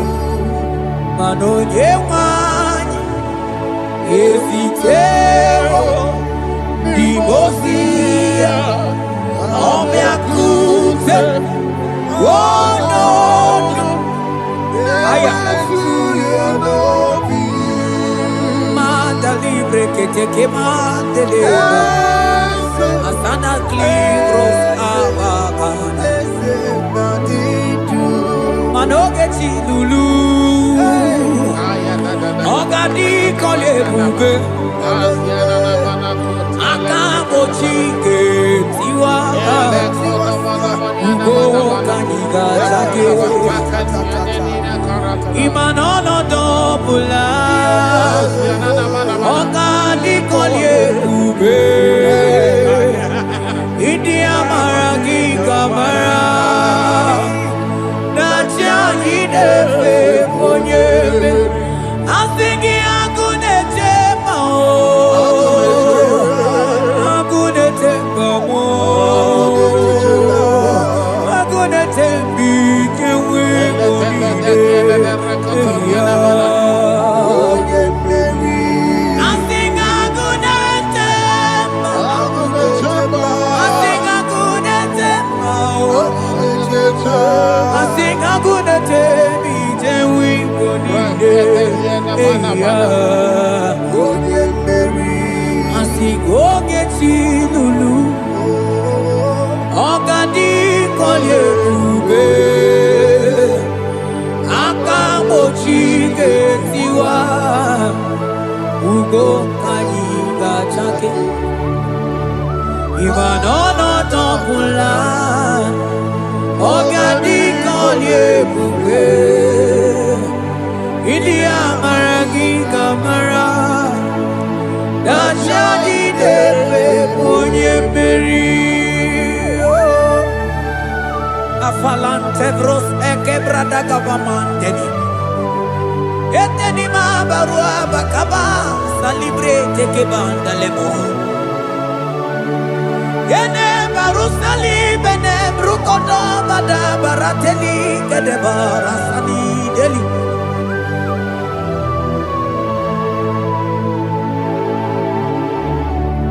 Mani ne mere dimma, ne mere dimma, mani ne mere dimma, ne mere dimma, ne mere dimma,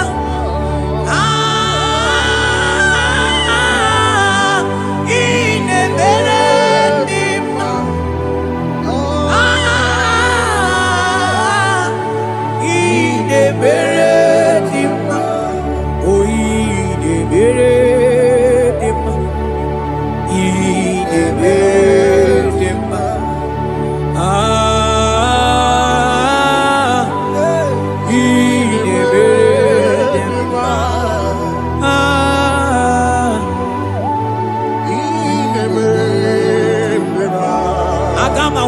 Onye baka weja tulu go elota agama utu onye ji du ya choma onu zo we bebe imano buru sitisi no site bubea chuku ilori emiarilo agune togodo Oni budike dike na kiba Chuku kadi myo Agama hutu onye baka weja Tunu kowe nota Agama hutu onye chindu ya choma Onu so we bebe Imano buru siti sinonu Site kumea Chuku ilori emiarilo Aya Chuku ilori emiarilo O chuku ilori emiarilo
Akama mutu onye paka weja tunu koelota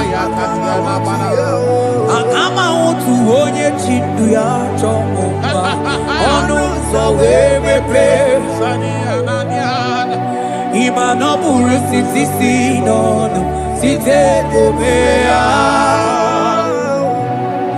Chuku iloria miarilo Agune tobodo Ibu dike nadima Chuku ganimya Hey, hey, hey He's turning things around. Turning things around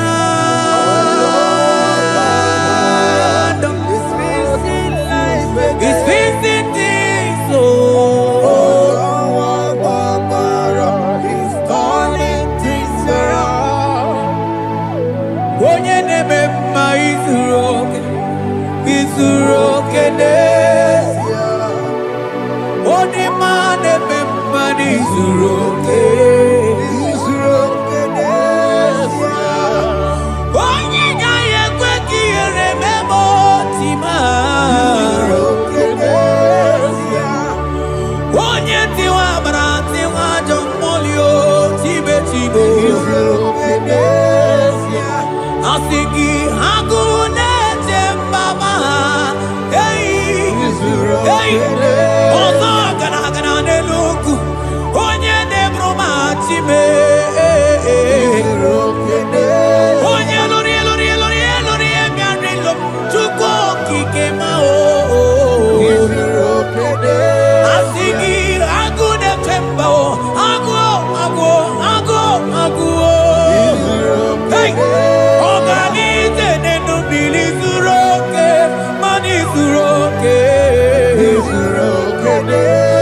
asị gị onye na-eme mmanụ zuru oke Hey, Jesus Mandele brusa banandeli grata Oh, bas ankli prete che papuante le bredi Jite klivros ambaka manante klikla bagabaila Zelle che bros ataka brinde che gai Jite klivros ambaka bagabaila Makono Zeli manamaro abakababa dilile Yele bene buanai Salabrakata kakaideni Yele barata barusai manante bele Ikruba kafana baba na kaite librena Onye neme maizuroke Onima neme manizuroke Onigi beike madoga kalike Onigi beike madoga kalike chuku Yeze nyanu Onye neme mwa nyanu no na yo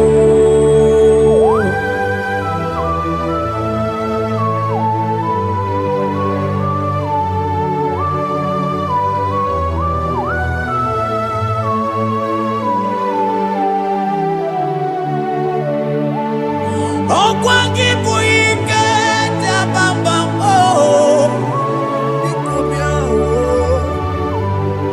Onye kwako na Jerusalem Omezono ya Onu nekrumo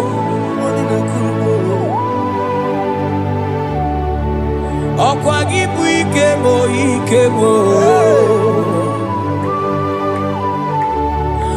Ọkwa gị bụ olileanya mgbe nwere olileanya Chime ibu chime Ọ dịghị mgbe ike mmadụ ga-akarị ike Chukwu Eze bịanụnụ onye dere ma bịanụnụ Eze bịanụnụ onye kere ụwa bịanụnụ bịanụnụ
say a thing, and it cometh to pass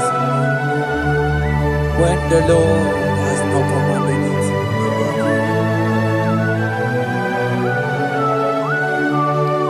He is that God of yesterday, even the God of today, and forevermore He remained the same.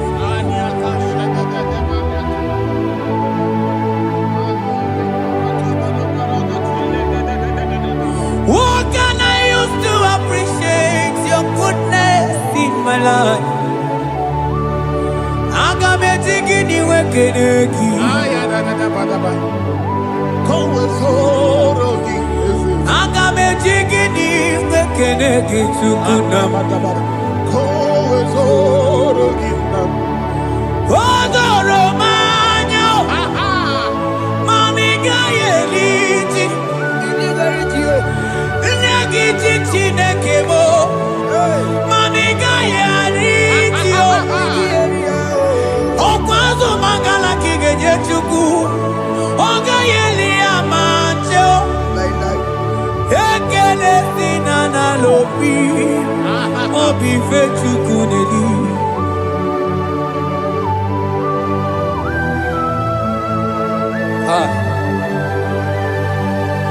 Morning and one look where there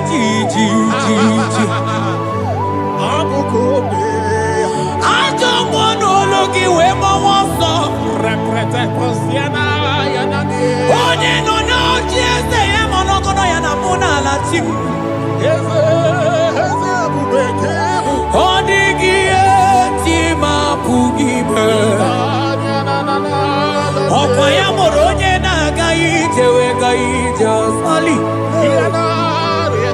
Mosi ona gaije we fuwata ke muna mo weso kwa susozo Kalita kumi wata we malite we bido gaije Mani bwe kuwe Ebube ine jele digozi Ebube ina lusu mokyoko Ebube ine merebe kwesu Ebube ine bulu mokyoko Ebube imarama Imarama Imule bube dowe kiyo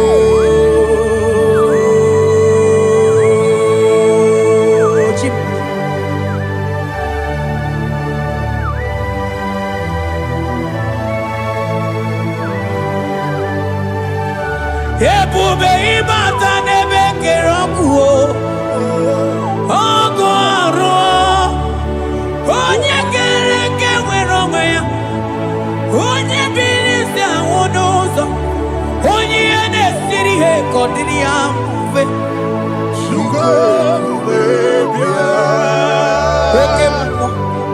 Pekemo You are the covenant keeping God Aya Pekemo Hey, celebrate again. Hey, I sing you more than yeah. You are the covenant keeping God. Onye na tu wakuku, ema wasa. Onye watu wakuku manda okemo. Ana kuna wako na kamande. Asiki hokemo. Onye chaku eliacha. Asiki bu hokemo. Modeli mo. Hey, asiki hokemo. You are the covenant keeping God. For you are the covenant keeping God. For you are the covenant keeping God. You are the covenant keeping God. What you say, that is what you do. You are the covenant keeping God. The covenant keeping God. I call him the covenant keeping God. You are the covenant keeping God. Yawere ika sinenu. Yawere ika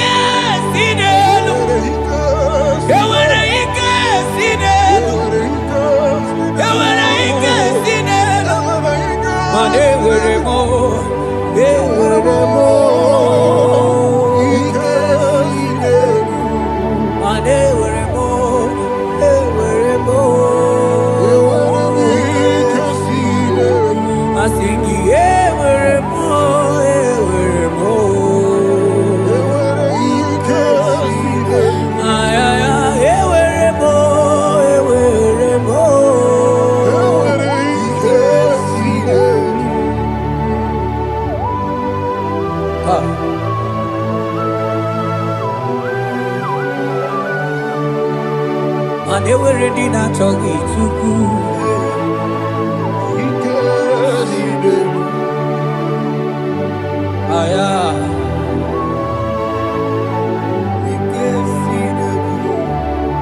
Veten glass acrobaga dandini.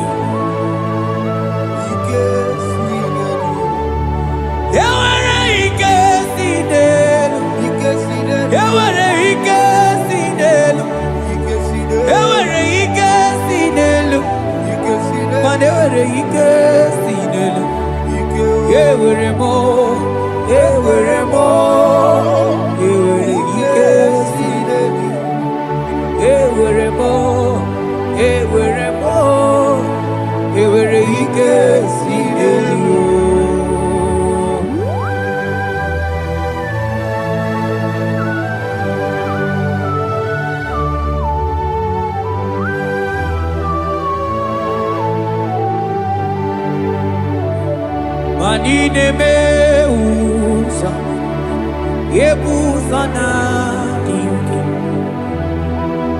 Odigo yedi aki Nanigine meusa yebusa na dinki Odigo yedi aki Mana odigo nyozo Odigo nyozo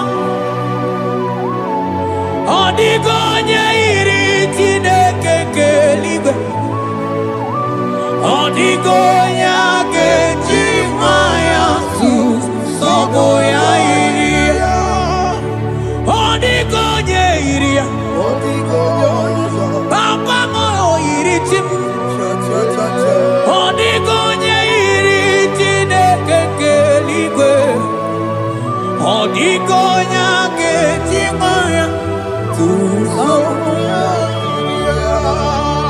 Odigonye iri Odigonye iri Odigonye iri Chineke keligwe Odigonya ketimaya tusomoya Oye iri Chineke mo Oye Oye iri Chineke Oye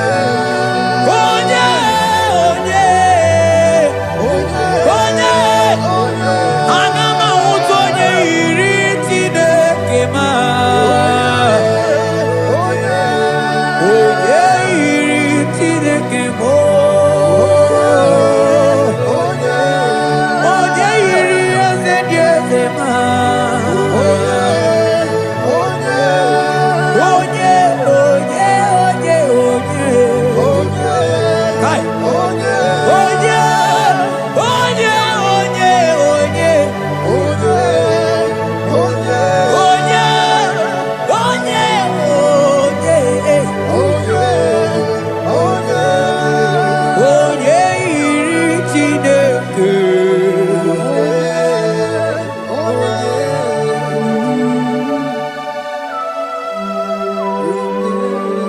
Father, we give you glory.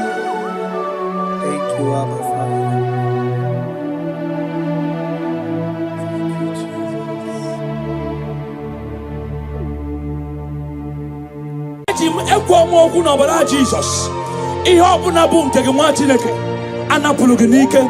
We overturn it today. Amen. No office, promotion, mana ekwuru okwu n'isi gị na ọ gaghị anụ gị ị na-achọchụ ị na-ayọchụkwụsị ya mee ka ịdị ime ka ịmụ onwe na be di gị mana none of them is working. We overturn them today. Amen. We overturn them today. Amen. We overturn them today. Amen. For it to get to you in the name of Jesus. And ye were up at Jesus kwuo okwu na ndụ gị ihe ọ bụla si na ị gaghị aga n'iru.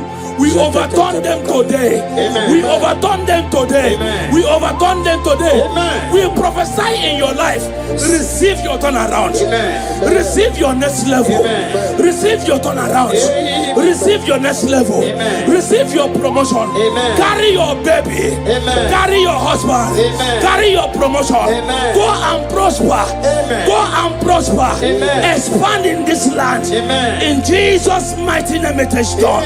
Manu fodu gorogu yoma. Azabelesh. Garaje gwoto kukaburo deshi.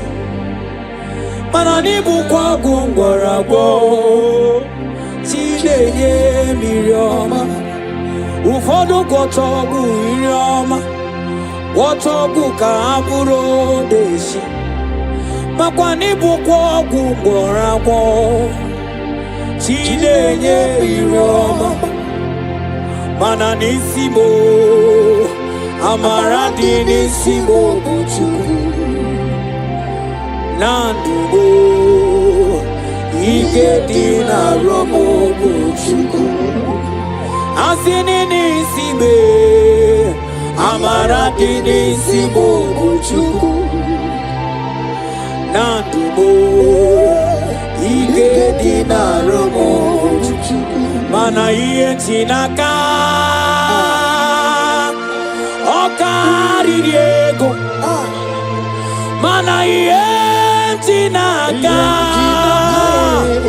ketika iye chinaka okaririego oye chinaka imano poku chineke iye chinaka okaririego ana iye chinaka oke chika oye chinaka okaririego oye chinaka oboku chineke iye chinaka okaririego iye chinaka oke chika oye chinaka okaririego iye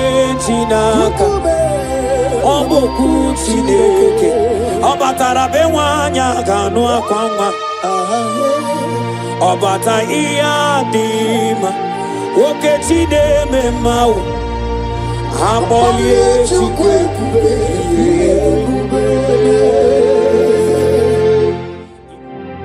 obugwongo buru yana obugwongo buru onwegego iriara wike abaloso oke chi abata ogbo oke monero legbelo mo otiburu dibia nilu acha nilu mo mani kuru kine mai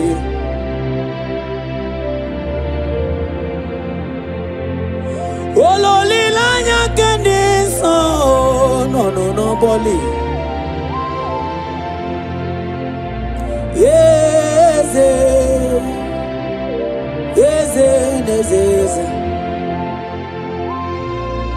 mokamo oburu gongo buru yana oburu gongo buru egego iriara na wike abaloso oke chi abatobo oke monero legbelo mo otiburu dibia nilu acha nilu mo ikuru kine mae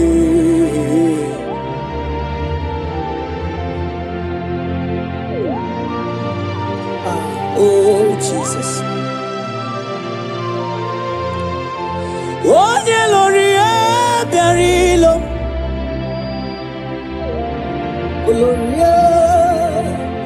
onye lori ebiarilo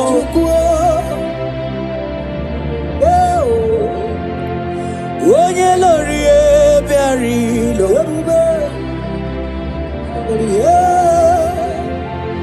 onye lori ebiarilo onye lori ebiarilo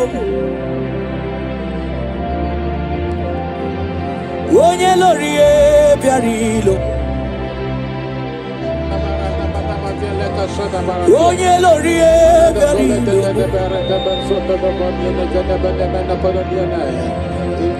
onye lori eberi lobe ike na dị mana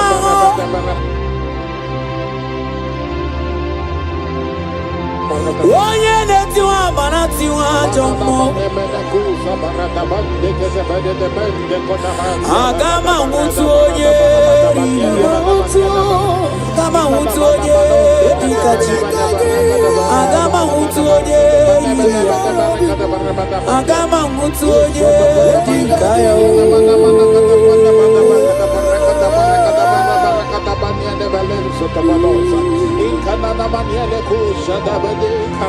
onye dịka ya aga m anwụtụ onye dịka ya aga m anwụtụ onye yiri ya aga m anwụtụ onye yiri ya onye chi eze chi amụmụ onye chi eze chi ụwa niile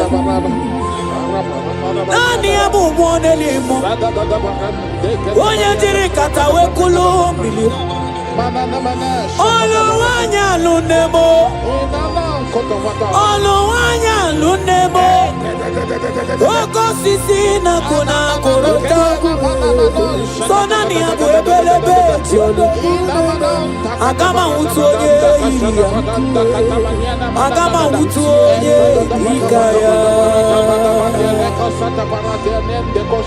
Zebale gado da de gada gada bale gada da. Enzo gado bale gada bale gada bale da. Gada da da da da da da da da gada bale gada da. Etuana mana zabele gada da. Rodo da da da da da da da da bale da. Gaba ande da bale gada brado. Zezele da bale gada brado. Randa da bale gada brado. Suza bradega de belede. Manonye puri guzo. Onye puri guzo. Onye puri guzo. Nimo bara watu. Onye puri guzo. Yara bara gada baladozas. Onye puri guzo. Onye puri guzo. Onye puri guzo. Nimo bara watu. Ajama puri guzo. Ajama puri guzo. Ikemiri puri guzo. Ajama da puri guzo. Onye puri guzo. Nimo bara watu. Mano kukwe mdini meki. Azul. Onye nemema. Jesus. Okukwe mdini meki. Onye na gloria. Okukwe mdini meki. Onye nemema. Okukwe mdini meki. Onye nemema. Chanda de gede borodo godo borodozas. Jesus. Zeze gede bele gede balodo godo borodo godo. Okukwe mdini meki. Zeze zagada balagada balado godo. Okukwe mdini meki. Jesus. Okukwe mdini meki. Onye na gloria. Jibara borodo. Okukwe mdini meki. Zebara borodo. Onye de buruma. Okukwe mdini meki. Onye de buruma. Child of God, hear this. I have a word for you in Psalm 35 and verse 1. The Bible said, plead my cause, O Lord, with them that strive with me. Fight against them that fight against me. I stand under this word. I prophesy to you. Every hand contending with your next level. Any man or woman that say you will never live where you are. Anyone that say you are not suited for your next level. Let that person expire today. In the name of of Jesus, I pray for you, my sister. Anyone that is battling with your next level, whoever that say your marriage will not stand, whoever that say your pregnancy will not come to pass, whoever that say your promotion will not be fulfilled, in this meeting, let that person expire in the name of Jesus. Let that person expire in the name of Jesus. I prophesy your freedom. I prophesy your freedom. I speak your freedom. I speak your liberty in the name of Jesus.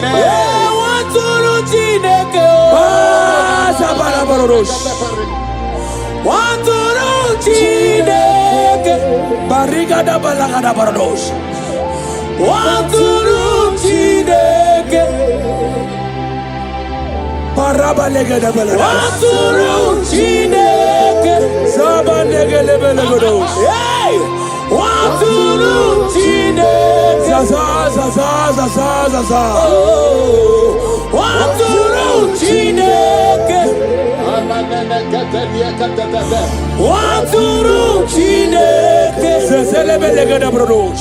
Sabaragada barados. Waturu Chineke na na na na na na na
Kamara netiti mbani, kamara netiti mbani, kamara kamara Jehovah praise, Jehovah praise, Jehovah praise.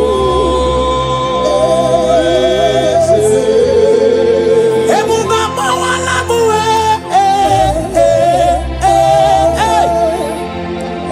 ebuba mawala muwe.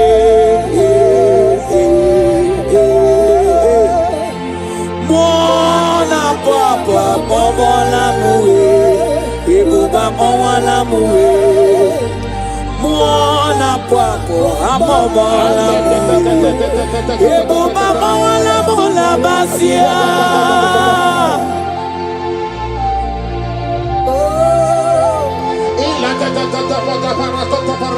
Sana bala gede bolodos, sana gede bolodos. Bararalegade belado shalabando. Esuda gada Pradesh. Zadamananga dedesh. Ika panta tozo bodo. Ebuba moala mue.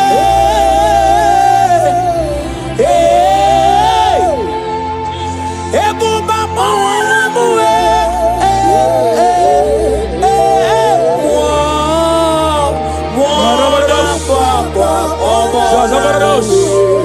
Ebuba mola muwe, mola kwa mola muwe, ebuba mola mola basia. Child of God, I speak a word into your life today. Deuteronomy chapter 28 and verse 7 says that the Lord shall cause thy enemies that rise up against thee to be smitten before thy face. I pray for you. Every gathering against you, they scatter today in the name of Jesus. Amen. Any man or woman that vow to frustrate your progress, that vow to frustrate you in destiny, they scatter today in the name of Jesus. Amen. That glory of God that calls you will take you to your next level. The glory of God over your life will carry you to your next level. The glory of God over your life will celebrate you before men. In the mighty name of Jesus. Imana bogeti lulu.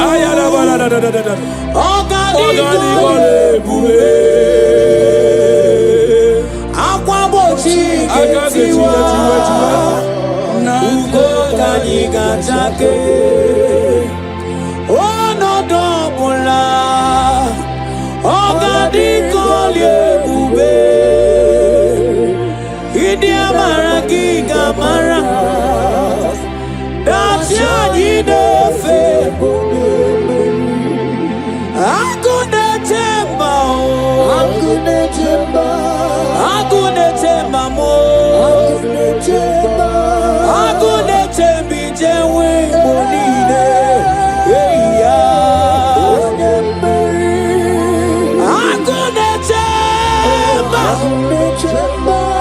Akune temba mo.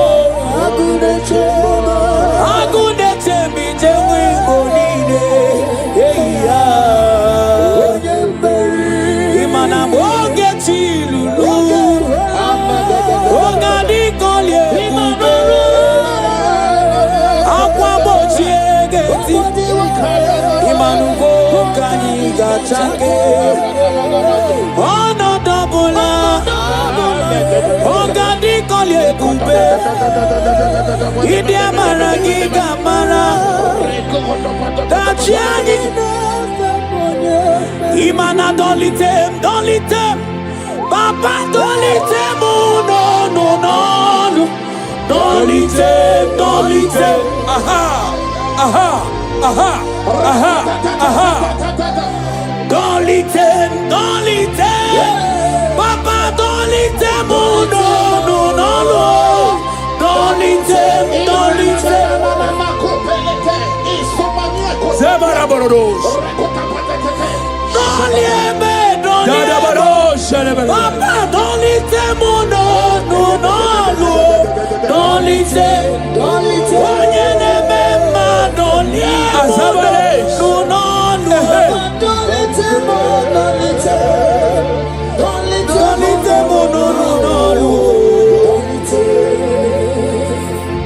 Child of God, hear this. Isaiah 55 verse 17 says, no weapon formed against thee shall prosper. I stand on that word, I decree every death sentence over your life, every attack of hell over your finance, everything that has risen over your health, today the Lord is setting you free. Jesus is setting you free. Jesus is setting you free. Jesus is setting you free. Jesus is setting you free. In the name of Jesus, I declare your freedom. I declare your deliverance. I declare your freedom. Every power, every demonic power, every ancestral power refusing you to preach, today they scatter in the name of Jesus. They scatter in the name of Jesus. They scatter in the name of Jesus. Thank you, Jesus. Don't let me, Papa. Don't let them. No. Don't let them. Don't let them.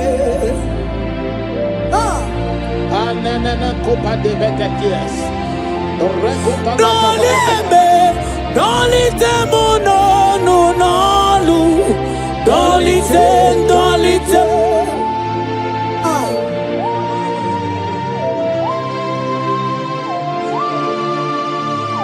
Oh, Papa, don't let them. No.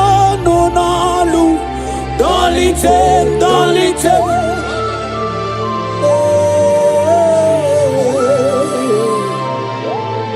Oh, thank you, Jesus.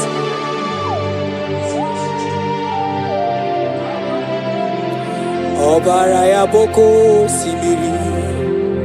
Obaraya boko simiri. Obara Jesus boko simiri. Onye karo weto moya. ọbara ya boko osimiri, ọbara ya boko, ọbara Jizọs boko osimiri, onye bara eto. Ọbara ya boko osimiri, ọbara ya boko osimiri, ọbara Jizọs boko osimiri, onye bara eto.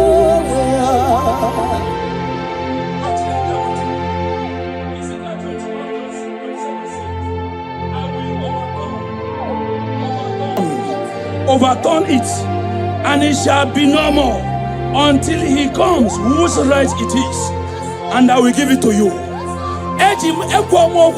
Jesus, we overturn it today. No physical promotion,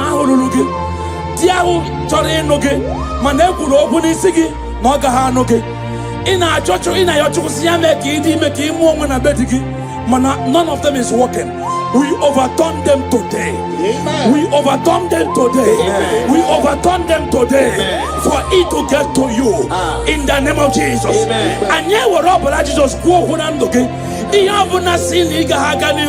We overturn them today. Amen. We overturn them today. Amen. We overturn them today. Amen. We prophesy in your life. Receive your turnaround. Amen. Receive your next level. Amen. Receive your turnaround. Amen. Receive your next level. Amen. Receive your promotion. Amen. Carry your baby. Amen. Carry your husband. Amen. Carry your promotion. Amen. Go and prosper. Amen. Go and prosper. Amen. Expand in this land. Amen. In Jesus' mighty name it is done. Amen. Ụfọdụ gwọrọ ọgwụ ihe ọma, gara je gwọta ọgwụ ka bụrụ odeshi, mana n'ịbụkwa ọgwụ ngwọrọgwọ, chi na-enye mmiri ọma.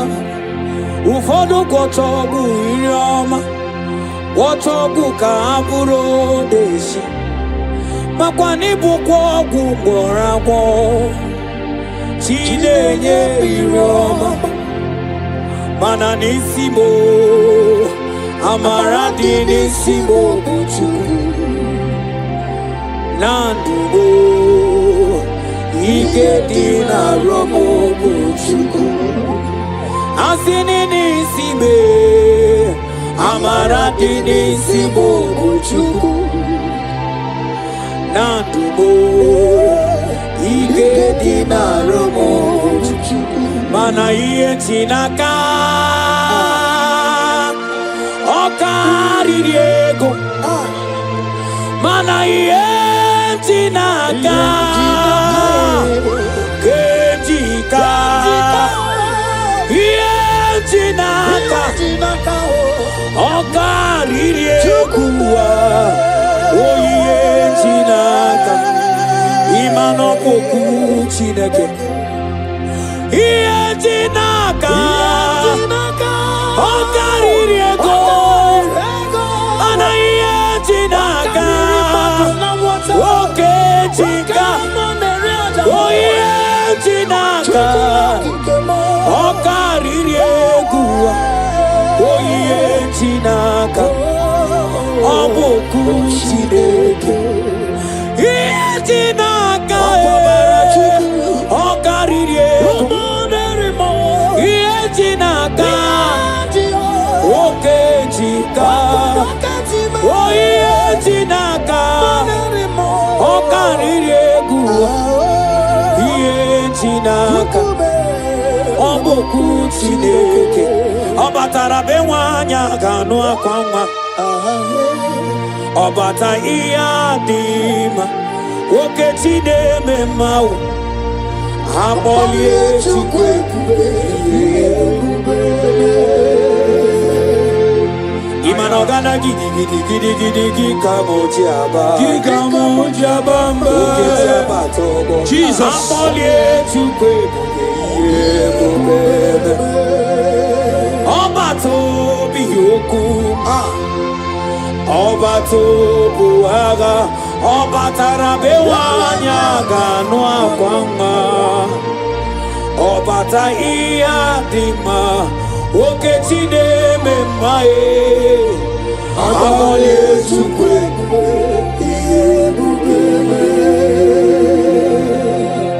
Child of God, hear this word. Romans chapter 8 and verse 31. If God be for us, who can be against us? I stand on that word. I prophesy to your life. They say, baby will not cry in your house. They say, because of your mistake, you will not carry your baby.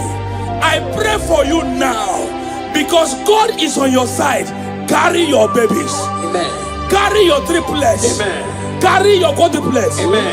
Carry your twins. Amen. Baby must cry in your house this year. Amen. In the name of Jesus. Amen. Whatsoever is in your body that is making it impossible, I pray for you now. I prophesy to you. I turn those things now to begin to work for you. Amen. Babies must come in your house. Amen. Your family will celebrate your baby. Amen. Your friends will celebrate your new baby. Amen. Your pregnancy will not be tampered with. Amen. In the name of Jesus. Amen. Thank you, Abba Father. Oh, Jesus. Thank you. Okay, Chineme Mae. Aboli Chukwu ebube. Mana Hosanna diri Ezeke Ligwe. Onye na-achị eze ruo ebighị ewo. Ndị mmụọ ozi igwe ana-akpọ isiala, anasị nsọ ka Jehova dị. Mana onye ndị mmụọ ozi na mmadụ na-ekele, ịbụ onye ndị mmụọ ozi na mmadụ na-ekele, onye ndị mmụọ ozi na mmadụ na-ama isi ala nye, onye ndị mmụọ ozi na mmadụ na-ekele, ịbụ onye ndị mmụọ ozi na mmadụ na-ekele, onye ndị mmụọ ozi na mmadụ na-ama isi ala nye. Angwetie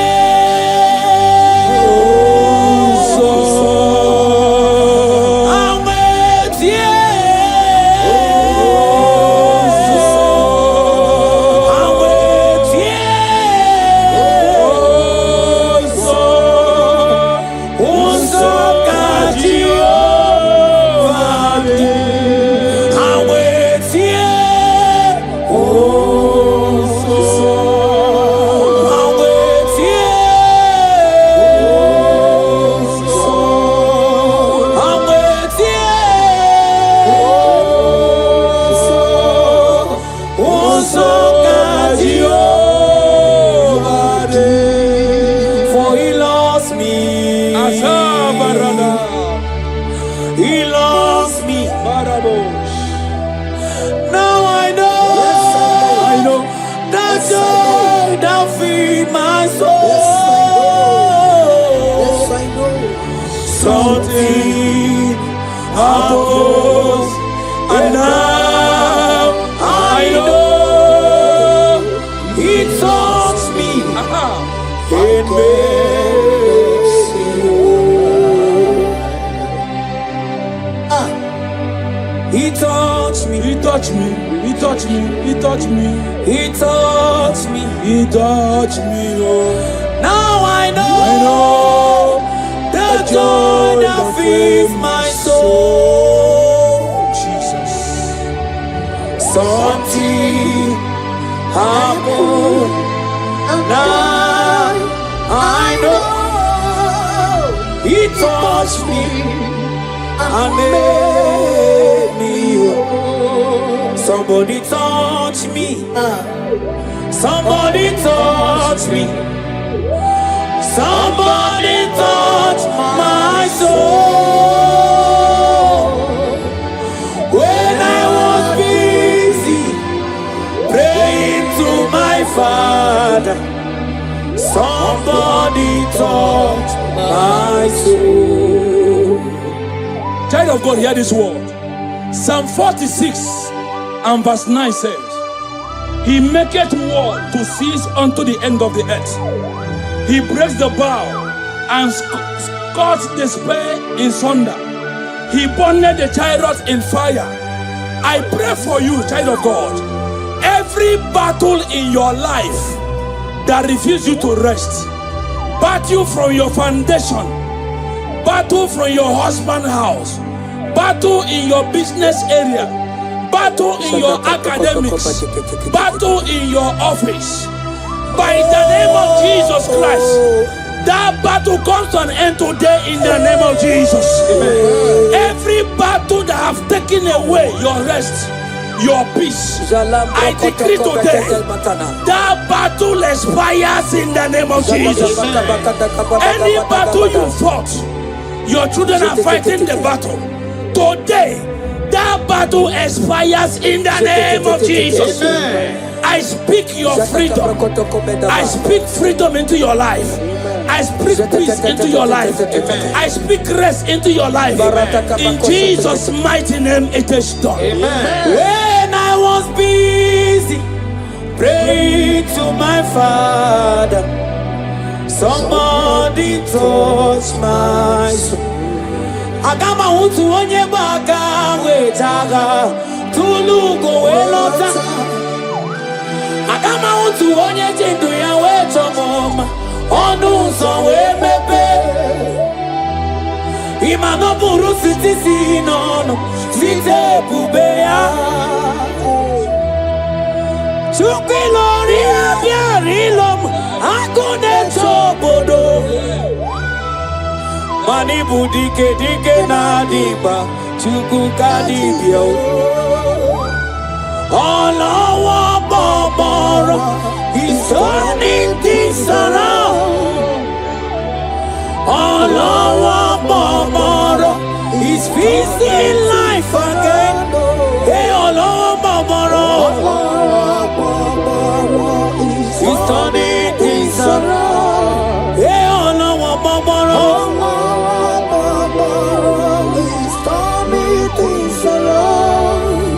Oluwa dide, Oluwa o dide o dide, Ọba fiyaba. Oluwa Oluwa Oluwa dide, Oluwa o dide o dide, Ọba fiyaba rere. Oh God of signs and wonders, precious Redeemer, come and manifest your power. Dideo, Dideo. Oh God of signs and wonders, precious Redeemer, come and manifest your power. Dideo. Oluwa dide, Oluwa o dide o dide, Ọba fiyaba rere. Child of God, I speak into your life today. I speak directly from the womb of the Spirit of God. The Lord said I should tell you, rest and peace will begin to manifest in your life from today. Amen. Your life has been experiencing trouble. Before you eat, you struggle. No man's visits you, no man shows you pity. Nothing good happened in your life. But I hear the Lord say, tell this person, from today, you will begin to experience rest. Amen. From today, you will begin to experience rest. Amen. Whatever you do, the presence of God will go with you. I pray for you from the womb of the Spirit. Everything that concerns you, will begin to work for your favor. Amen. Men will begin to favor you. Amen. Women will begin to favor you. Amen. Spirit will favor you. Amen. Nature will favor you. Amen. In the name of Jesus. Amen. Thank you, Lord. Obodo kwenigo, obugi chiezi anwugangu. Arobodo kwenigo obugi nachi. Manichisa ichitakwa otetekidirani mae. Mwanerimo. Manamirizerezwa makwandiro. Iwelugo wetimonaka. Simuga batulujo. Ujembi ewilo. Manakwa kikuro. Kwa kibo jidi demba. Wanya wari hagerio. Iye melemeka inekuo. Abataka batania. Jete. Ratakaba sombroko beteketeni. Ratakaba. Siatelia.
Brother, my sister, your sins have been taken away. That voice that is telling you that your sins are the reason why you are down. Jesus has taken it away. Jesus has taken it away. Through the blood of Jesus. Say I am. Say my sins has been taken away. Our sins has been taken away. Romans chapter 5 verse 10. For if when we were enemies, we were reconciled to God by the death of his son, much more, being reconciled, we shall be saved by his life. I want you to whisper, thank you, Jesus. Thank you, Jesus. Say thank you, Jesus. Say thank you, Jesus. God is a prayer, speak in tongues. Thank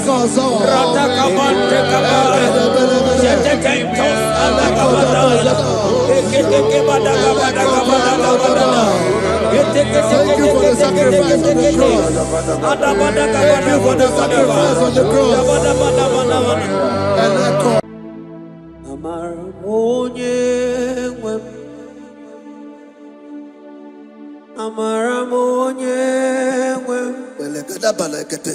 Is a God who never forsake his own. He's a God who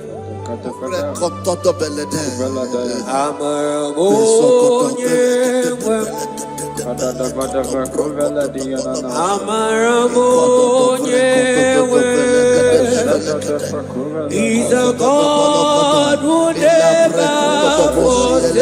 his own.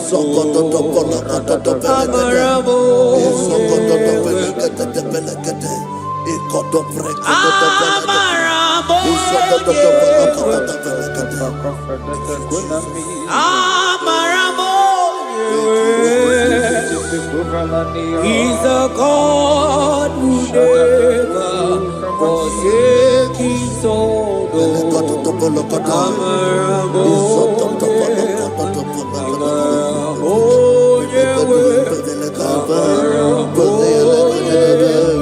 Amara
Worship is for intimacy.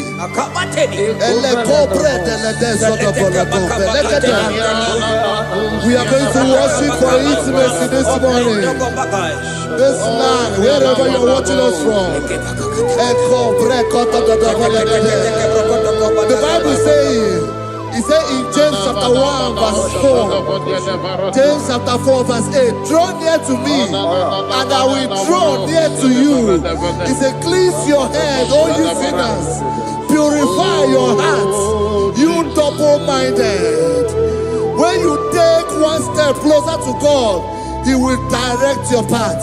Say, oh Lord, my Father, as we worship this morning, I pray for intimacy with the Spirit of God. Open your mouth and speak in tongues.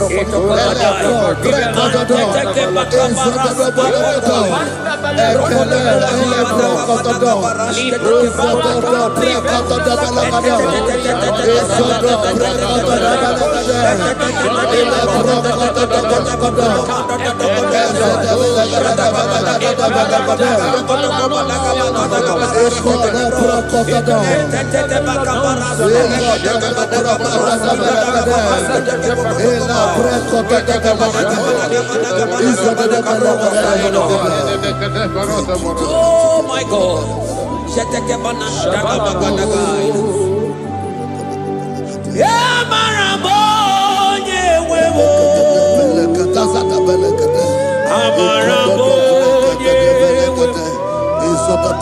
He's a God who never forsakes his own.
Intimacy with our King.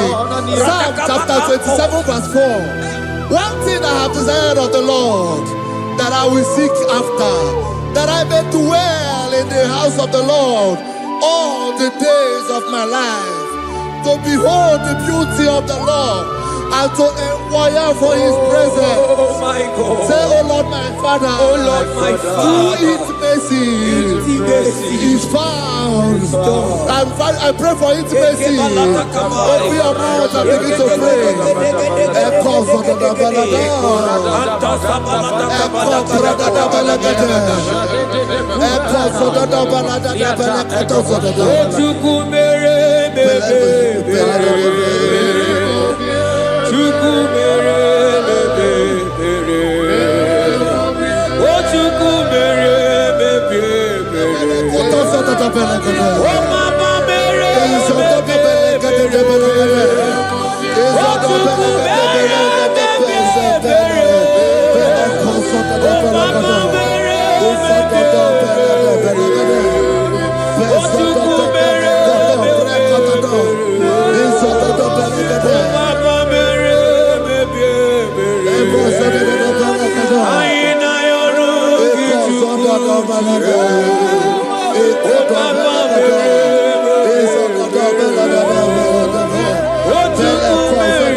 Bible says in Psalm chapter 63 verse 1, you are blessed to hear this. He said, oh God, my Father, oh God, thou art my God. Early will I seek thee. Early will I seek thee.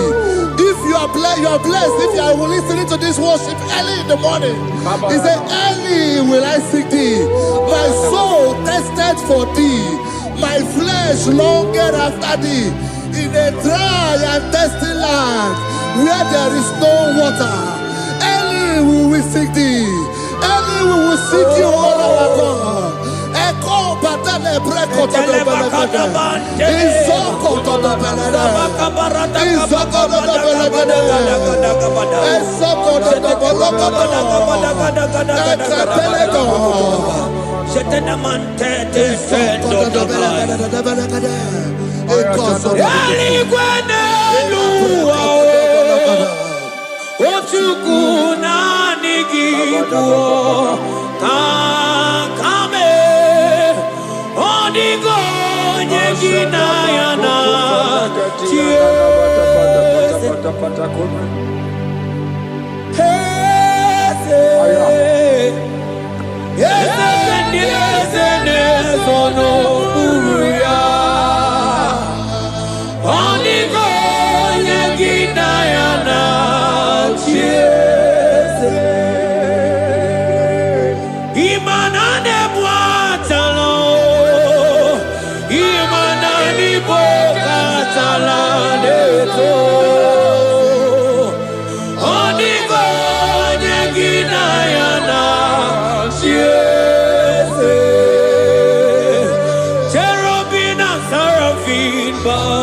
for you, 24 hours worship at your feet.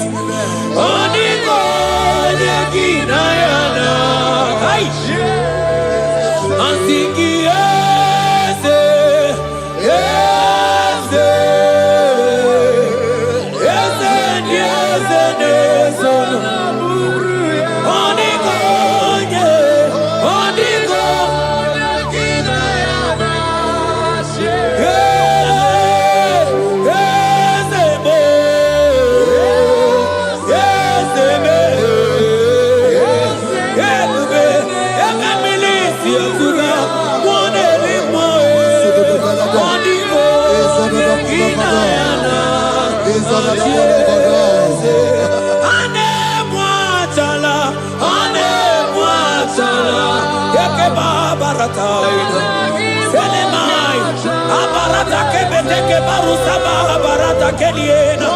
Hey, Jesus, Jesus, Jesus. Hey, I'm singing, man, Ibu okemo,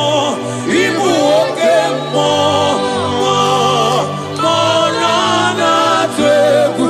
Etakai, rata kabakine brokosai. Onigo, Yeginayana,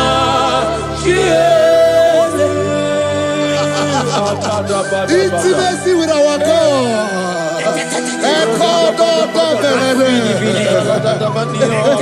See what our God says. Isaiah chapter 1 verse 18. He said, come now, let us reason together. Let us reason. Come now, let us reason together. If your sin is as black as the scarlet, he said there will be white as snow. God is inviting you to come to him this morning with worship, with worship, with worship. Echoes of the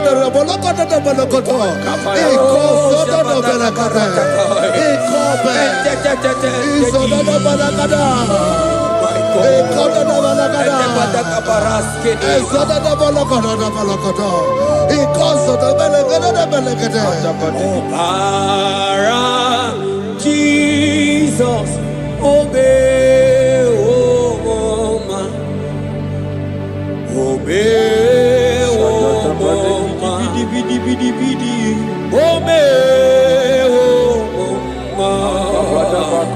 oh man, Jesus, obey, oh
Messiah.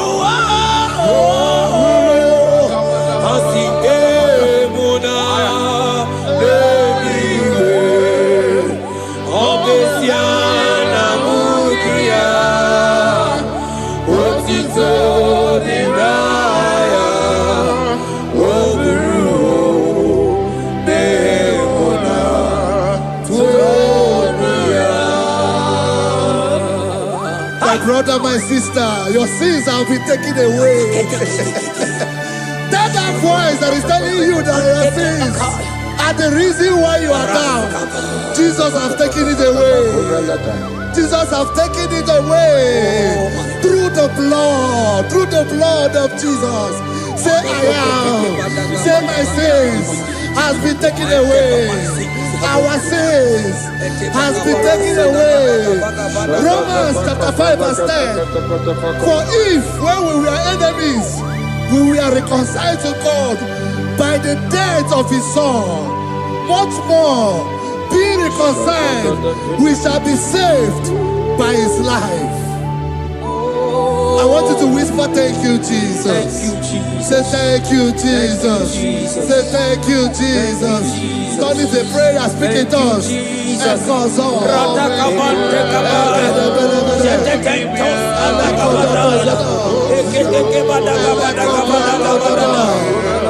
Thank you for the sacrifice on the cross. Thank you for the sacrifice on the cross. And echo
I hear you.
Isaiah 14 verse 1.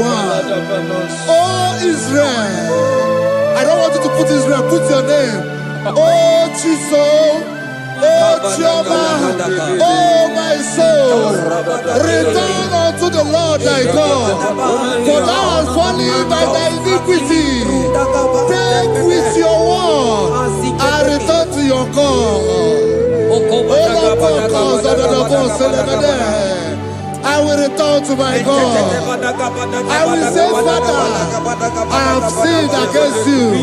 I have sinned against man. I have sinned against God.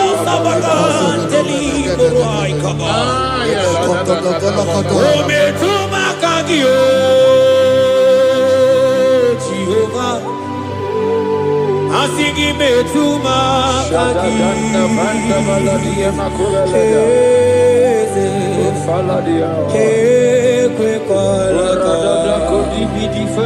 Andiro tawila metuma kagi.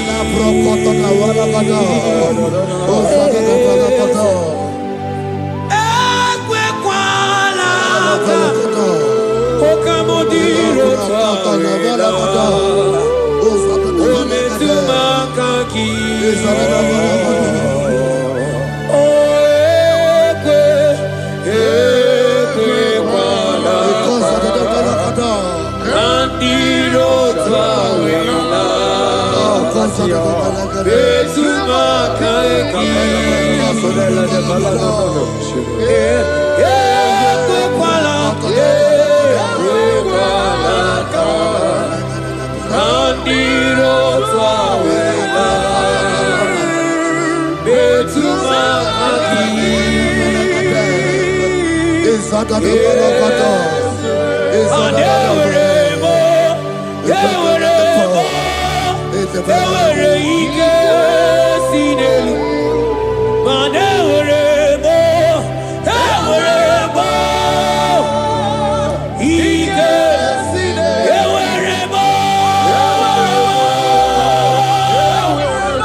Have mercy upon me, O God, according to thy loving kindness, according to the multitude of thy tender mercy.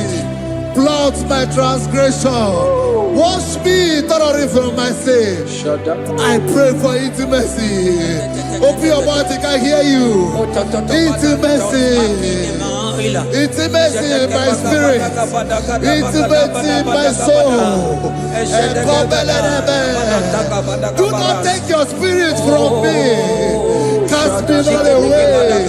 Cast me not away. Cast me not away from the presence. Cast me not away from the presence.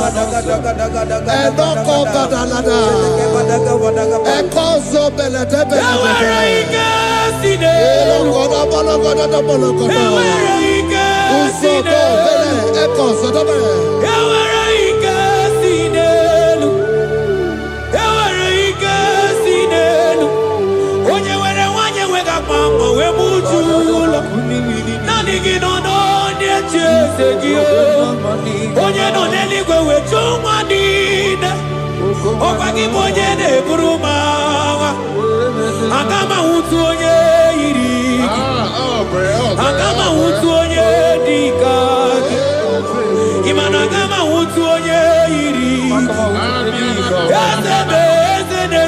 Spirit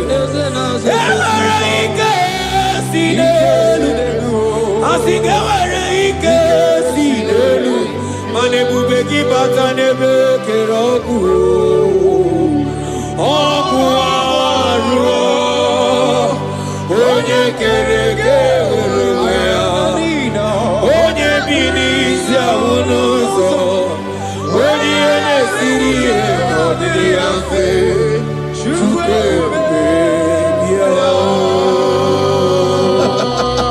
is here. He's here. He's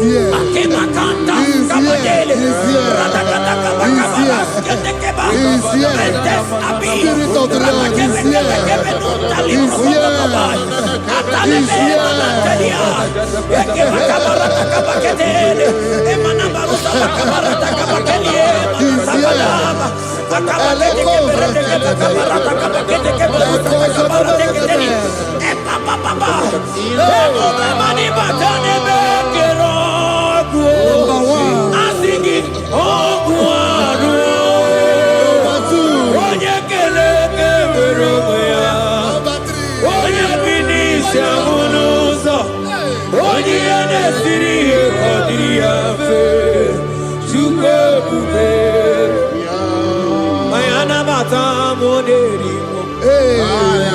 Aina bata moderimo. Aina bata moderimo. Aina bata moderimo. Spirit of the Lord, Spirit of the Lord. Aina bata moderimo. Aina bata moderimo. Aina bata moderimo. Aina bata moderimo. Aina bata moderimo. Aina bata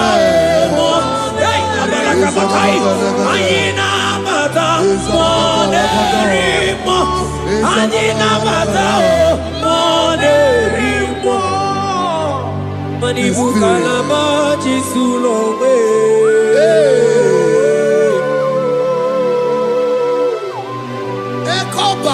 Manibu kalama chisulongwe.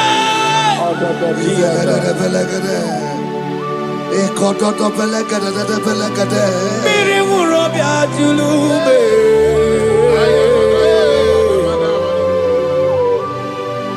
Onye no ne kuko na bamba.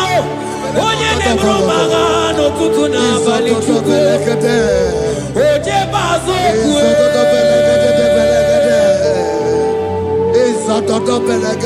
Chukwa ukere. Manamukim chikere. Ojingwa emoji. Ojingwa emoji. Ojingwa emoji. Onye were wanyi wedime. Aina bata moderimo. Aina bata moderimo. Aina bata moderimo.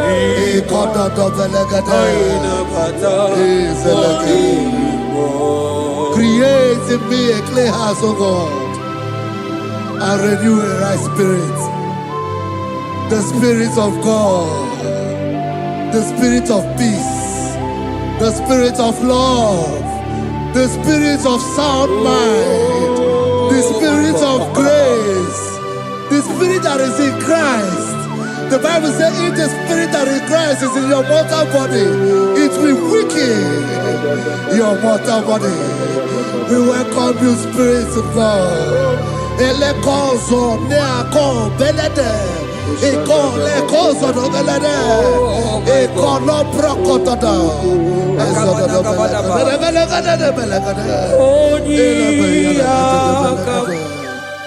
Jesus. Onyiyakam,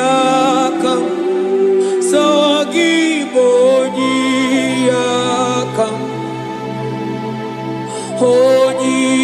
Onyiyakam, Jesus, you're my all in. Onyiyakam, Onyiyakam, Onyiyakam, Onyiyakam, Sawagibo Onyiyakam, Onyiyakam, Jesus, you're my all. Yebekuenike, Yebekuenike, Dika Arabia, Amago Tubo, Isu Rasa, Yebeba Mamo, Ogu Warago, Jesus, my all. Yebekuenike, Yebekuenike, Dika Arabia, Amago Tubo, Isu Rasa, Yebeba Mamo, Ogu Warago, Jesus, my all. Ogologo Mao, Ogologo Mao, hey, hey, Ogologo Mao, Eternal Jezamba, Zimaro Vivo, Jesus, my all. Ogologo Mao, Ogologo Mao, Ogologo Mao, Eternal Jezamba, Zimaro Vivo, Jesus, my all.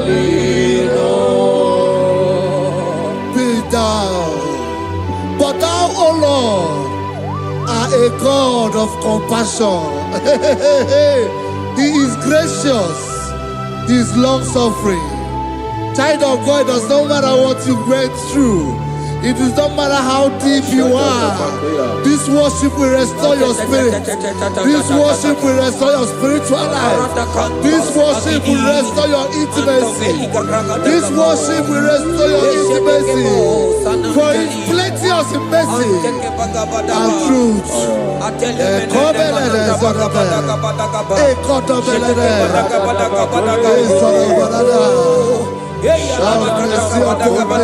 mercy upon me. Have mercy upon me. Have mercy upon me. Have mercy upon me. Ebube inetete, ebube inanana o. Onye na-ehita mmanya mmiri o. Ebube inetete o. Onye na-eburu m agha zoro ezo. Ebube m o. Asị gị ebube inetete. Ebube inanana o. Onye gaghị ekwe ka ihere mee m o. Onye gaghị ekwe ka ihere mee m o. Mmiri ṅụrụ obi atụrụ ume. Ebube inetete. Ụmụ agbọghọ achịbe ebube m o. Ebube. Ai! Ebube jebe jebe. Ebube. Ai! Ebube na na na. Ebube. Ai, akabatele. Ebube me. Ebube ma. Ebube ma. Ebube. Ebube inetete o. Ebube inanana o. Asị gị mọkwa chibe ebube mo.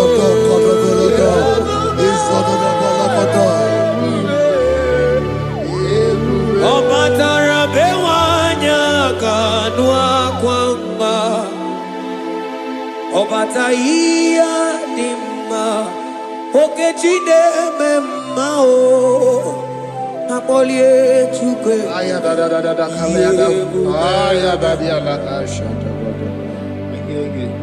Imano gana gidi gidi gidi gidi gidi kamuji abamba. Okechi abatobo. Akpọlie Chukwu ebube. Ibu ọgana gidi gidi gidi gidi gidi kamuji abamba. Okechi abatobo. Akpọlie Chukwu ebube. Eze mama tao, ọma to bi oku. Ọma to buwa, ọma tara be nwanyị aka nụ akwa mma. Ọbata ihe dị mma, Okechi na-eme mma e. Akpọlie Chukwu ebube ihe ebube.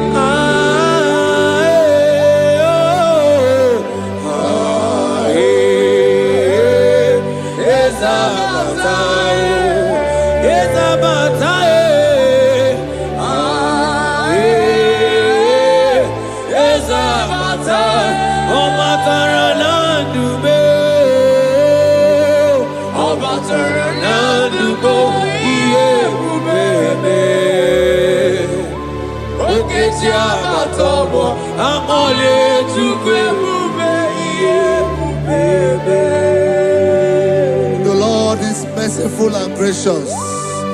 He is slow to anger and plenteous in His mercy.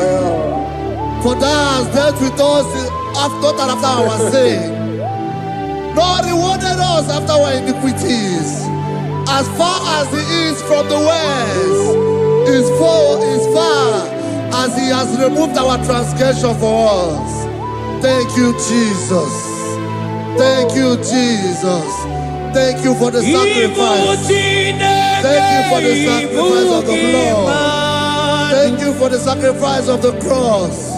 Thank you for the sacrifice of the cross.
Out of the depths have I cried unto you, O Lord. Hear my voice. Hear my voice. Hear my voice. We are going to close this session by shouting 7 hallelujah unto Jesus. So let's go. 1, 2, go. Hallelujah. 2. Hallelujah. 3. Hallelujah. 4. Hallelujah. 5. Hallelujah. 6. Hallelujah. 7. Hallelujah.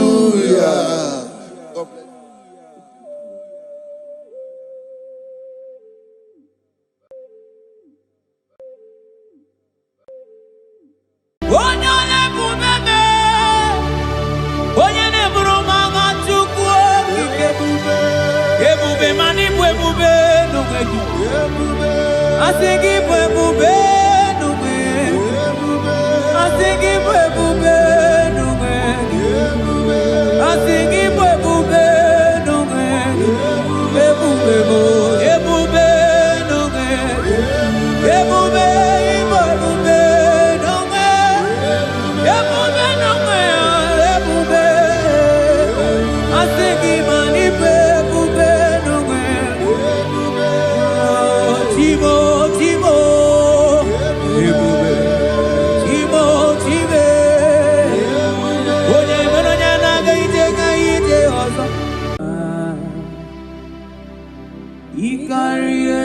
chichemadu odigonye dikagi. Father, we thank you. We thank you, Lord.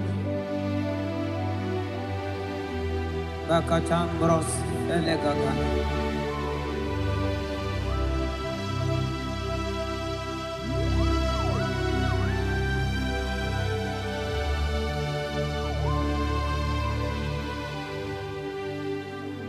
Mani die bube, onidonimi, ilika isunanya, ikarie chichemado, odigone dikagi, mani die bube. Idio mimi,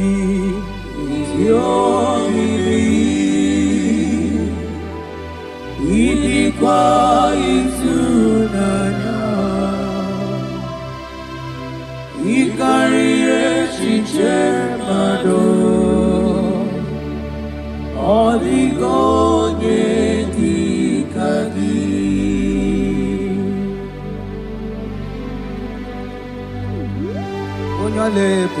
Thank you, Jesus.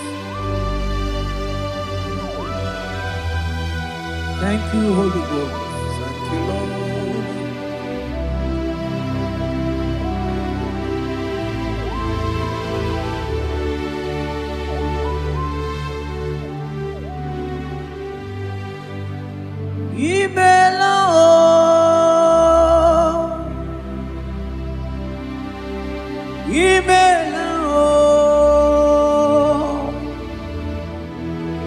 Imela chimwero myoma imela o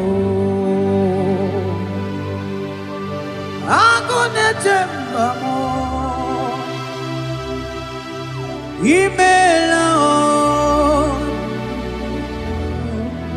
imela chimwero myoma imela o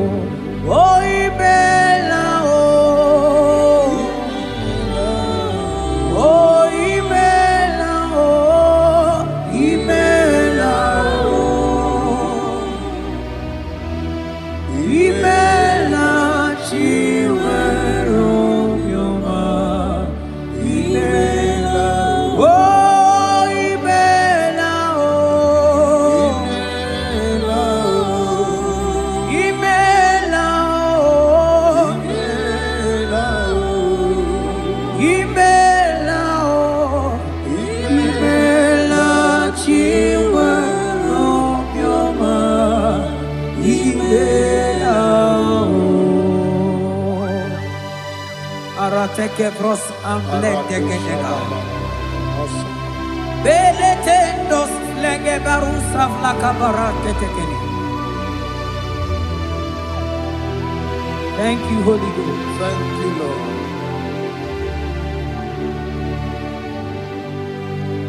Maneli gwena konga so purugi chuku. Eli gwena konga so purugi chuku. Ora kagika baligwe degosi.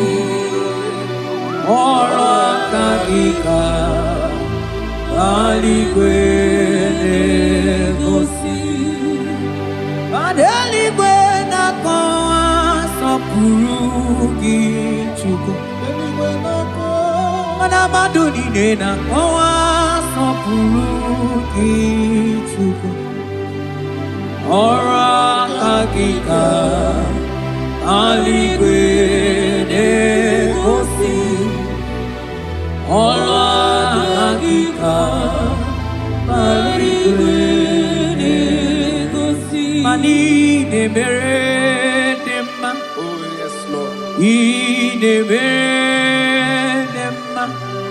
Mani de beredima, I de beredima, I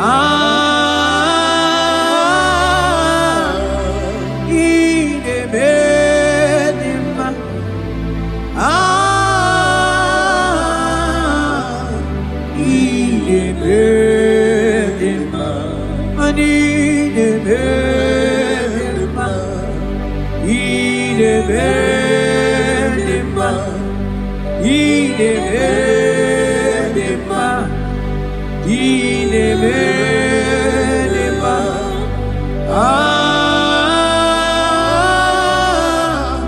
I de beredima, I de beredima. Aselema Barusaleme, rotatena suplika gaile bekeniele. Ekeni subelu rikadaga kama barusaga tele bakana.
Oh, Father, I thank you.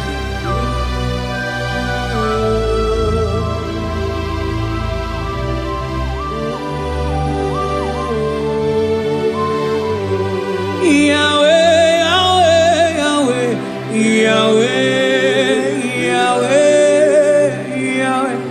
Yahweh, Yahweh, Yahweh,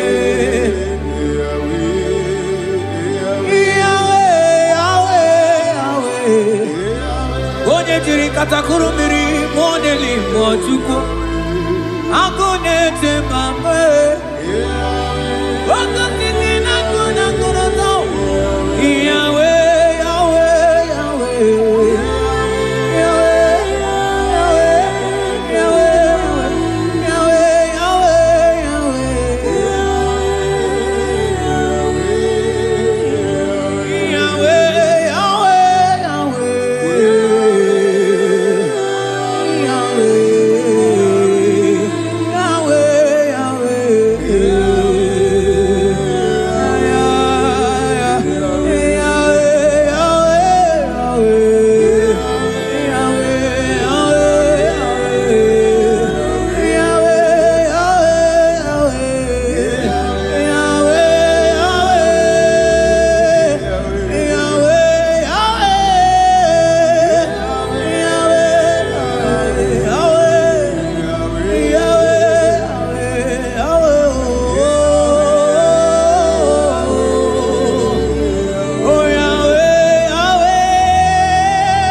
Jesus. onye kwoku na Jerusalem ome ojiri kata kurumiri o anyị nọ n'obi gị tata Chukwu ọkwa gị mere nwanyị wee n'ime otu ukwu ị na-emere m mma o Yahweh Yahweh onye nọ n'eluigwe atọ mana ọ dịghị onye yiri gị Chukwu Yahweh Yahweh Yahweh Yahweh Yahweh Yahweh Yahweh Yahweh Yahweh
onye kere ke nwere onwe onye bi na ụlọ onye na-esi iri afe Chukwu ebube bịa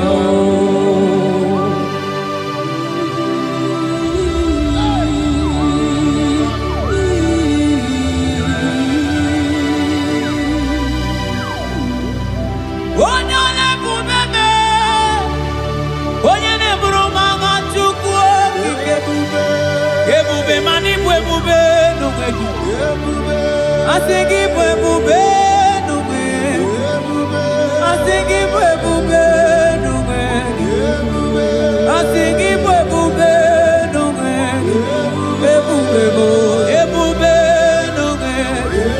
It will be no way. It will be. I think it will be no way. Timo.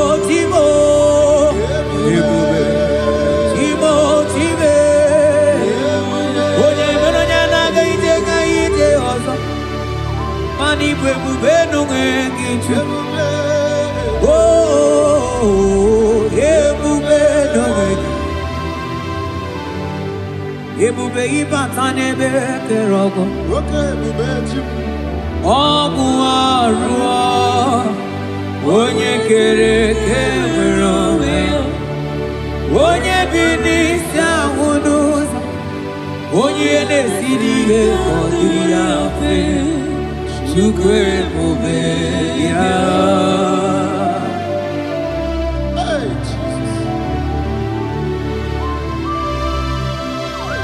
Anebube ibata nebe temejo iteka bwijoma, iteka bwijawele, chupe bube yao. Salabaras ketekeba.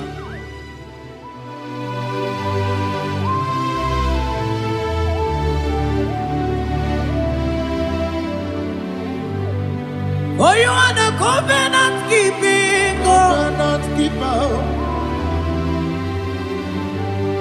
For you are the covenant keeping God. Covenant keeper. Ikurubi nebetuku. Akwagi kwoku na Jerusalem ome sonuya. Agama utu onye yiri gị Chukwu okike. Oh, you are the covenant keeping God. Oh, for you are the covenant keeping God. You are the covenant keeping God. You are the covenant keeping God. You are the covenant keeping God.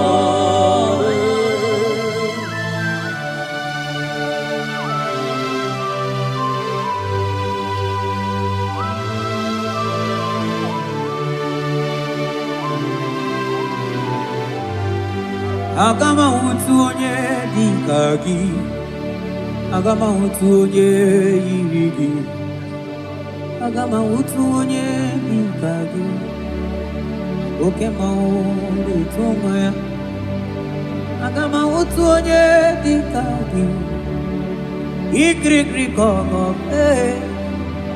agama utu onye yiri gị, o mere fibroid wee bụrụ fibroid.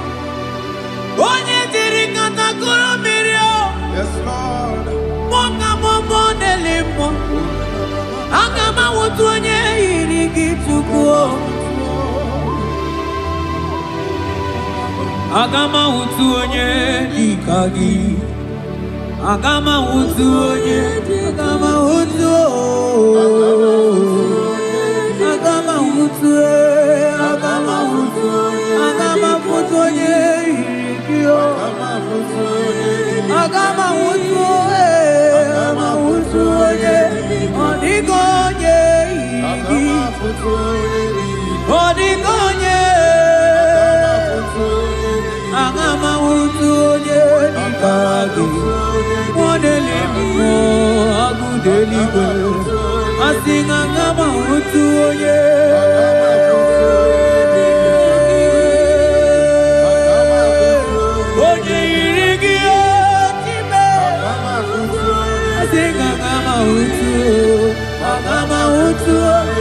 Agama utu onye yiri. Oh, agama utu onye yiri. Kabara sete kebrekiti kebara. Asante brus abla kabara teketeki. Sete kebrokoto kobada kabara. Odigi beige madunga kalike Chukwu. Odigi beige madunga kalike Chukwu. Eze bianuo, onye nebe mma bianuno nanyi. Eze bianuno, odima nebe mma bianuno nanyi. Papa baby anu, oh Chineke bianu lanyo.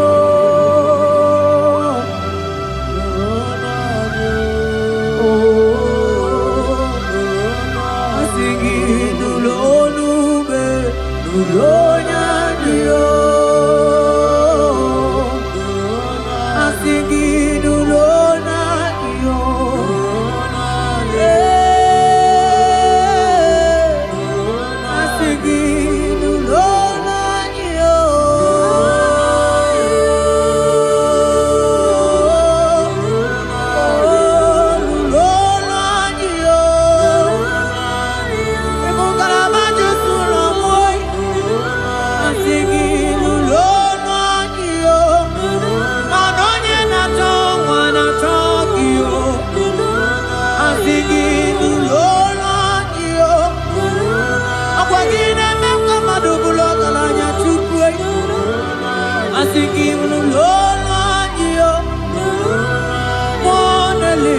chuku masigi nulo nulo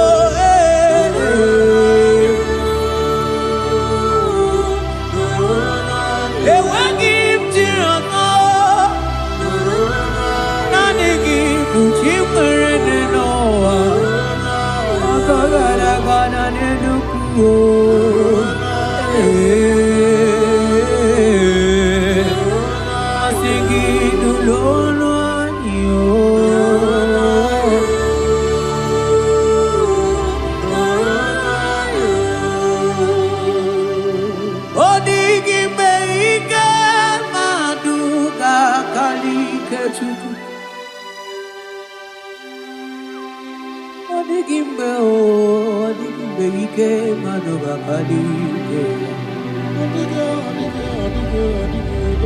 Jibe tibo, tibo tibo.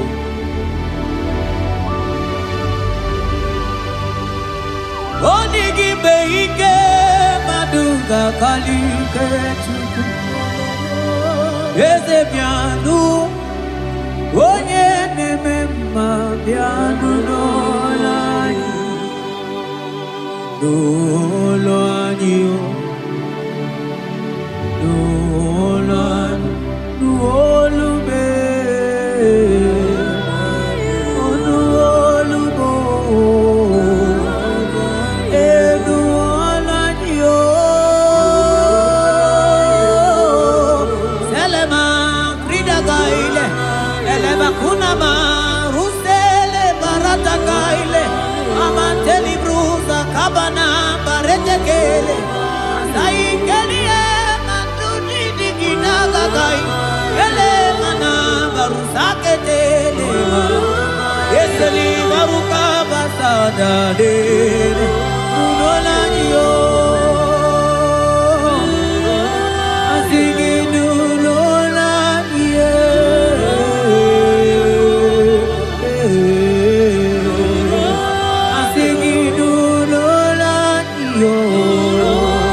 Sabarata kabar.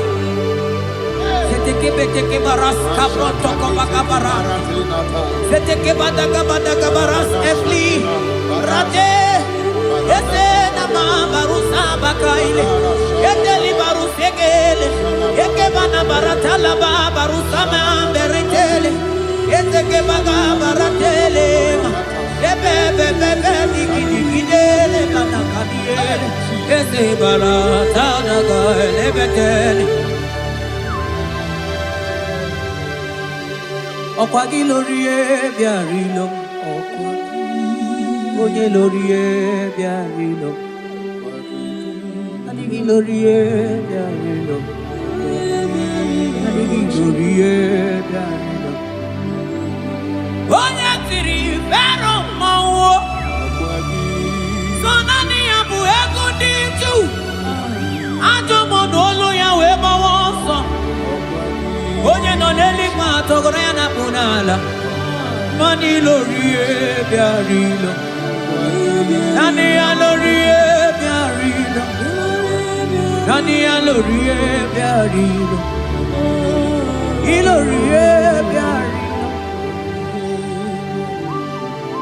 Oni siawa nani gikamja bamba. Oni siawa nani gikamja bamba. Oni siawa nani gikamja ligio. Manoni siawa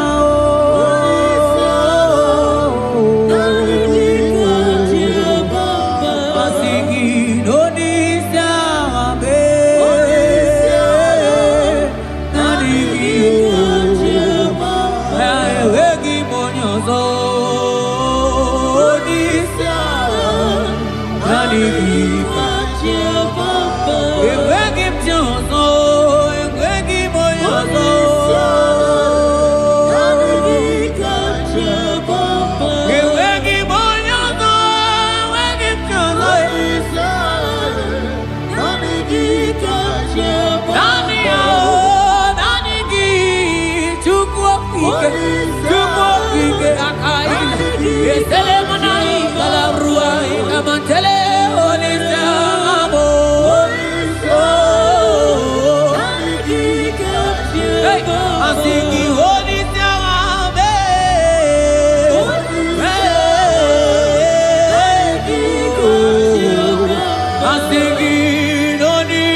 Odigo Edikagi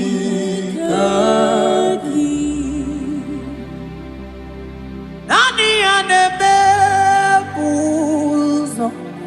Ebuzona Bigi Odigo Edikagi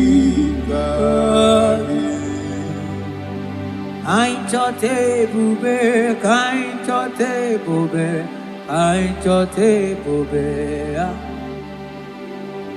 Kam chota mara, kam chota mara, kam chota mara. Kam chota mara, kam chota mara, kam chota mara, kam chota mara.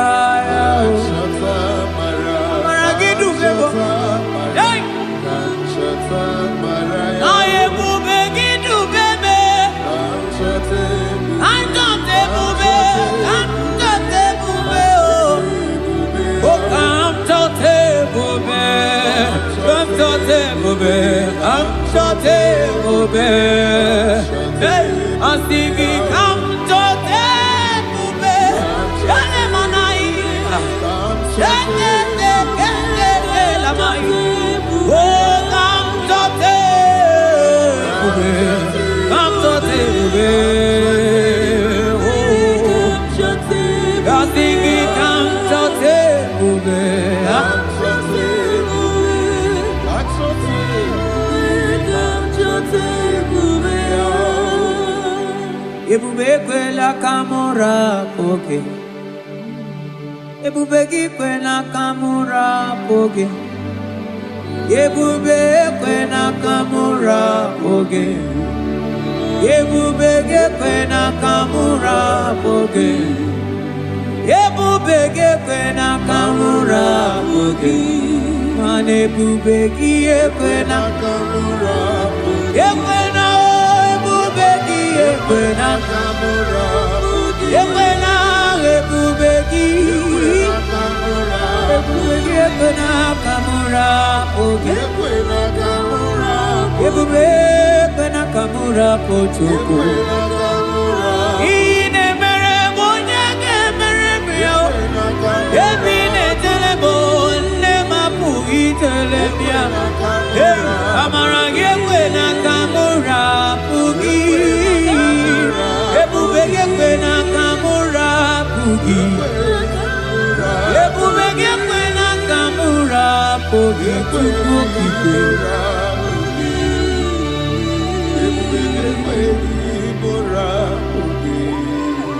Ebube, ebube, ebube, ebube, ebube, ebube, tukuni ebube, ebube, asigi mani ebube,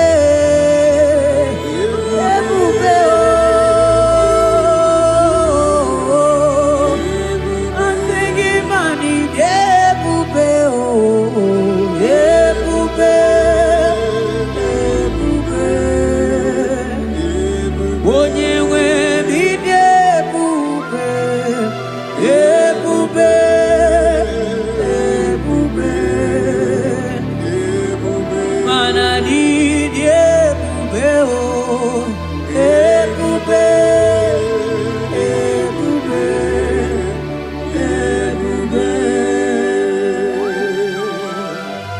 ebube.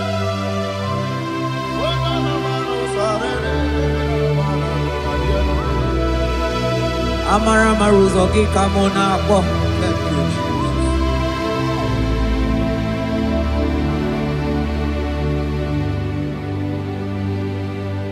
Mani debube, mani debube. Onye nwe mi debube.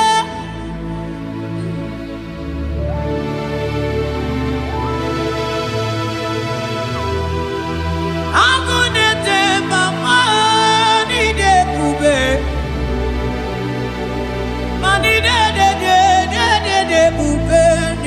no more. Asikine ebube ebube idebube ebube ebube onye nwe bidebube ebube ebube ebube mana idebube ebube ebube ebube ani ebube ebube ebube abara santa tedia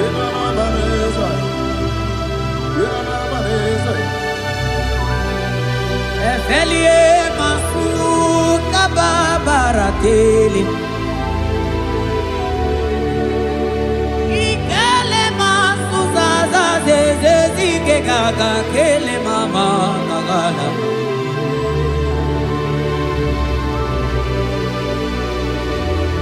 belete barusa barata barateli okobana barasele mana teligri gane gaga onye ne-eburi emelu nadigi kamuna mo onye ne-enyere maka Chukwu okike onyole bube onyole bube onyole bube onyole onyole bube yeah ebube ebube ebube mani de ebube ebube ebube igosila nyini ebube Jehovah mo onyoma igosi mo gidye Jehovah mo igosi la nyini oh Jehovah Jehovah mo onyoma igosi mo gidye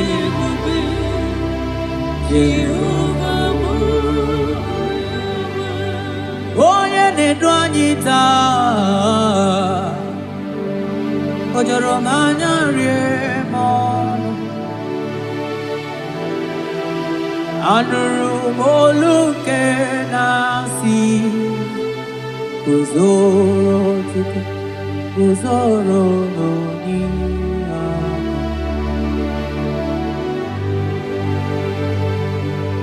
ọnọdụ anyị taa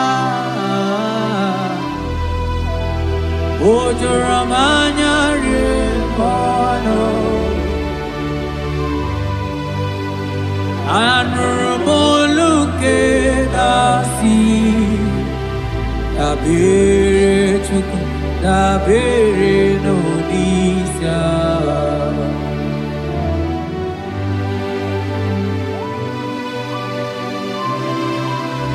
eluigwe o nyere anyị aka eluigwe o nyere anyị aka eluigwe o nyere anyị aka n'igwe onye aka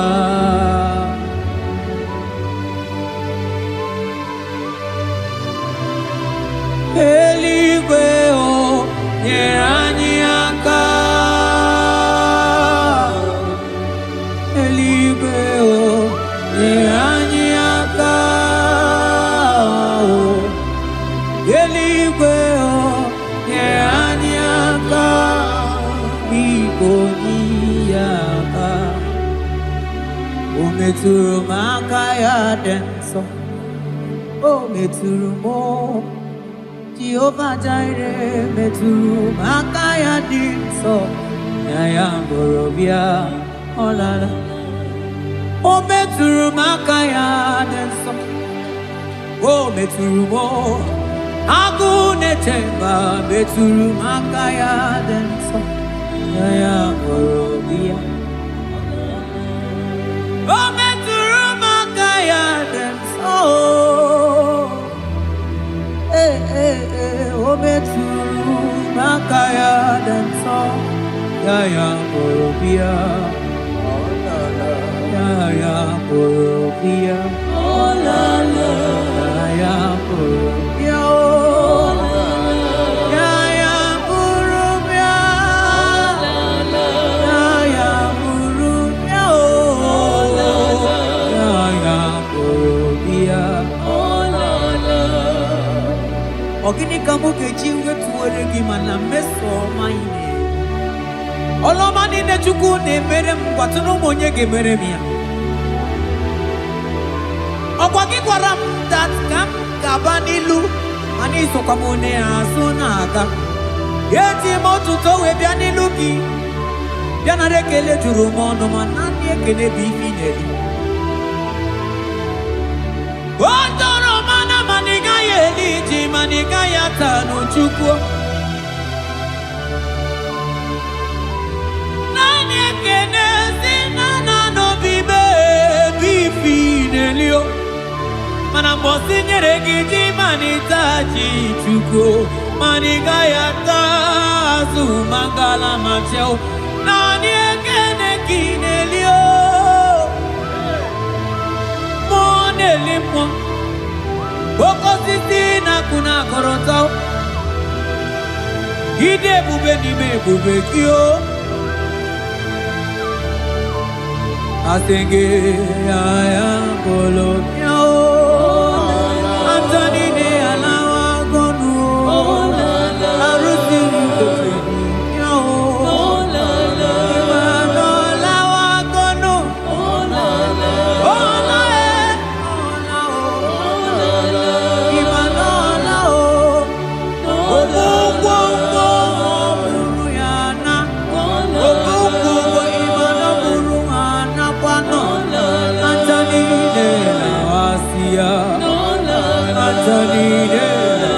Kondo Imana Onago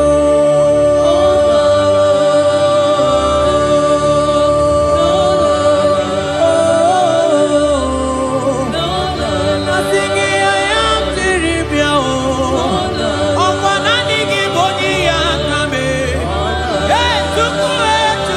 tuku Asingi nani gine mere moma o Asingi nani gine buru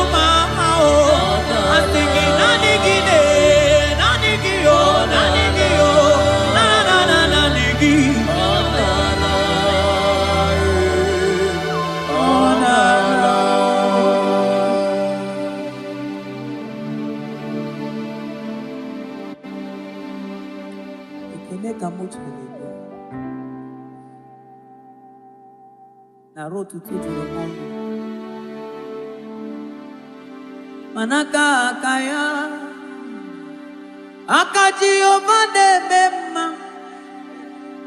Olwe bubeya Gene rugari nebemno Isi ikendu Gena digi atata Aka akaya Akaji ovade bema Asingi haka akaya Akaji ovade bema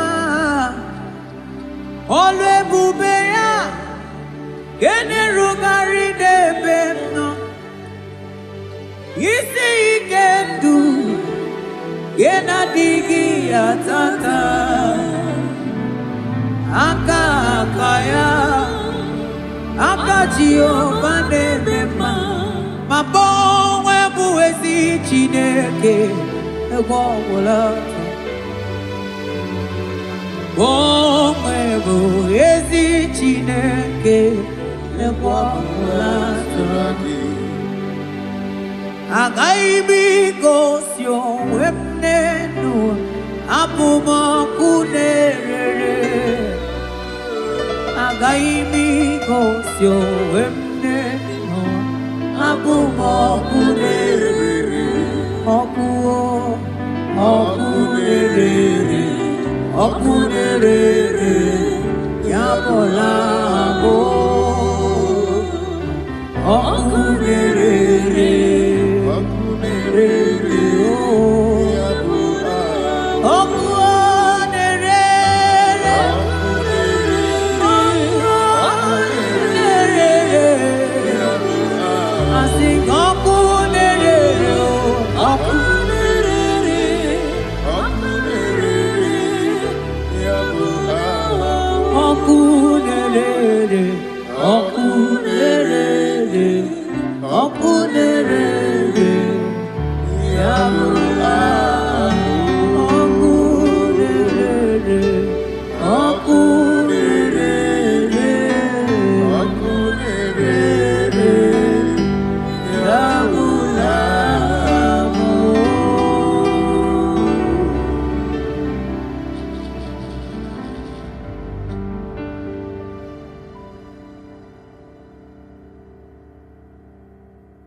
Psalm 42 verse 1.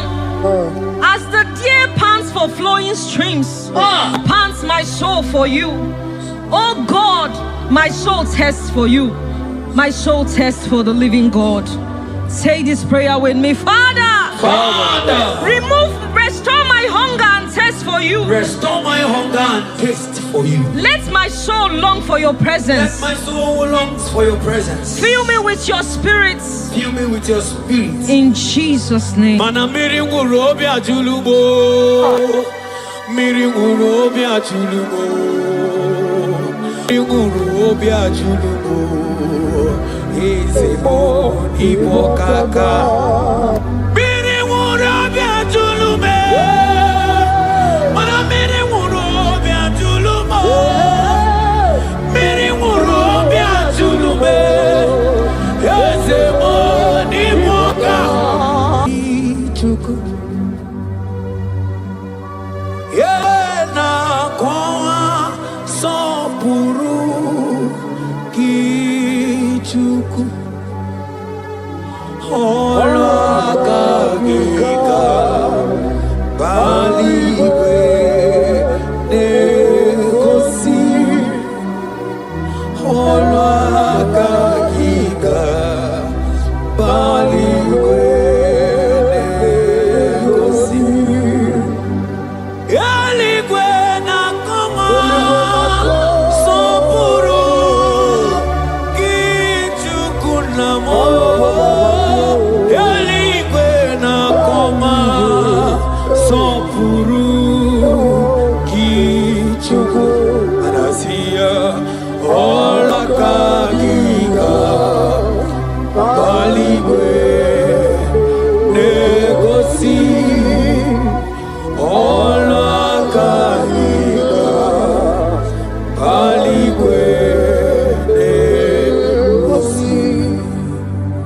Isaiah 40 verse 29. He gives power to the weak. Say this prayer with me. Father, I feel weak.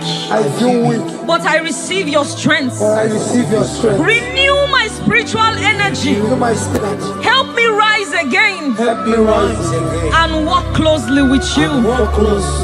In the name of Jesus. Amen. Oh my God.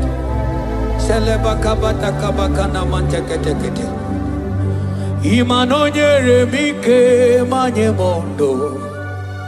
Onyere mike manye mondo.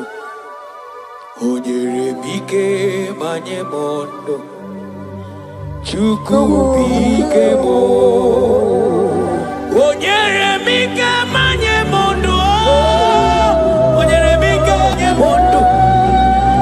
Onyere mike manye mondo. Chuku mike mo.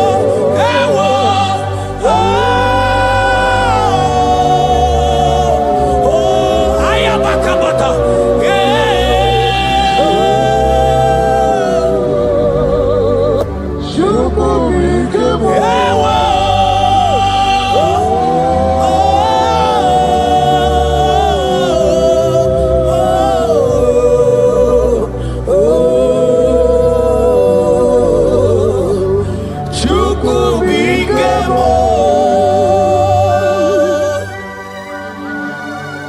Ezekiel 36 verse 26. A new heart also will I give you. Say this prayer with me. Father, give me a new heart and a new spirit. Remove every hardness or coldness in me and make me sensitive to your voice again. In the name of Jesus. Amen. Ibu chukwu onye bere chukwu Ibu mane chendu chukwu Hakana moria chukwu Jehovah na nindu Jehovah ka nindu Asina mejaije Nanda uru waro Jehovah na Jehovah na nindu Jehovah ka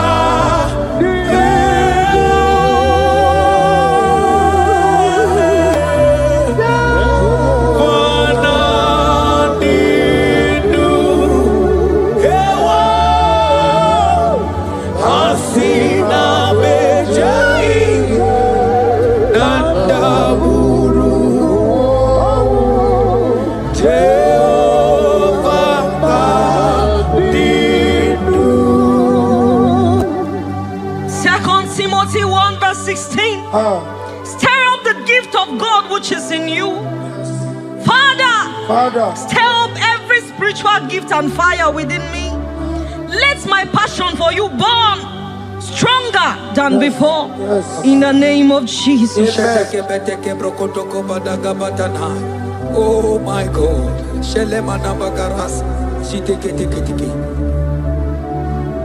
Oh. Anurumolu kenasi dabere chuku dabere nonisia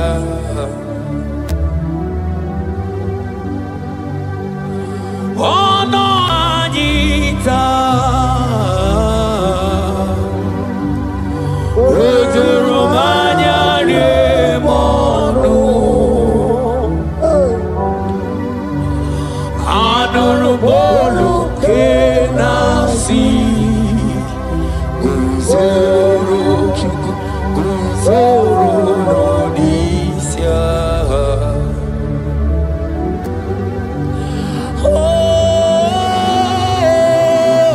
Eligwe Yeranyaka Eligwe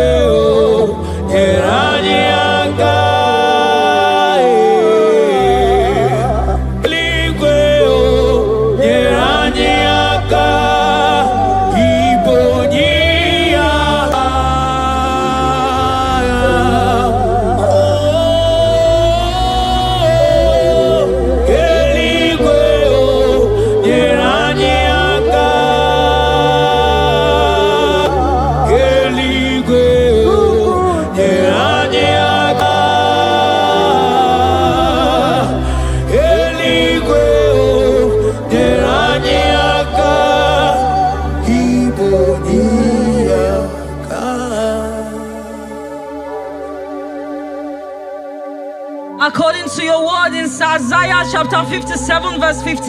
Yes, Lord. To revive the spirit of the humble. Lord, I humble myself before you. Revive my spirit and lift me out of dryness into fresh fire. In the name of Jesus. Amen. Manahaki olebupe oro osike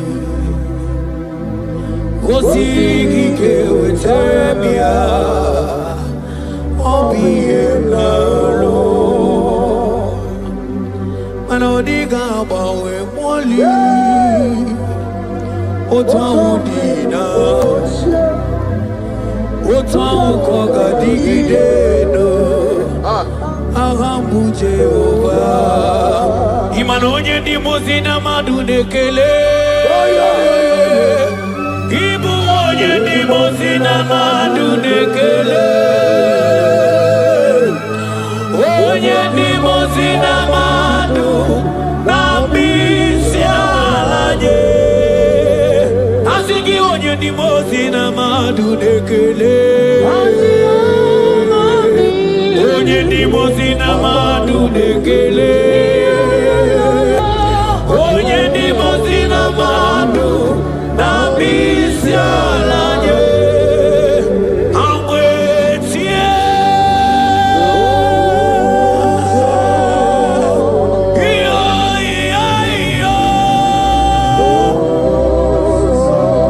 kai amwetie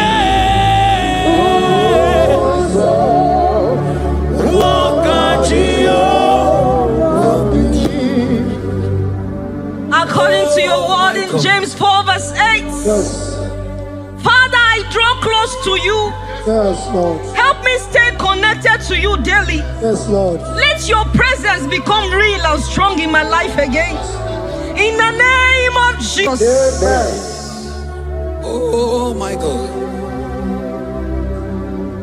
Onye ndi mozina madunekele mana ni onye ndi mozina madunekele onye ndi mozina madu na bisialanye manisiala na nigimwe iberala na nigimwe isiala na nigimwe iberala na nigimwe mana isiala mo iberala mo manisiala mo iberala mo asisiala me maniberala mo na nigimwe.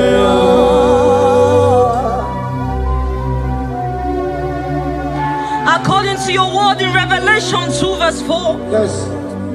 Father, bring me back to my first love. Yes.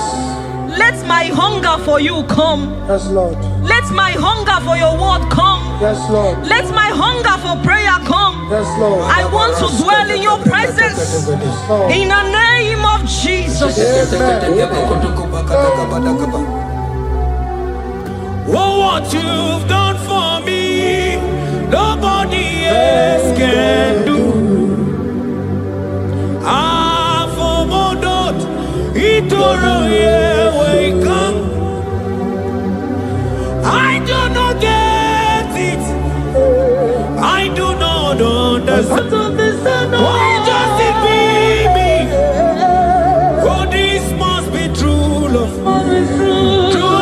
True love that makes you do what you do.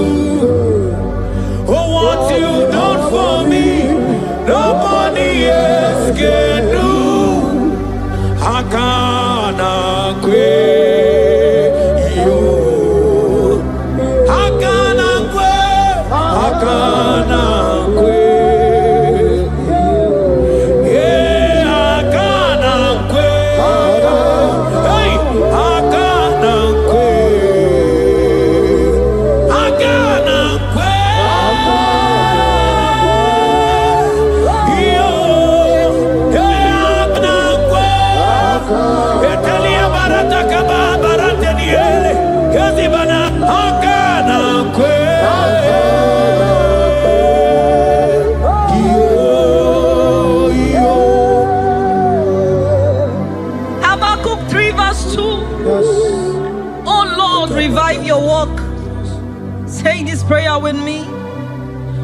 Lord, revive your work in my life again. Lord, revive your work again in my life again. Where I have become cold or distant, Where have I become cold? breathe fresh fire into me. Breathe fresh fire. Let my spirit come alive again. Let my spirit come alive In again. the name of Jesus. Amen. Ka.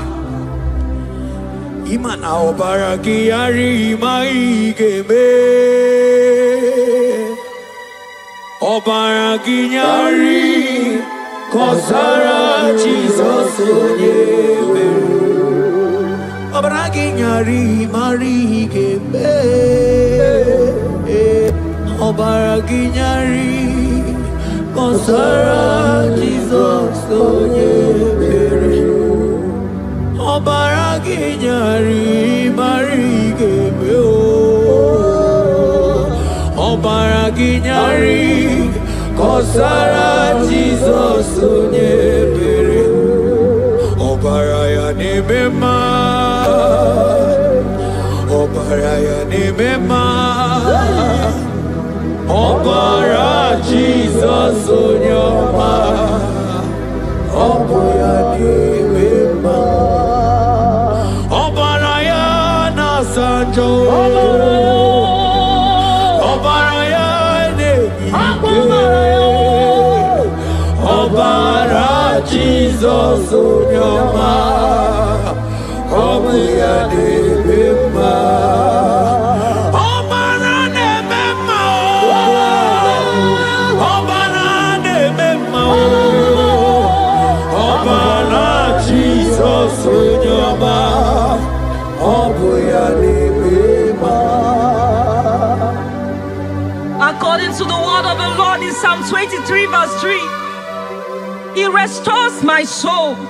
He leads me in the paths of righteousness for His sake. Lord, restore my soul. Lead me in the paths of righteousness. Revive my spirit and make me whole again. In the name of Jesus.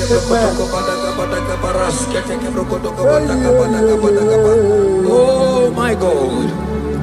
Imanaka kaya akaji obade bema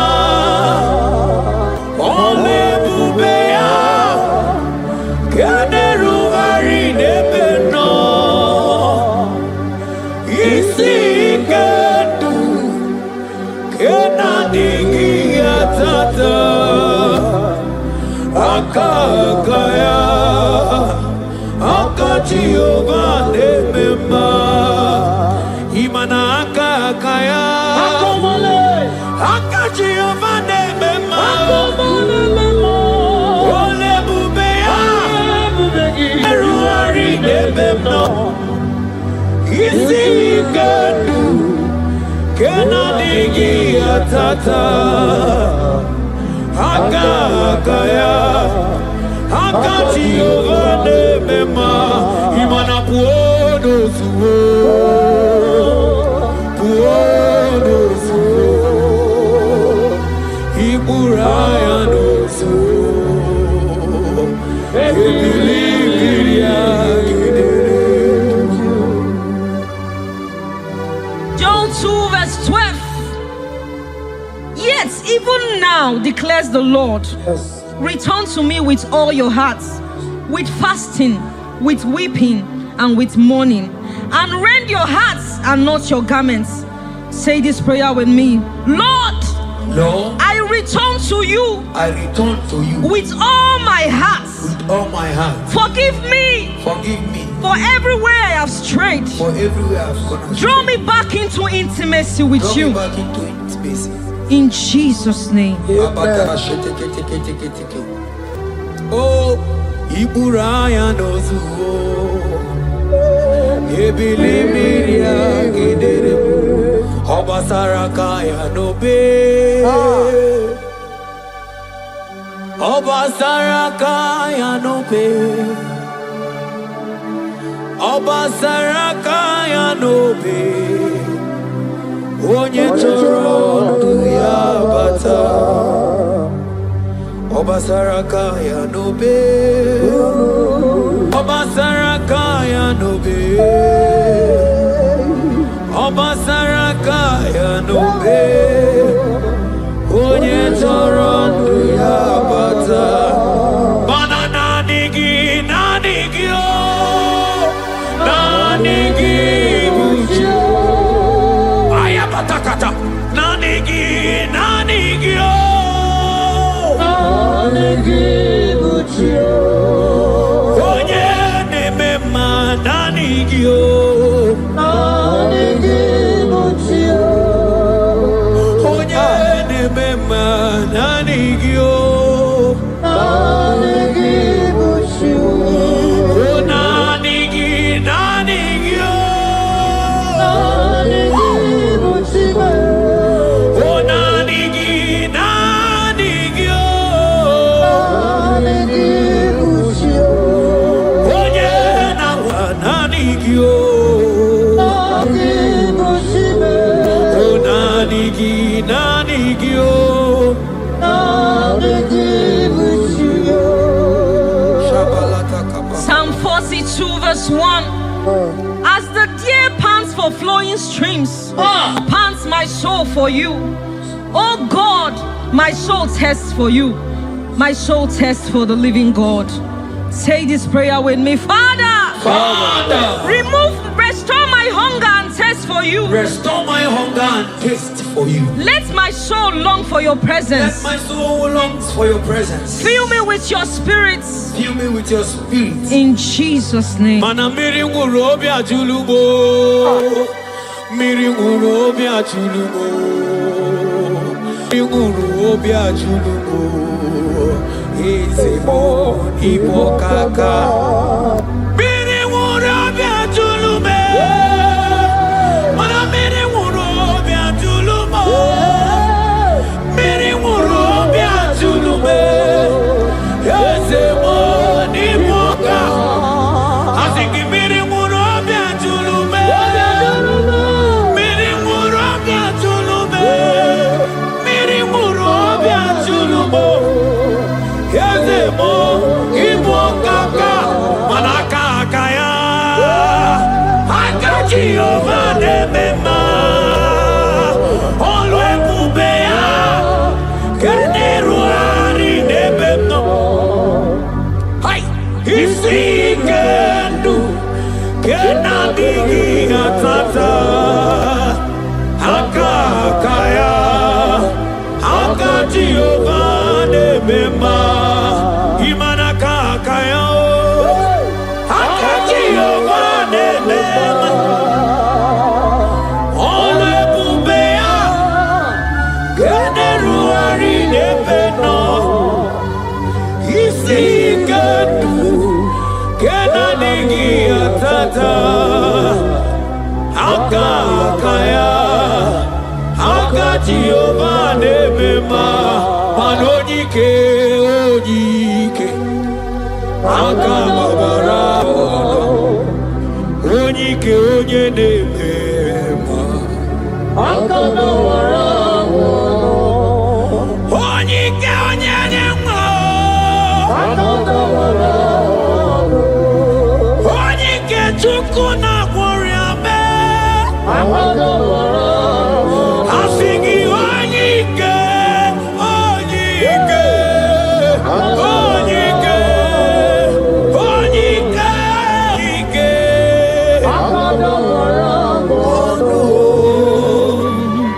Isaiah 40 verse 31. But they who wait for the Lord shall renew their strength. Amen. They shall mount up with wings like eagles. Amen. They shall run and not be weary. They shall walk and not faint. Say this prayer with me. Father, renew my strength. Renew my strength. When I feel weak, When I feel weak, help me. help me. Lift me up Me up. and give me endurance And give me in my endurance. spiritual journey. In the name of my Jesus. Hey, hey, hey, hey, hey, hey, hey, hey. Oh, ewere ike si n'elu. Ewere ike si n'elu. Ewere ike si n'elu. Ewere ike si n'elu. Ajọ mọ n'olu ya wee kpọwọ ọsọ.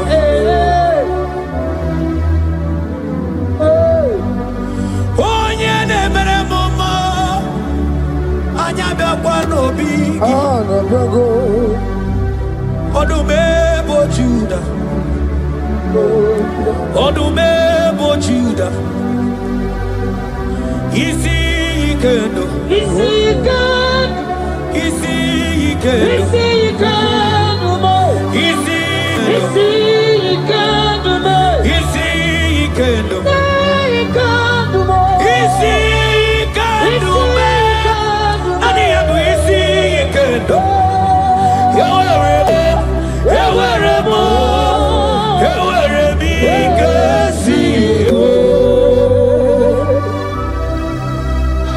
Hebrews chapter 12 verse 1 to 2.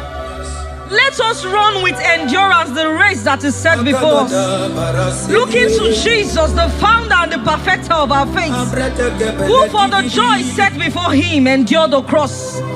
Say this prayer with me. Lord,